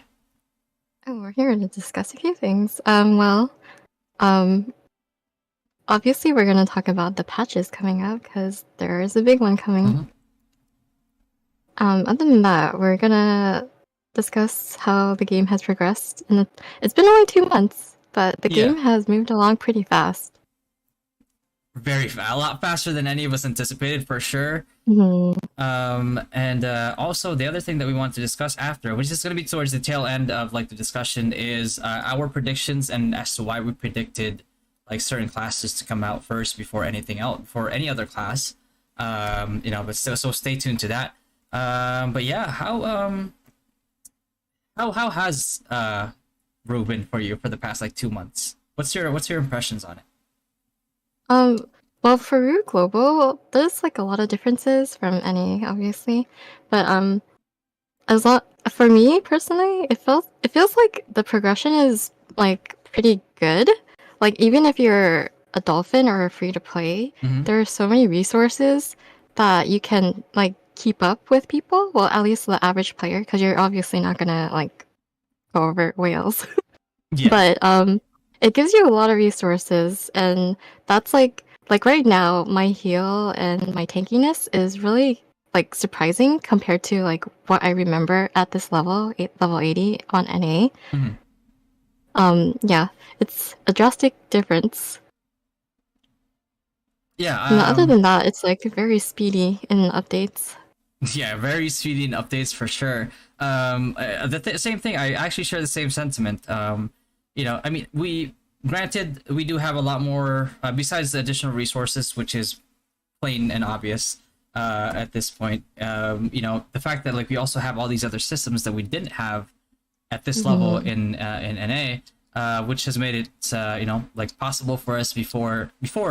Uh, it was thought to be impossible for people to do Bafo pre 80, and then we were proud to do it at 70 with like the resources that we had. But now, Mhm. with global, it was actually possible at level 50, which is Yeah, pretty it's crazy. pretty insane. Yeah. So, um, And then also right recently we got sigils, which didn't come out on NA until like around the same time Global came out. So that's like how fast this server yeah, is going. like 110, 115 was it? Like server level, Hmm. something like that. Yeah, it's Yeah, pretty crazy how like soon we've gotten these things. It's the same thing for like Juperos too. Juperos, I think it yeah. was like a level 110, level 115 content in NA too. So like when I got this, I was like, "There's no way we're gonna get to the max level." I know. Yeah, even like whales, right? Like whales, but once it came out at this early, I was like, not even whales can probably get to like the max level in Juperos right now. Like it's too Mhm. early for it to come out. Um, Yeah, it's pretty nuts. yeah. Although not a lot of complaints about it with Juperos coming out. Like I still think that sigils make the game pretty like imbalanced because like if it was hard to balance before, like the LK issue hasn't even been resolved yet, right? Like they're still very underpowered. They still don't Mhm. scale, and then now you put all these other things with like sigils that are just make it so much harder to balance for like the devs, or if they even have a balance team for them to balance, because they haven't even resolved the issue of class balance. And Mhm.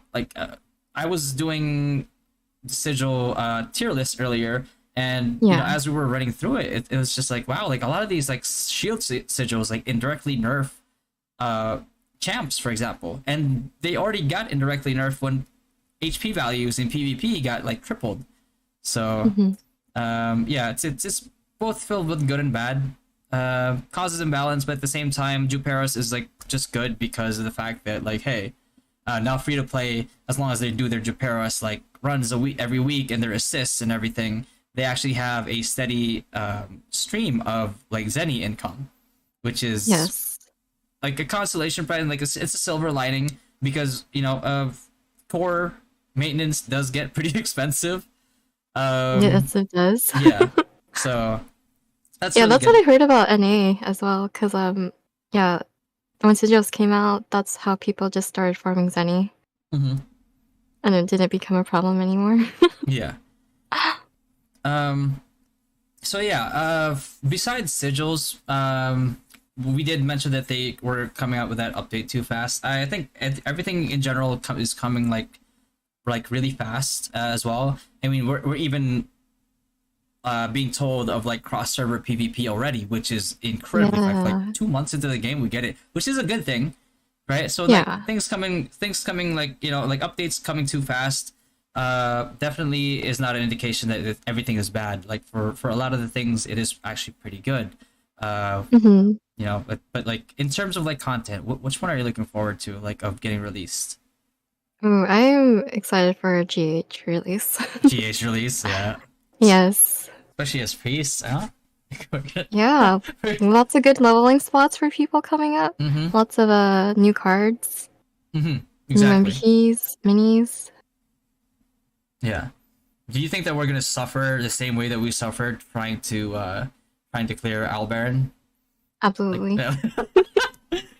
I was trying to get a Dokopi card and a RGOP before GH, but it's not happening. yeah. Just in preparation. Yeah, I guess. Which is kind of good. The Albaran being like very difficult because it's kind of like an anti whale MVP almost, because like like even like the biggest like giga whale like players were not able to tank it. Like I remember like having all the necessary card and equipment counters and like elemental counters on like Evil's account, for example, right? And he was still getting one shot, which which is crazy. But it's good because like that is like a kind of like a mechanic gap or mechanic check almost of a boss, because you really need to know how Yeah. to rotate him. Mhm. So hopefully all these Oh, feathers, they don't diminish that difficulty, because that was actually yeah. fun. It would be a good practice for like comms as well. Hmm. Hmm. Because there is a lot going on with Albaran and even Dark Lord. A lot, yeah. Um, yeah, Dark Lord definitely needs a lot of callouts. I feel like Dark Lord almost, if you can tank his like single target abilities, it actually becomes easier to just duo him at Mhm. some point versus like having a lot of people. But again, Yeah, yeah, because of the blood.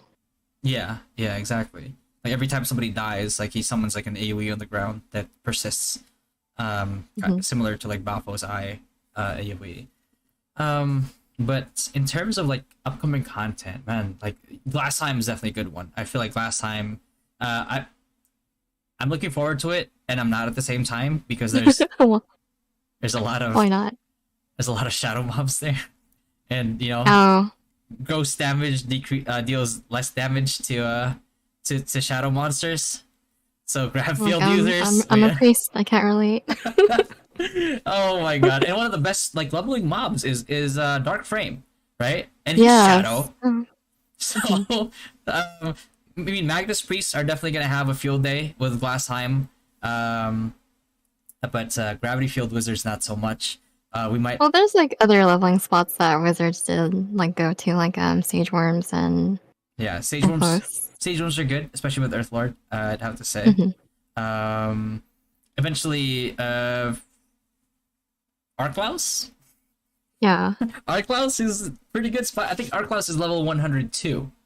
So you need to Yeah. be 80. Oh, I can't do math. 80, like 87, right? Something like that. Yeah. 87. Because it's 15. So Yeah. if you can get to 87 before Glass Time comes out, or as Glass Time comes out, then it would be better for Grab Fuel Wizards to just head to Arklaus versus grinding at Dark Frames. ME Priests would definitely want to grind there for sure, because Dark Frames are just really good if you go to the dual spot like in Courtyard.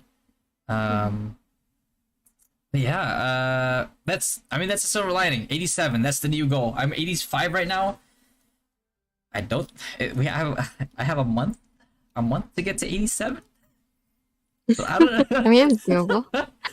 87. Yeah, 87 should be very doable, because like once Glass Time comes out, level 90 obviously is going to be available too, right? Yeah, So soon. that's an excuse for me to do all my quests to get to 90 faster. Um, let's see. What about for. I think level 90 is a bigger update for priests than it is for wizards. I feel. because of the magic I guess type. it depends on if you have like a plus 15 accessories and stuff. Because Mm, I recall the like Bloody Knight accessories. You need that combo. plus 15. Yeah, the combo Otherwise, accessories. Angelic Ring is what you want to stay with. Yeah, that's good. Bloody Knight definitely caster's like favorite MVP. We don't really have to worry about like we don't really have to worry about Chimera, don't we? Like we Oh don't like yeah. Chimera is just like for melee and like snipers, right? Mhm. Yeah, like the snipers want the the rogue's treasure or something like that, and then Yeah. tanks and melees want want the medallion, whatever what call it, like the Yeah. yeah. Hmm. I never Um, forgot about Chimer because on NA, eventually people just kind of stopped doing him. yeah. Uh, and then man, we do bloody and we do Dark Lord, right? We don't really worry about um Albaron. Well, I mean, we still have to quote unquote worry about Albaron just because like we can't just abandon our guild mates and just like Yeah, uh yeah. let Owl them fend Baron for definitely themselves. good for like our like melee and snipers and Yeah, stuff. yeah.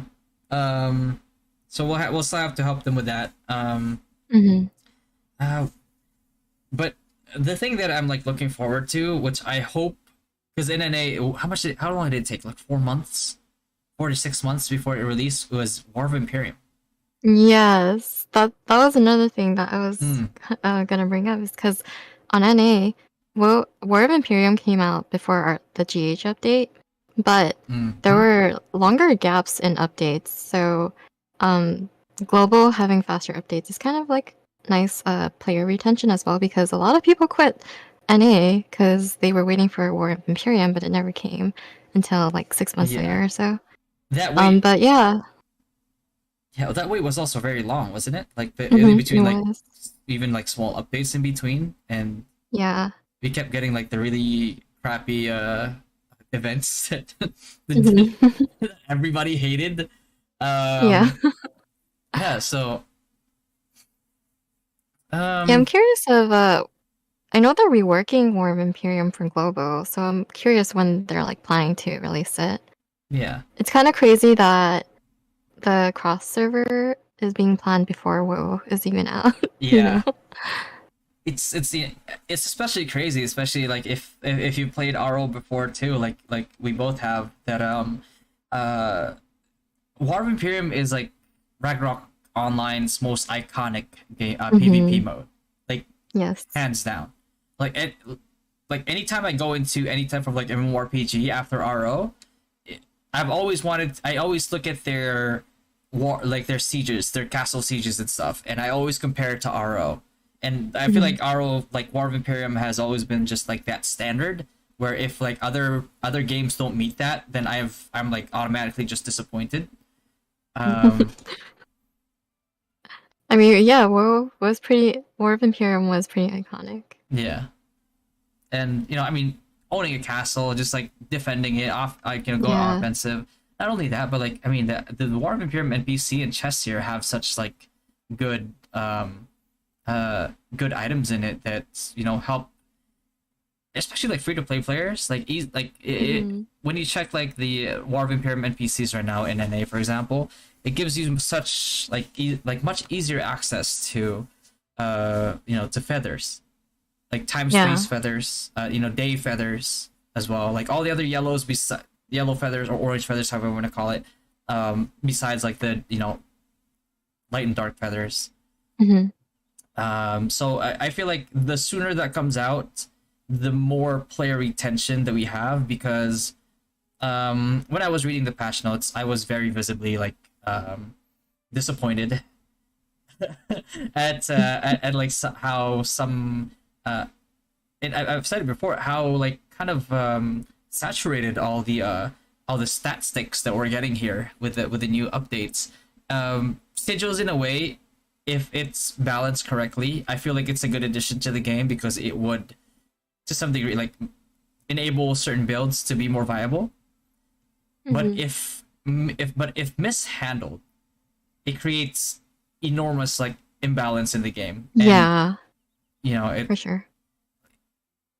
like champs already feel bad with HP and PvP being higher, but now that they can one shot people, it's like yeah, okay, it's whatever. But now you have like all these crazy shields and like damage mitigations on like first hits, like or like, like initial damage, and it's like okay, so like what initial damage am I actually like worried about? It's like okay, maybe like a soul breaker Synex hitting me for like 100% of my HP. Now he can't one shot me. Okay, but it has immediate activation after. Okay, but like now camps the Asura, and it's on cooldown for like 10 seconds. So if Mhm. I survive that, it's what if I survive that and I kill him? Now it's an Right. 0 for 1 exchange in his end, and it just feels bad. I don't know. Yeah.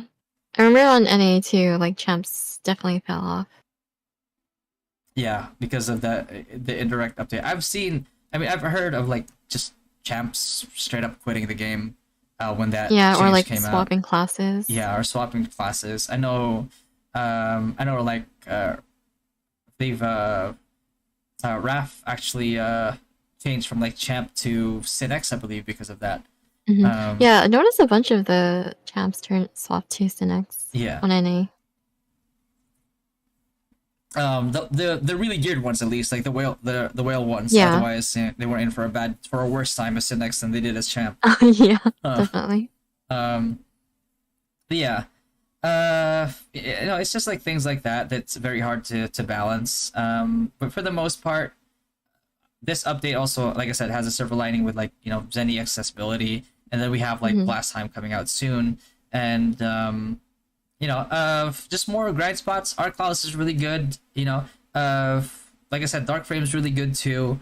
Really good cards for FSs. I think Sage Worm is really good for more heals, right? As FS, it's like more affordable as well, easier to get than like say Greatest General.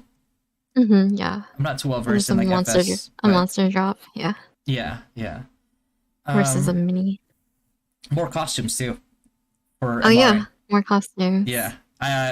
That's one thing that like I'm actually looking forward to with like last time. One of the reasons why I haven't spent a lot of my specimen that you get from like killing mobs Mm. is because of the glass time update. I want to have enough specimens for certain ones so that I only have to worry about the dolls.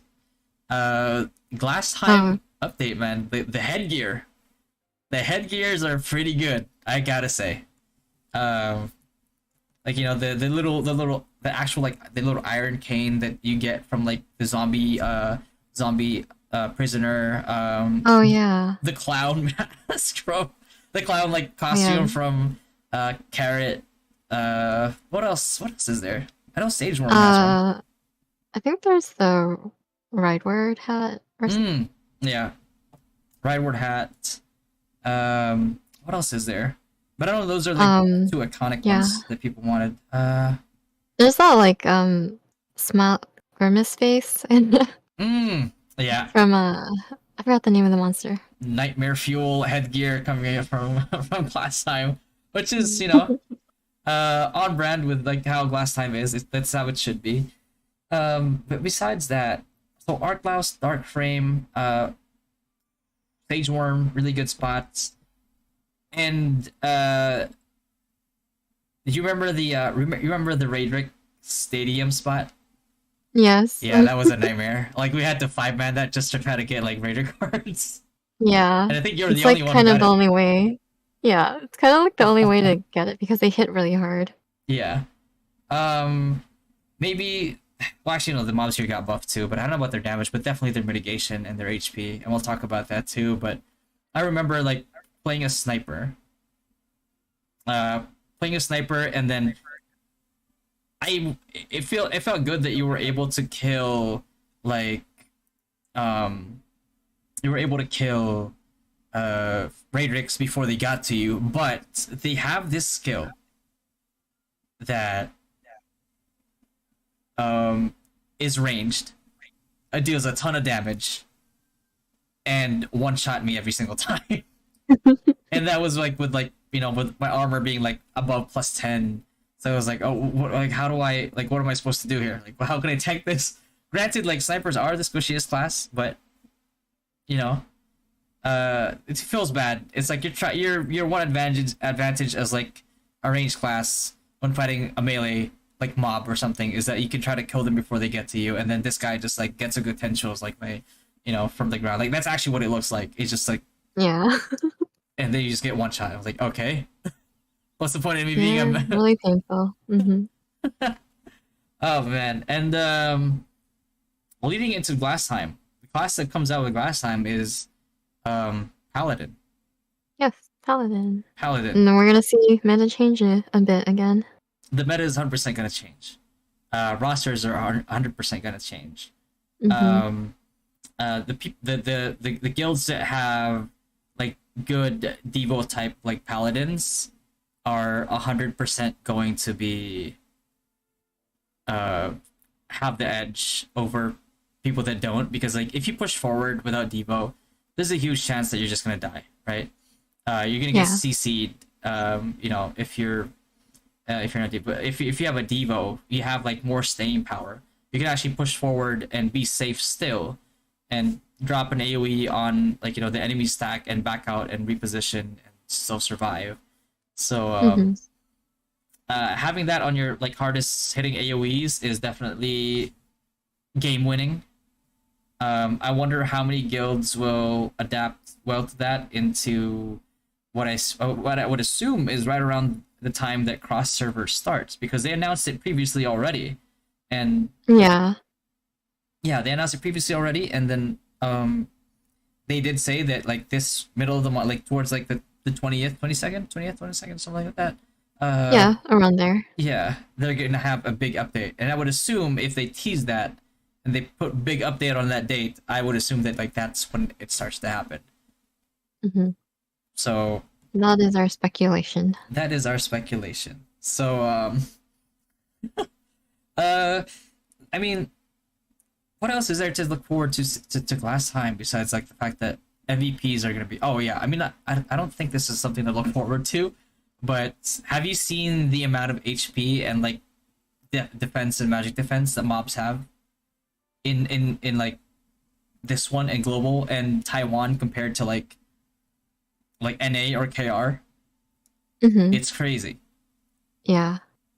What was it? Like Carrot, for example. Carrot was like pretty popular as a free to play friendly spot, right? Like you even saw Spiral Pierce LK's grinding there and being able to kill Mm-hmm. them in like one shot or something like that, right? But like the HP that they had compared to like what I saw in Taiwan, what is that? Like Carrots had like what 1.1, 1.2 million HP? Yeah, something like that. It's like I was struggling to do 115k on my Stonehenge on a on a wind mob. They're trying to one shot it like 1 million. It's like, did they at least adjust the XP that these mobs like give to make Mm-hmm. it worth it? Because like, if I'm stuck grinding, dark frames, right? If I'm stuck grinding dark frames, those mobs have a lot of HP because they give like better XP in return, right? Mm-hmm. Yeah. But they're shadow, and let's say like I can't use grab field because it deals like too little damage. Then I would have to use something like meteor storm. Mm-hmm. But because of how high magic defense is like on the mobs, like meteor storm might actually end up dealing less damage unless you have enough magic defense ignore Mm-hmm. to just ignore to be able to like kind of pierce that magic defense a little, because the way that like magic defense pierce works is some people think that it's like 1-to-1. It's like, oh yeah, it's like you just need to have this amount, but the thing is like when you reach like certain thresholds of like magic defense or physical defense pierce versus their magic defense and physical defense, the difference is actually a percent difference. And like when I was doing Sky Petites, I was barely two ticking them, Like they would like my first tick would bring the sky petite down to like 20% HP, maybe 15%, something like that. And then when I boosted Mhm. up my magic defense pierce, the difference in damage was so huge that I went from like barely two ticking them to overkilling them. Like I needed to do like 115k or something like that, like something close to to be able to like what to one shot them. And I went from that Mhm. to like 150 something k. I mean like a single tick, which is Wow. insane. Yeah. So like it was like inversely, like if you think about it, that's what it does for you, but what happens when you don't have enough? Right. The reverse happens, and then your damage Mhm. is just non-existent. Mhm. Yeah. So Curious how that's gonna go. how are my question is how are free-to-play players going to survive in glass time if we get that same update to mobs like Mhm. magic defense, physical defense, and like HP? I think it will be doable, but for sure it will take way longer. Way longer, uh, greatly diminished XP, Yeah. because like even the difference in XP between like two tapping and one tapping something is already huge, right? Mhm. So let's say like my grab field does like good like decent damage, and it takes me like 4 ticks, like 4 or 5 ticks to kill Arklaus, right? Mhm. Yeah. How am I like what is my HP gonna look like? Because like what usually is a really good spot in Arklaus, like the triple spot especially, all of a sudden it's like you're considering like should I actually go to Arklaus or do I just Yeah. go back to Exactly. Marionette? Like what's going on here? Um, so we'll have to see what we get, and once we get there, we have to like figure out how we're gonna handle that because like there's no the other thing too is like there's nothing that damages. There's no small monster damage card, right? Mhm. Yeah. There's no direct earth damage like card Yep. element. The only way that you get earth damage is by buying Orc Lady card and then 3-starring it, and even then you only get like 15% damage to earth monsters, right? Yeah. So it's not even as strong as like a base element card, which is at 20% usually. So I don't think that would help you too much against Arklaus. Mhm. So when you think about it that way, it's like, okay, what do I do now? It's like, especially like, let's say like I'm a wizard. Like, what do I rely on now? I have to rely on like elemental damage, right? I know that like with elemental awareness, I gain 25% more element damage.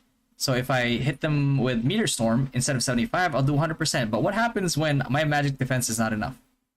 Right. Like what then? I Yeah. cry Exactly. and go back to marionette? Like, oh my god. So what in a way, I guess that's one of the reasons why they probably released sigils early, Mhm. so we can try to build up our sigils, especially our damage sigils, to kind of help us along in glass Yeah. time. But I'm not. I'm even with that, I'm not sure if it's enough. I guess we will see soon. Yeah. How many days? Like 10 days? 10 days more to go, right? We can check the Yeah. It's calendar like next week, right? next week. Is it next week? Yeah, it is next week. Um, event calendar here. Oh yeah, no, it's not the 20th. It's the 21st. Rue Academy, new patch, new job. So like we know for a fact that like last time is actually like coming out there because like in order for Crusader to be out, we need the NPC and the storyline that's in Mhm. last time. Yeah. Um. Oh man, this is wait. This is gonna be a interesting stream once that appears because I'm either gonna be like surprised, like surprisingly happy, or like as disappointed as I expected it to be. Oh my god, man. Like, let's look positively. Yeah, like, uh, man, I don't even know at this point. So, What other things in Glass Time are we looking forward to or not looking forward to, or hopeful about? Looking forward to the new minis too. Hmm.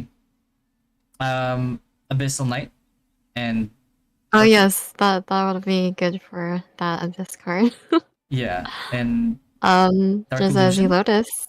Zelotus, that's the one that you're like kept hunting because you wanted the headgear. Yep, Yep, I wanted the headgear. that's the one I Oh, remember. I also hunted it with one of my in Dynasty. I had like a set partner for like PvP and stuff, and he was farming Zelotus for Mm, card, so it worked out. it worked out. It's a good placeholder card. I think with the amount of like Bloody Branch parties that like every server is having, I think I mean, we've noticed that like cards just have been like a lot more accessible. Number one, Yeah. they're easier to start off finally because some of these cards they're like decent, right? But like but they become really good once you 3-star them. In NA that was impossible. We didn't have the volume of like people doing that, and a lot of people that like that would have done that didn't even know about it. Yeah. So man, that oh man, I mean on the bright side, um if it drops for somebody, chances are they're probably going to put it up on the market. Yeah. It's not going to be an auction one. It's actually something that you have to like pull for. So you have a pretty good chance of getting it at a reasonable price. It's just going to be up to like if your click is a magic click that gets that in the actual shop, in the It's trade really shop. hard though. Yeah. I mean, there's other ways that you can do that. Other ways that you can click faster if you think outside the box under the legal. But no, I'm just kidding.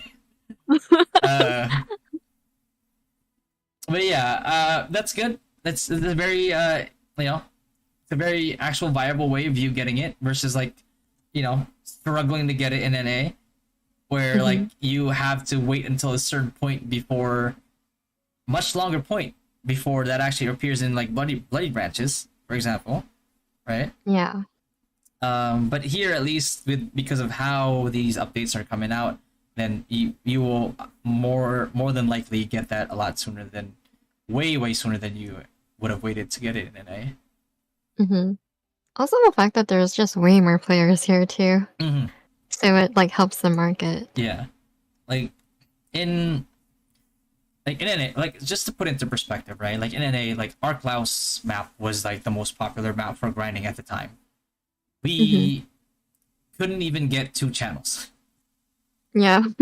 We had to call the server to open a new channel. Yeah. And, Same thing when Geos came out too. Had to call the whole server. Hella popular channel, like or like mob, best XP, like in that update, 1 channel. in global, it's like popular channels have like double-digit channels sometimes. In like the later channels, like later mobs, obviously like not everybody can do it. So like Marionette, there's not a lot of channels right now. But like the fact that we can actually open multiple channels, like up to 3 channels, just from our guilds alone, is pretty crazy. Like, it is.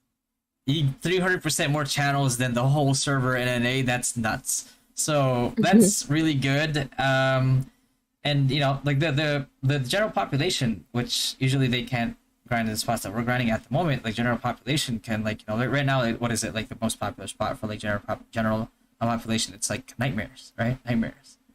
Yes. Nightmares And wraiths. Wraiths, yeah.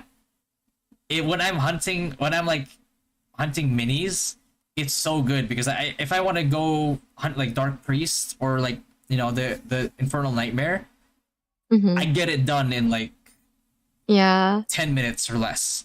It's so nice having the multiple channels. Yeah, switch that. channels and just like they're always up too. It's crazy because like a lot of people just do bloody branches. I like to hunt mine manually just because of the statue parts.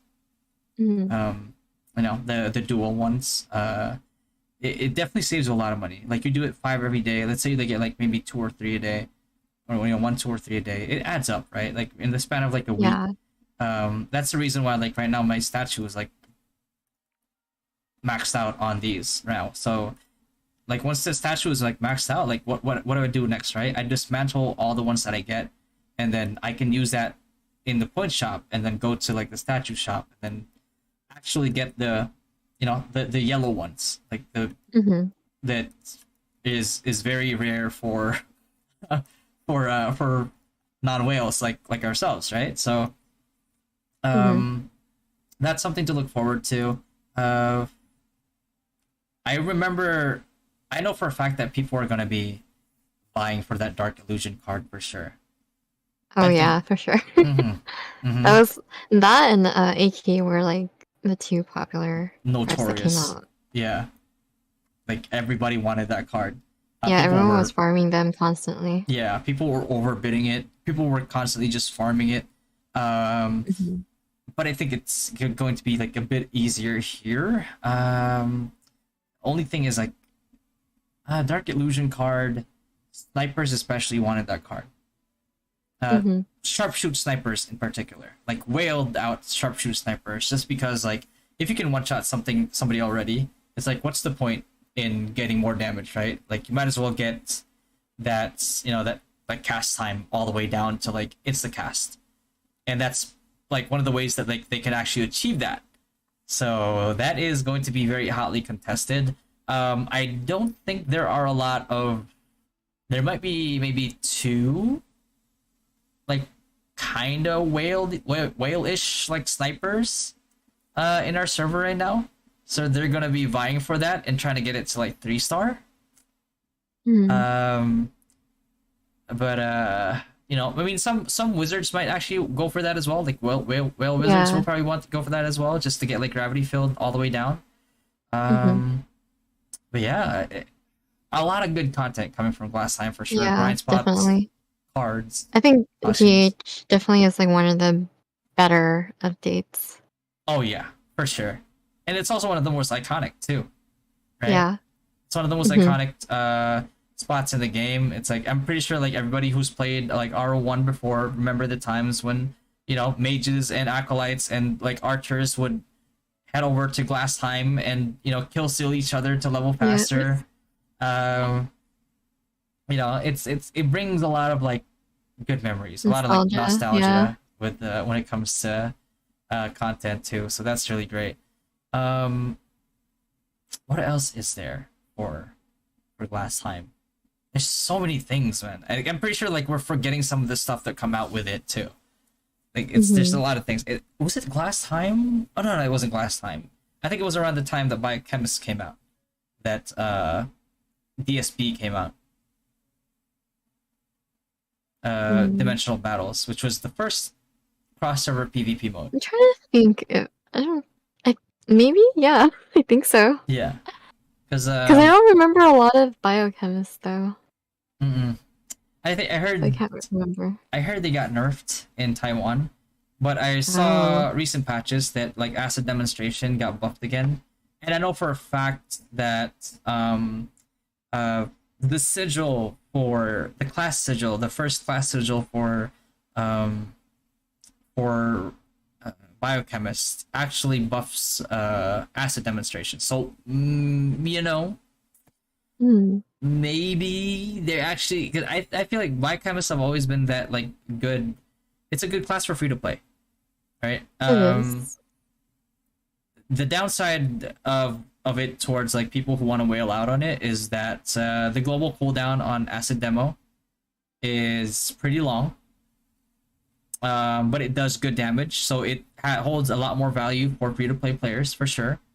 Um, like I think a lot of players expected the same way in R1 where you just spammed acid demonstration and you just kept spamming it.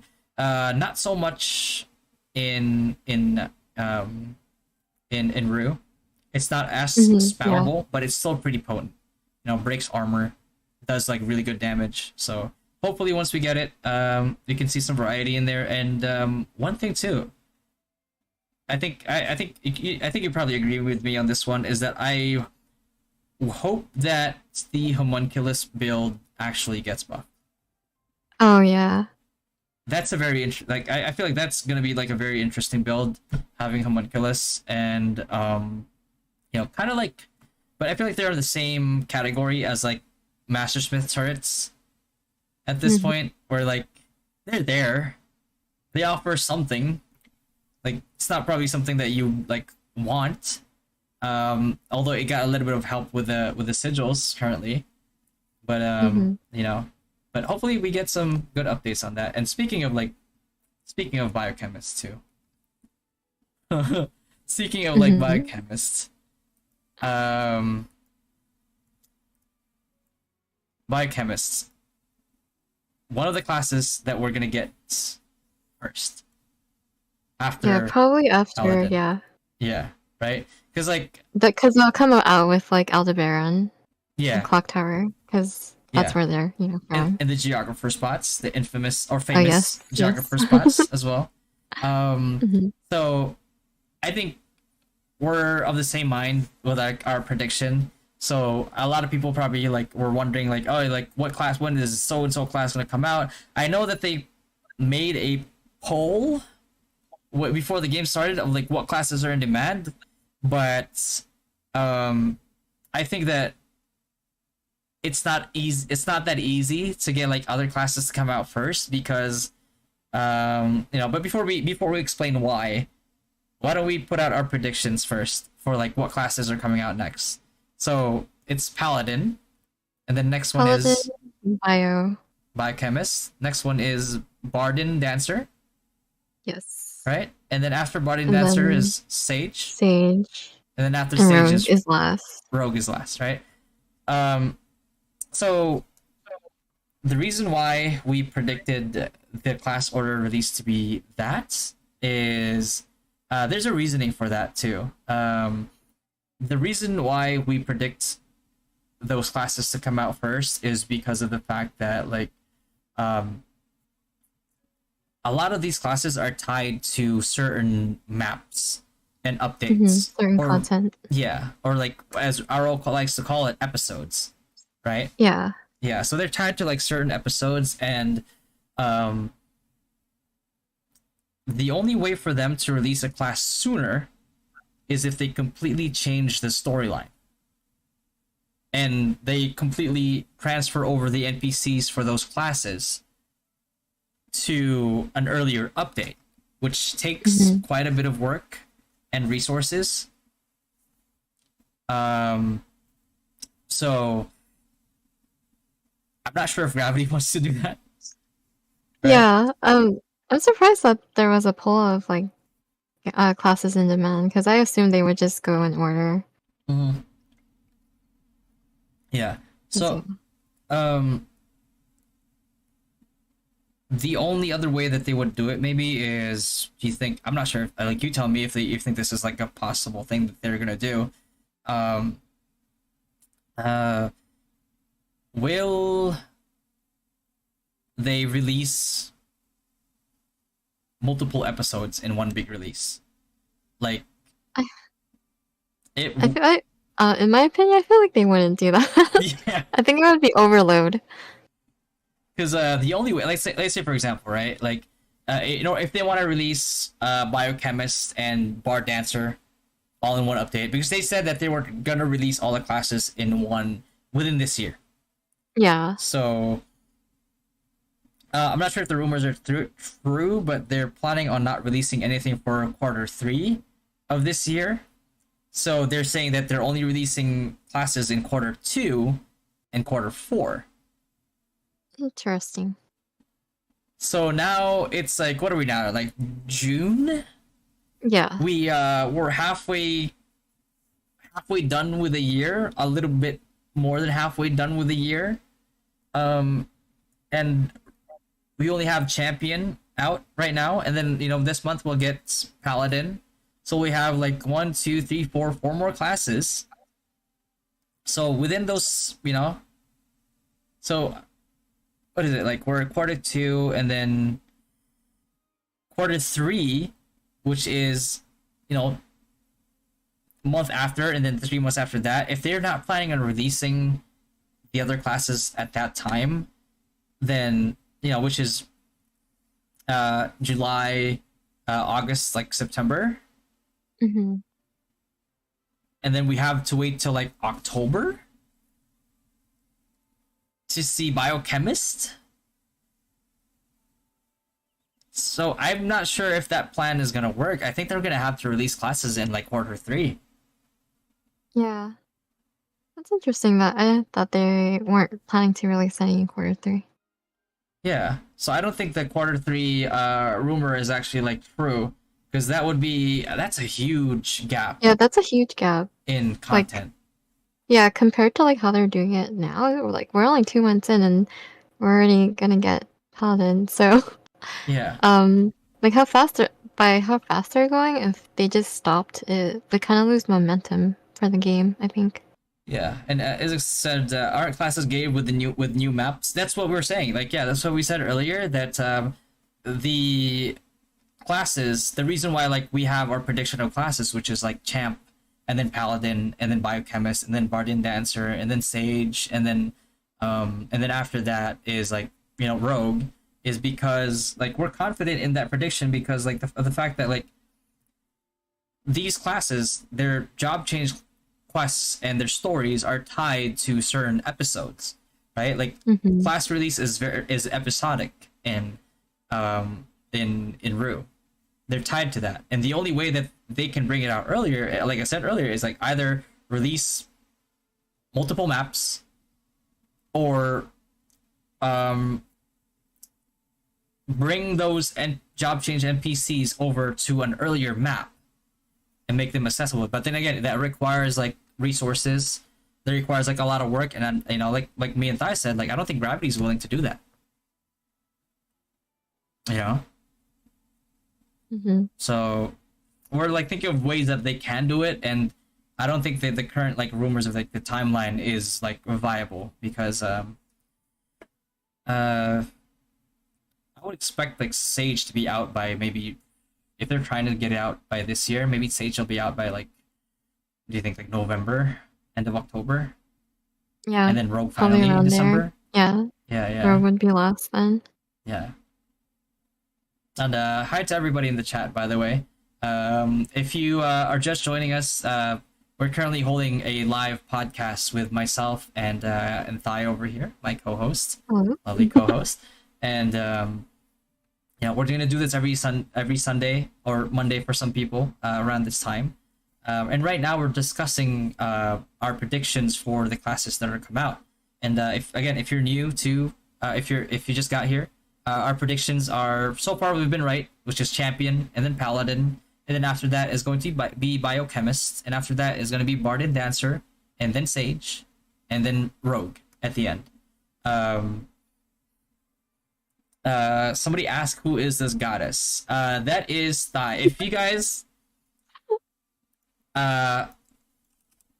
don't know, well, you're about to know, because I am going to link her Twitch in the chat. So make sure that you guys do check her out. She's amazing. She's an amazing artist. She's amazing content creator. Way more consistent than I am, I'll tell you that. So You're pretty consistent. consistently late. Oh my god. Oh, you're still consistent. Yeah, I'm consistent about something. Yeah. So let me link you guys, and this is like linked to all her socials here. So let me go ahead and post that here, and we'll also link it in the description as well when we upload the podcast to my YouTube channel.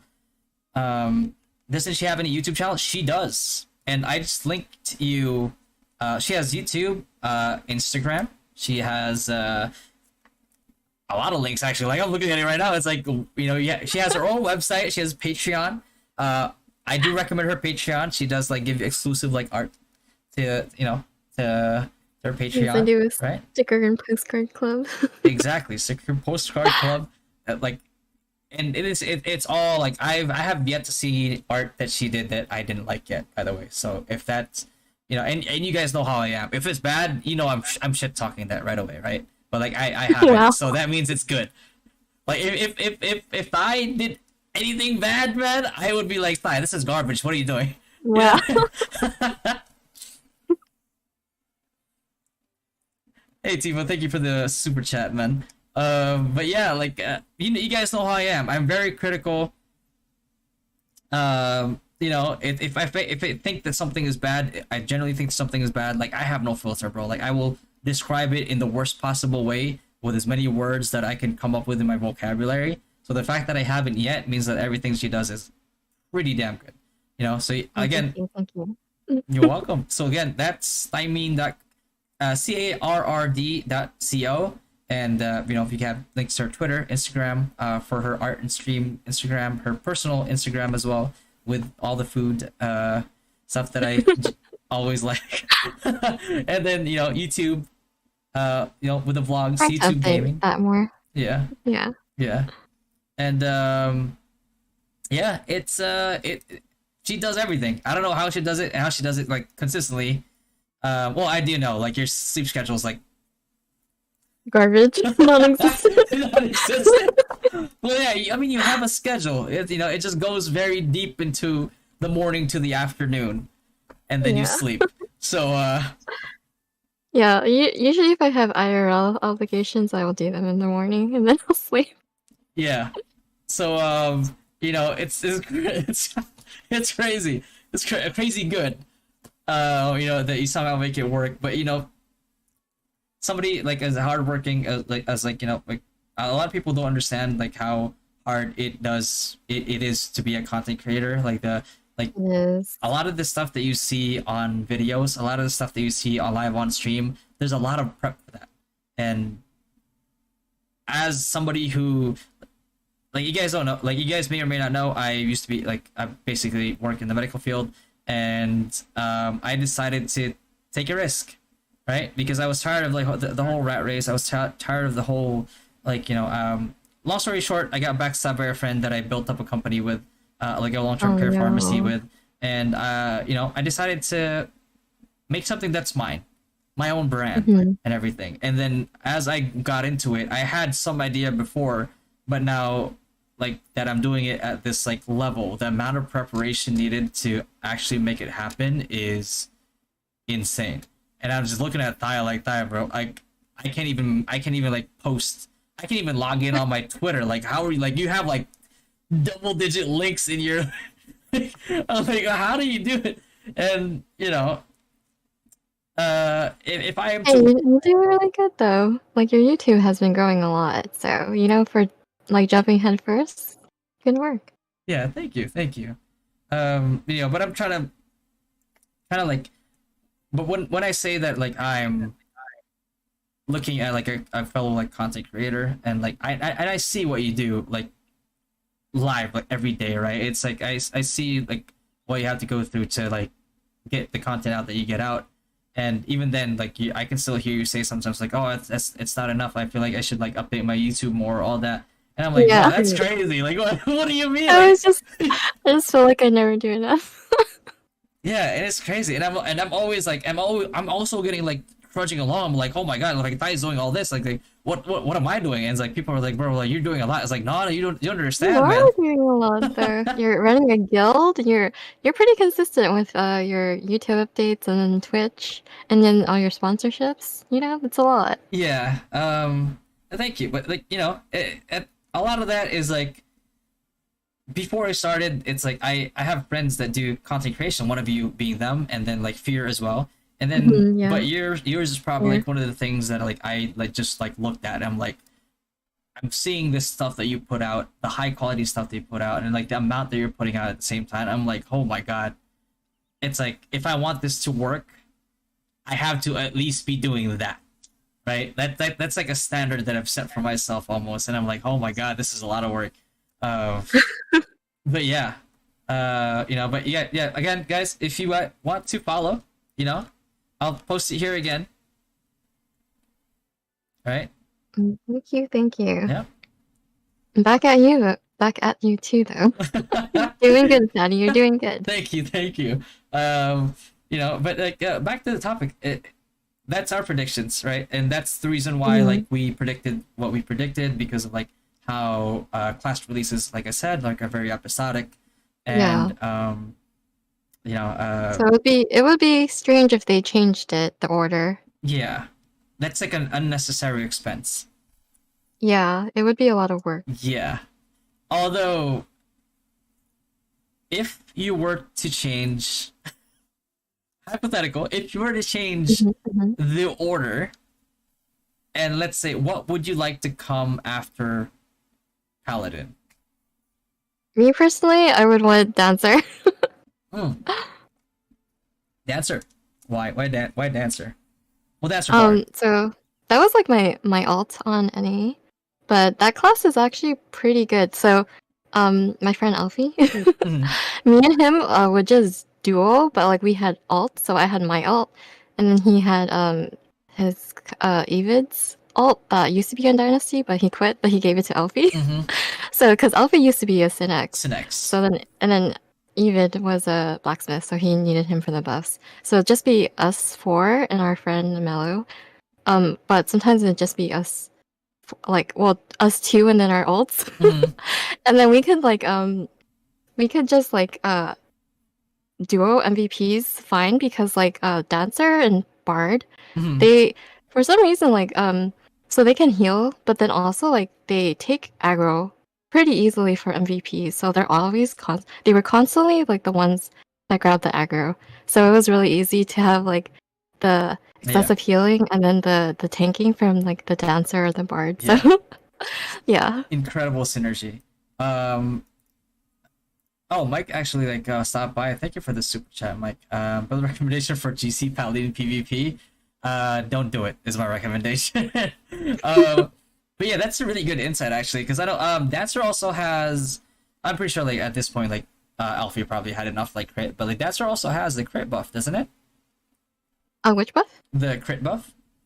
Oh yeah, the kiss. Yeah.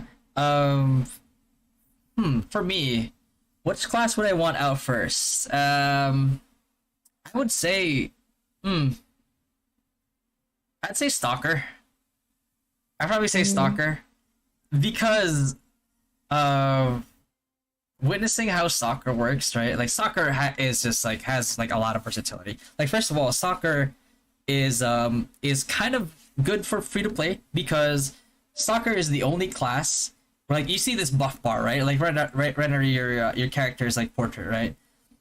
Stalker is the only class that can fill this bar with debuffs and like have it overflow.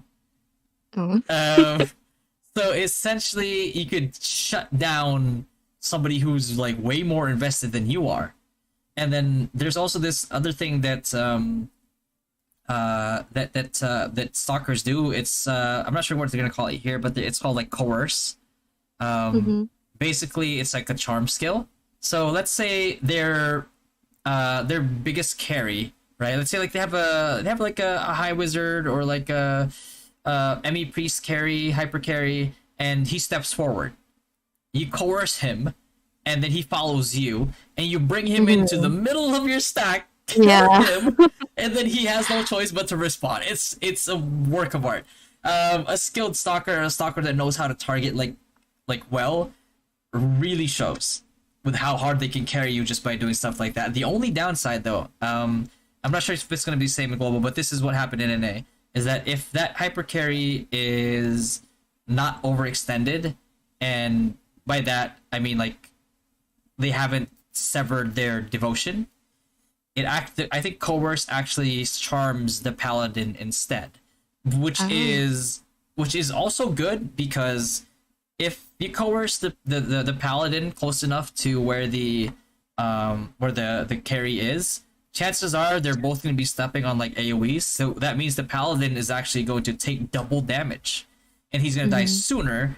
And then, you know, you could do the same thing on the carry and actually still be able to drag him back if he didn't reposition right away, or you could just kill him off. You just could kill him right on the spot, because he's probably too overextended for somebody who doesn't have a paladin anymore. Kill him, and then you just push forward and cut him off from support. That way he doesn't get resurrected anymore, and then Mhm. he has no choice but to respawn, and then his guild has no choice but to, you know, fight this like clash, this guild GVG fight without him. So it's Yeah. skilled soccer, man. Soccer is such a game changer. I know people say that like Sage is a game changer with with protected area or with land I protector. will say, Sage is one of the classes I'm not excited for. Yeah, yeah. It's gonna be a lot of Because LPs. they're like long range monks basically with their one shot bolts. Mm-hmm. It's like you know they have really high damage. There's gonna be a lot of LPs and counter LPs for sure. It makes, well, it's good and bad. It's bad because it negates too many things at once for a utility Mhm. skill. It's good because it makes like offense and defense become very dynamic versus like before they would be very static. Um, but the thing about like the thing that kind of like baits people into Sage though, I gotta say, is a lot of like free to play players, mid spenders, and like even like some high spenders get baited into Sage thinking that like they're going to dominate with damage in PvP. Mhm. That isn't really the case. Um like don't misunderstand anybody in the chat. Sages are a whale class. In order for you to They are. achieve like, yeah, that huge damage, you need a lot of magic defense spears, right? um More so here than in A, I would say, because like we get access to a lot of things that would mitigate damage here compared to like Mhm. NA. Like in NA, like when it came out, what was it, like when Rue 1.5, you know, like bootleg with 2.0 came out, and we get all those resources and like forms of like stats, right? Statistics, basically. It takes a while for it to ramp up, doesn't it? Mhm. For even Yeah. for especially for free to play players. But because we've Yeah. had it since the beginning here and earlier than most, even free to play players have a chance to stack, have had a chance to stack those resources. And um you know, that means that like the overall mitigation of everybody in the server in global is much higher than it was in NA when like Sages first came out. Mhm. Yeah. So I think even people who played Sage in KR and NA would get baited into that. Like the, you know, the, because it's like when somebody who was like medium spender in NA was like, what do you mean? Like my Sage did like pretty good damage in NA, right? It's like it did fine. It's like, okay, but you realize everybody had access to titles here in the beginning. Statues, True. feathers, like we've had all this time to build all that up, and it adds a lot of mitigation, you know, and like titles too. It's like if you're a mid spender, you would easily gap a free to play player because he would Mhm. just buy all the, you know, the title like materials and stuff, and he would gap them, and you would do like extra 20% damage to them for no reason before they even build up mitigation. This is not the case in global. So I think, yeah, Sage is 100% like a new bait class. Yeah. um I will say though, they are pretty annoying in PvP because just like how snipers are right now, like they can do a lot of statuses to you. That's like the main thing yeah, that I dislike about them. yeah. Linky asked, do you also need a lot of ignore defense for Dancer Clown class if you go in DPS Dancer Clown? I don't, I've never seen or heard of an effective DPS Dancer Clown. Yeah, if you're like PvP, usually you will be Utilities. like tanky and stuff. Yeah, Yeah, utility. Like you can do a damage for your leveling, but if you're in a PvP guild, then you're doing yeah. utility. Arrow Vulcan Burst doesn't work, he asks. Arrow Vulcan's actually pretty garbage in a room. Yeah, like you want to do the skill. I forgot the name of it, but Ugly the Dance? ones that do AOE. Yeah, ugly Ugly dance. Dance, yeah. Um, you know, it's Arrow Vulcan. You remember R1 is like this really great like burst skill, like you Yeah, burst people down with it. In Rue, it not so everyone much. like farming Thors with it too. Not anymore. Yeah, Yeah. it's a decent build for you know, 360 build for PvP with like the ugly dance, but our Vulcan is not the play here. Someone asked if when dancer is out, is priest still useful? Yes, because dancers don't have safety wall and stuff that other things that priests have. Yeah.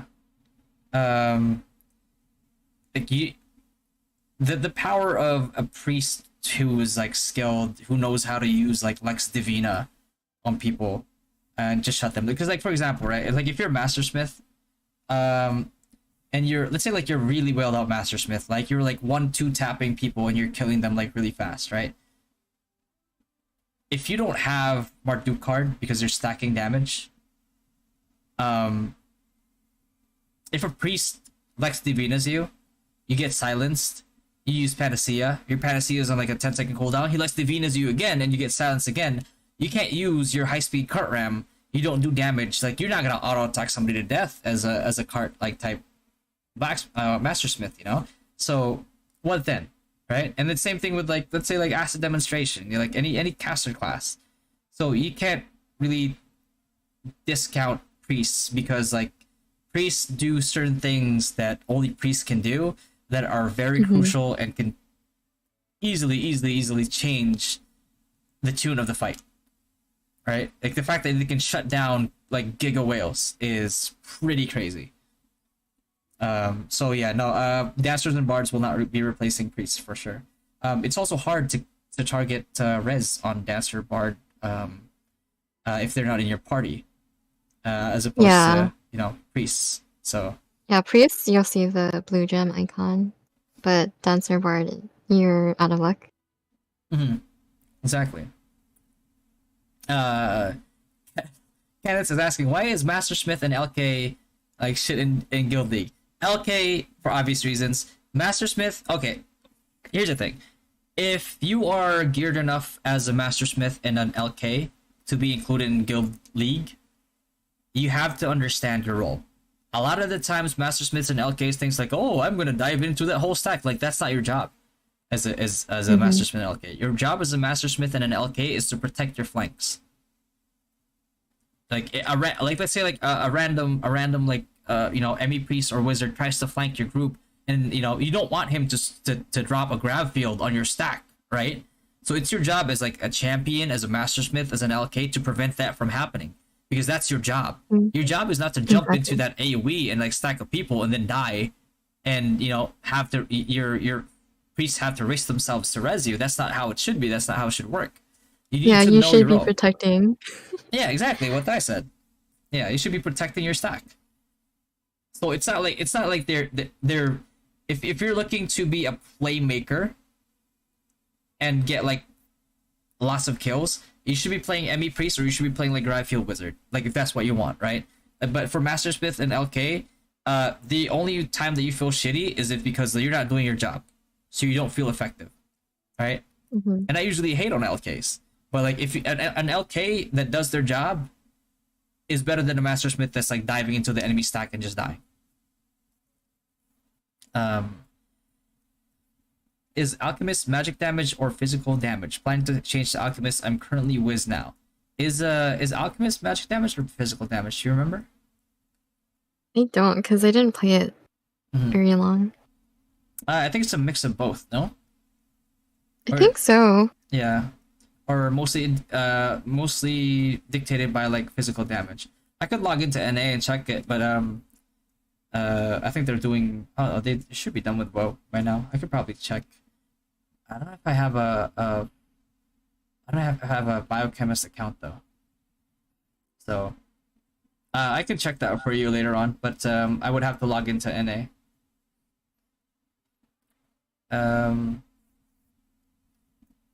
But yeah, and then I asked, I'm at level 23 enchant, still no sharp 3-4. Oh god. Is it worth to buy Mora with Nyans at this point? No. I don't think it's worth buying Mora at all. It's like I've never bought Mora. I just, you know, I just get whatever Mora I can get and then I use them all at once, and if I get something good, I get something good. If I don't, well, time to stack them again.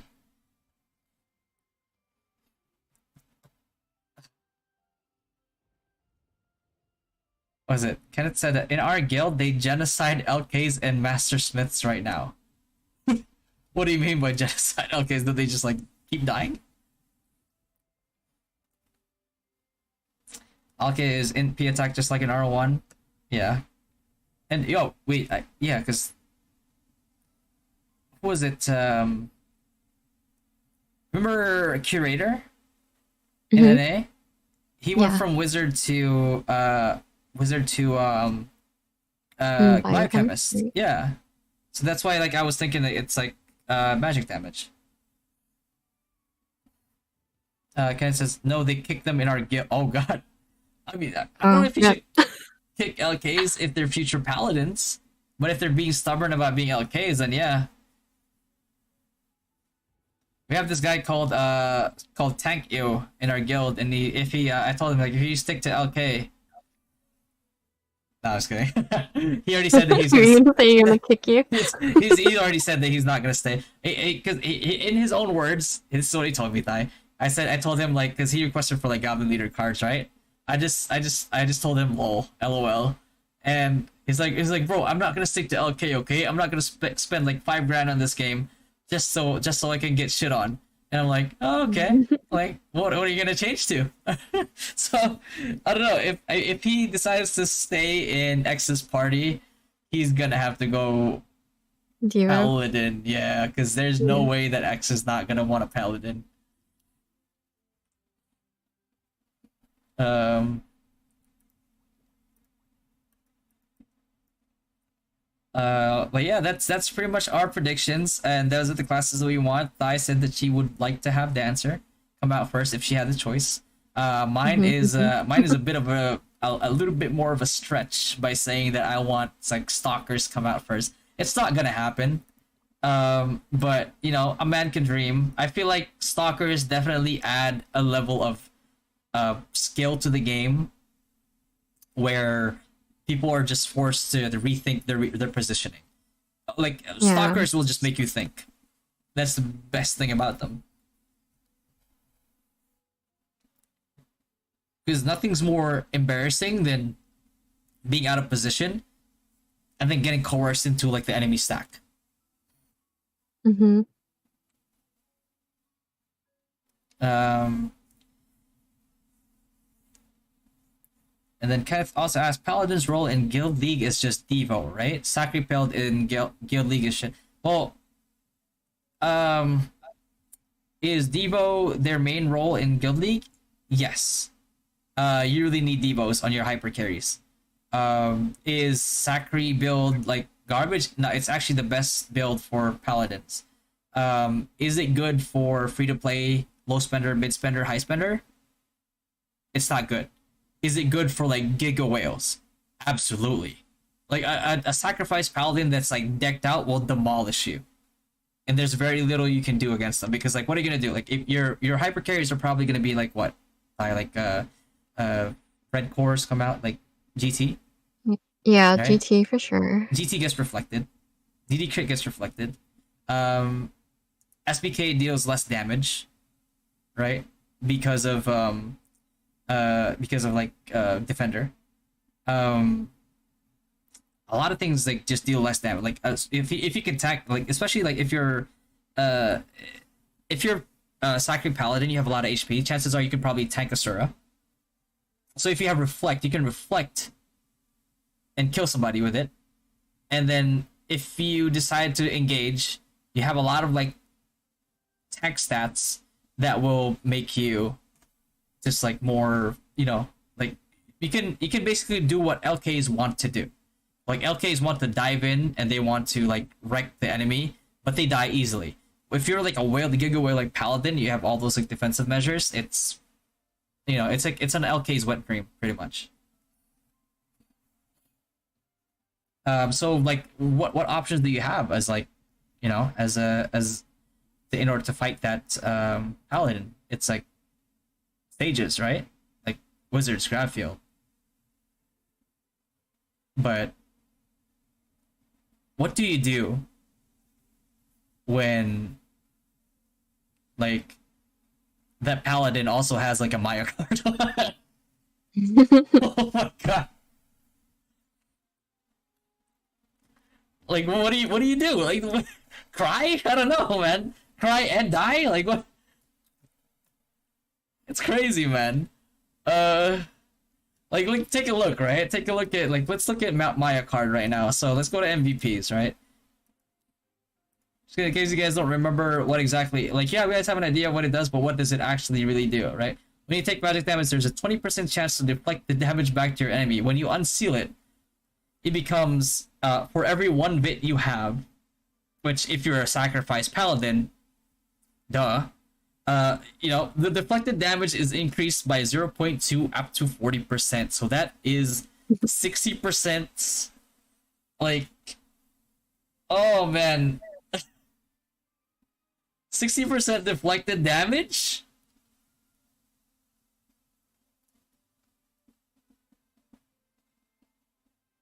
How do you stop it? Like how do you stop it? But that's why, like, you know, usually I don't recommend like paladin, but like if you're a giga whale like sacrifice paladin, then you know things tend to change quite a bit.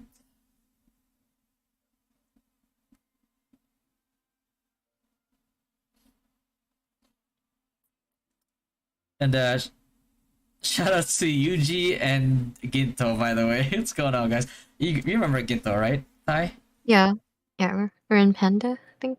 Together. Yeah. And well, Yuji, I don't think Yuji played anymore, but Yuji's around. Are you still a sacrifice paladin and a Ginto? Wait, are you on uh are you on what call it?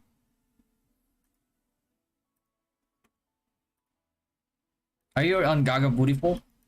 Cause I have access to that account too, by the way. I asked yeah, Shania? Yeah. I asked him too. So I still have access to that account. You probably noticed it too. Like I log into it sometimes. Just to like check paladin stats, because the person who's actually responsible for the paladin guide that's gonna come out is Shania. He I mean obviously it's I think it's still a contest. He was like the #1 paladin in, you know, in NA. I don't think anybody actually comes close, like with the amount of like boss cards that guy had and just gear in general. So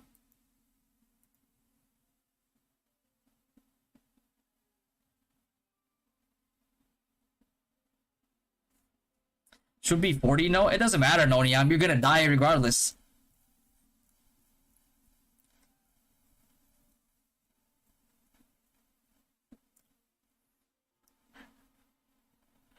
That's how much I care. I can't think of a time you weren't there. Yuji, is that for me or Thai? Probably you, because we never met.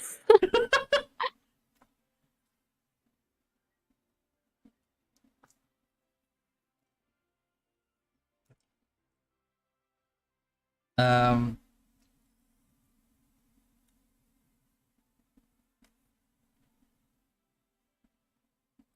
but yeah, pretty much like that's. I mean, that's pretty much all we had to talk to discuss like tonight, right? Like in terms of the podcast, we covered everything.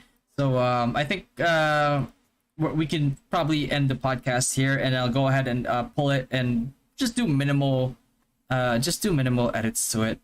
You know, just you know, edit the intro a little bit and then like the ending a little bit, because like last time I tried to like do all these jump cuts, it took me like 12 hours to edit. So but yeah, you know, again, thanks everybody for coming to the Dynasty podcast. I know it's been a while, but we are going to try to do this as consistently as we can. Again, it was 100% my fault, because like it got really busy, and I completely forgot that we were even doing podcasts at one point. Like that's how messed up my sleep schedule was. But yeah, Thai, thank you for being patient with me, because like I'm surprised you didn't yell at me at this point. No, I figured you were busy because, you know, taking care of a whole guild and all that content creation. Yeah. But you know, it's still no excuse for bad memories. I should have like set an alarm or something. But you know, get better with that. I've set alarms now just to remind myself. That way there's no way that I forget. But But yeah, if you guys have any suggestions of like what you want us to discuss for like the next podcast, we could try to add that along. And as you guys notice, our usual routine is that we discuss the things that we want to, like we were, just like think of discussing in the podcast itself, and then towards the end we'll take in questions from the audience as well.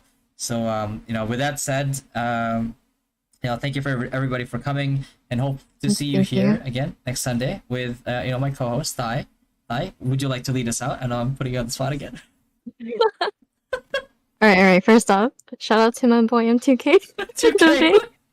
And Elfie and even. Did they put you up to this? Yes. They pointed a gun at me. I knew it, man. As soon as you said it, I knew it. In my head, I was like, "There's no way she's doing this like willingly." Oh my god. But... Okay, last question. Last question. Thai, you answer this one, okay? M2K says that he has a question before we end. Okay. Trav, what's the question?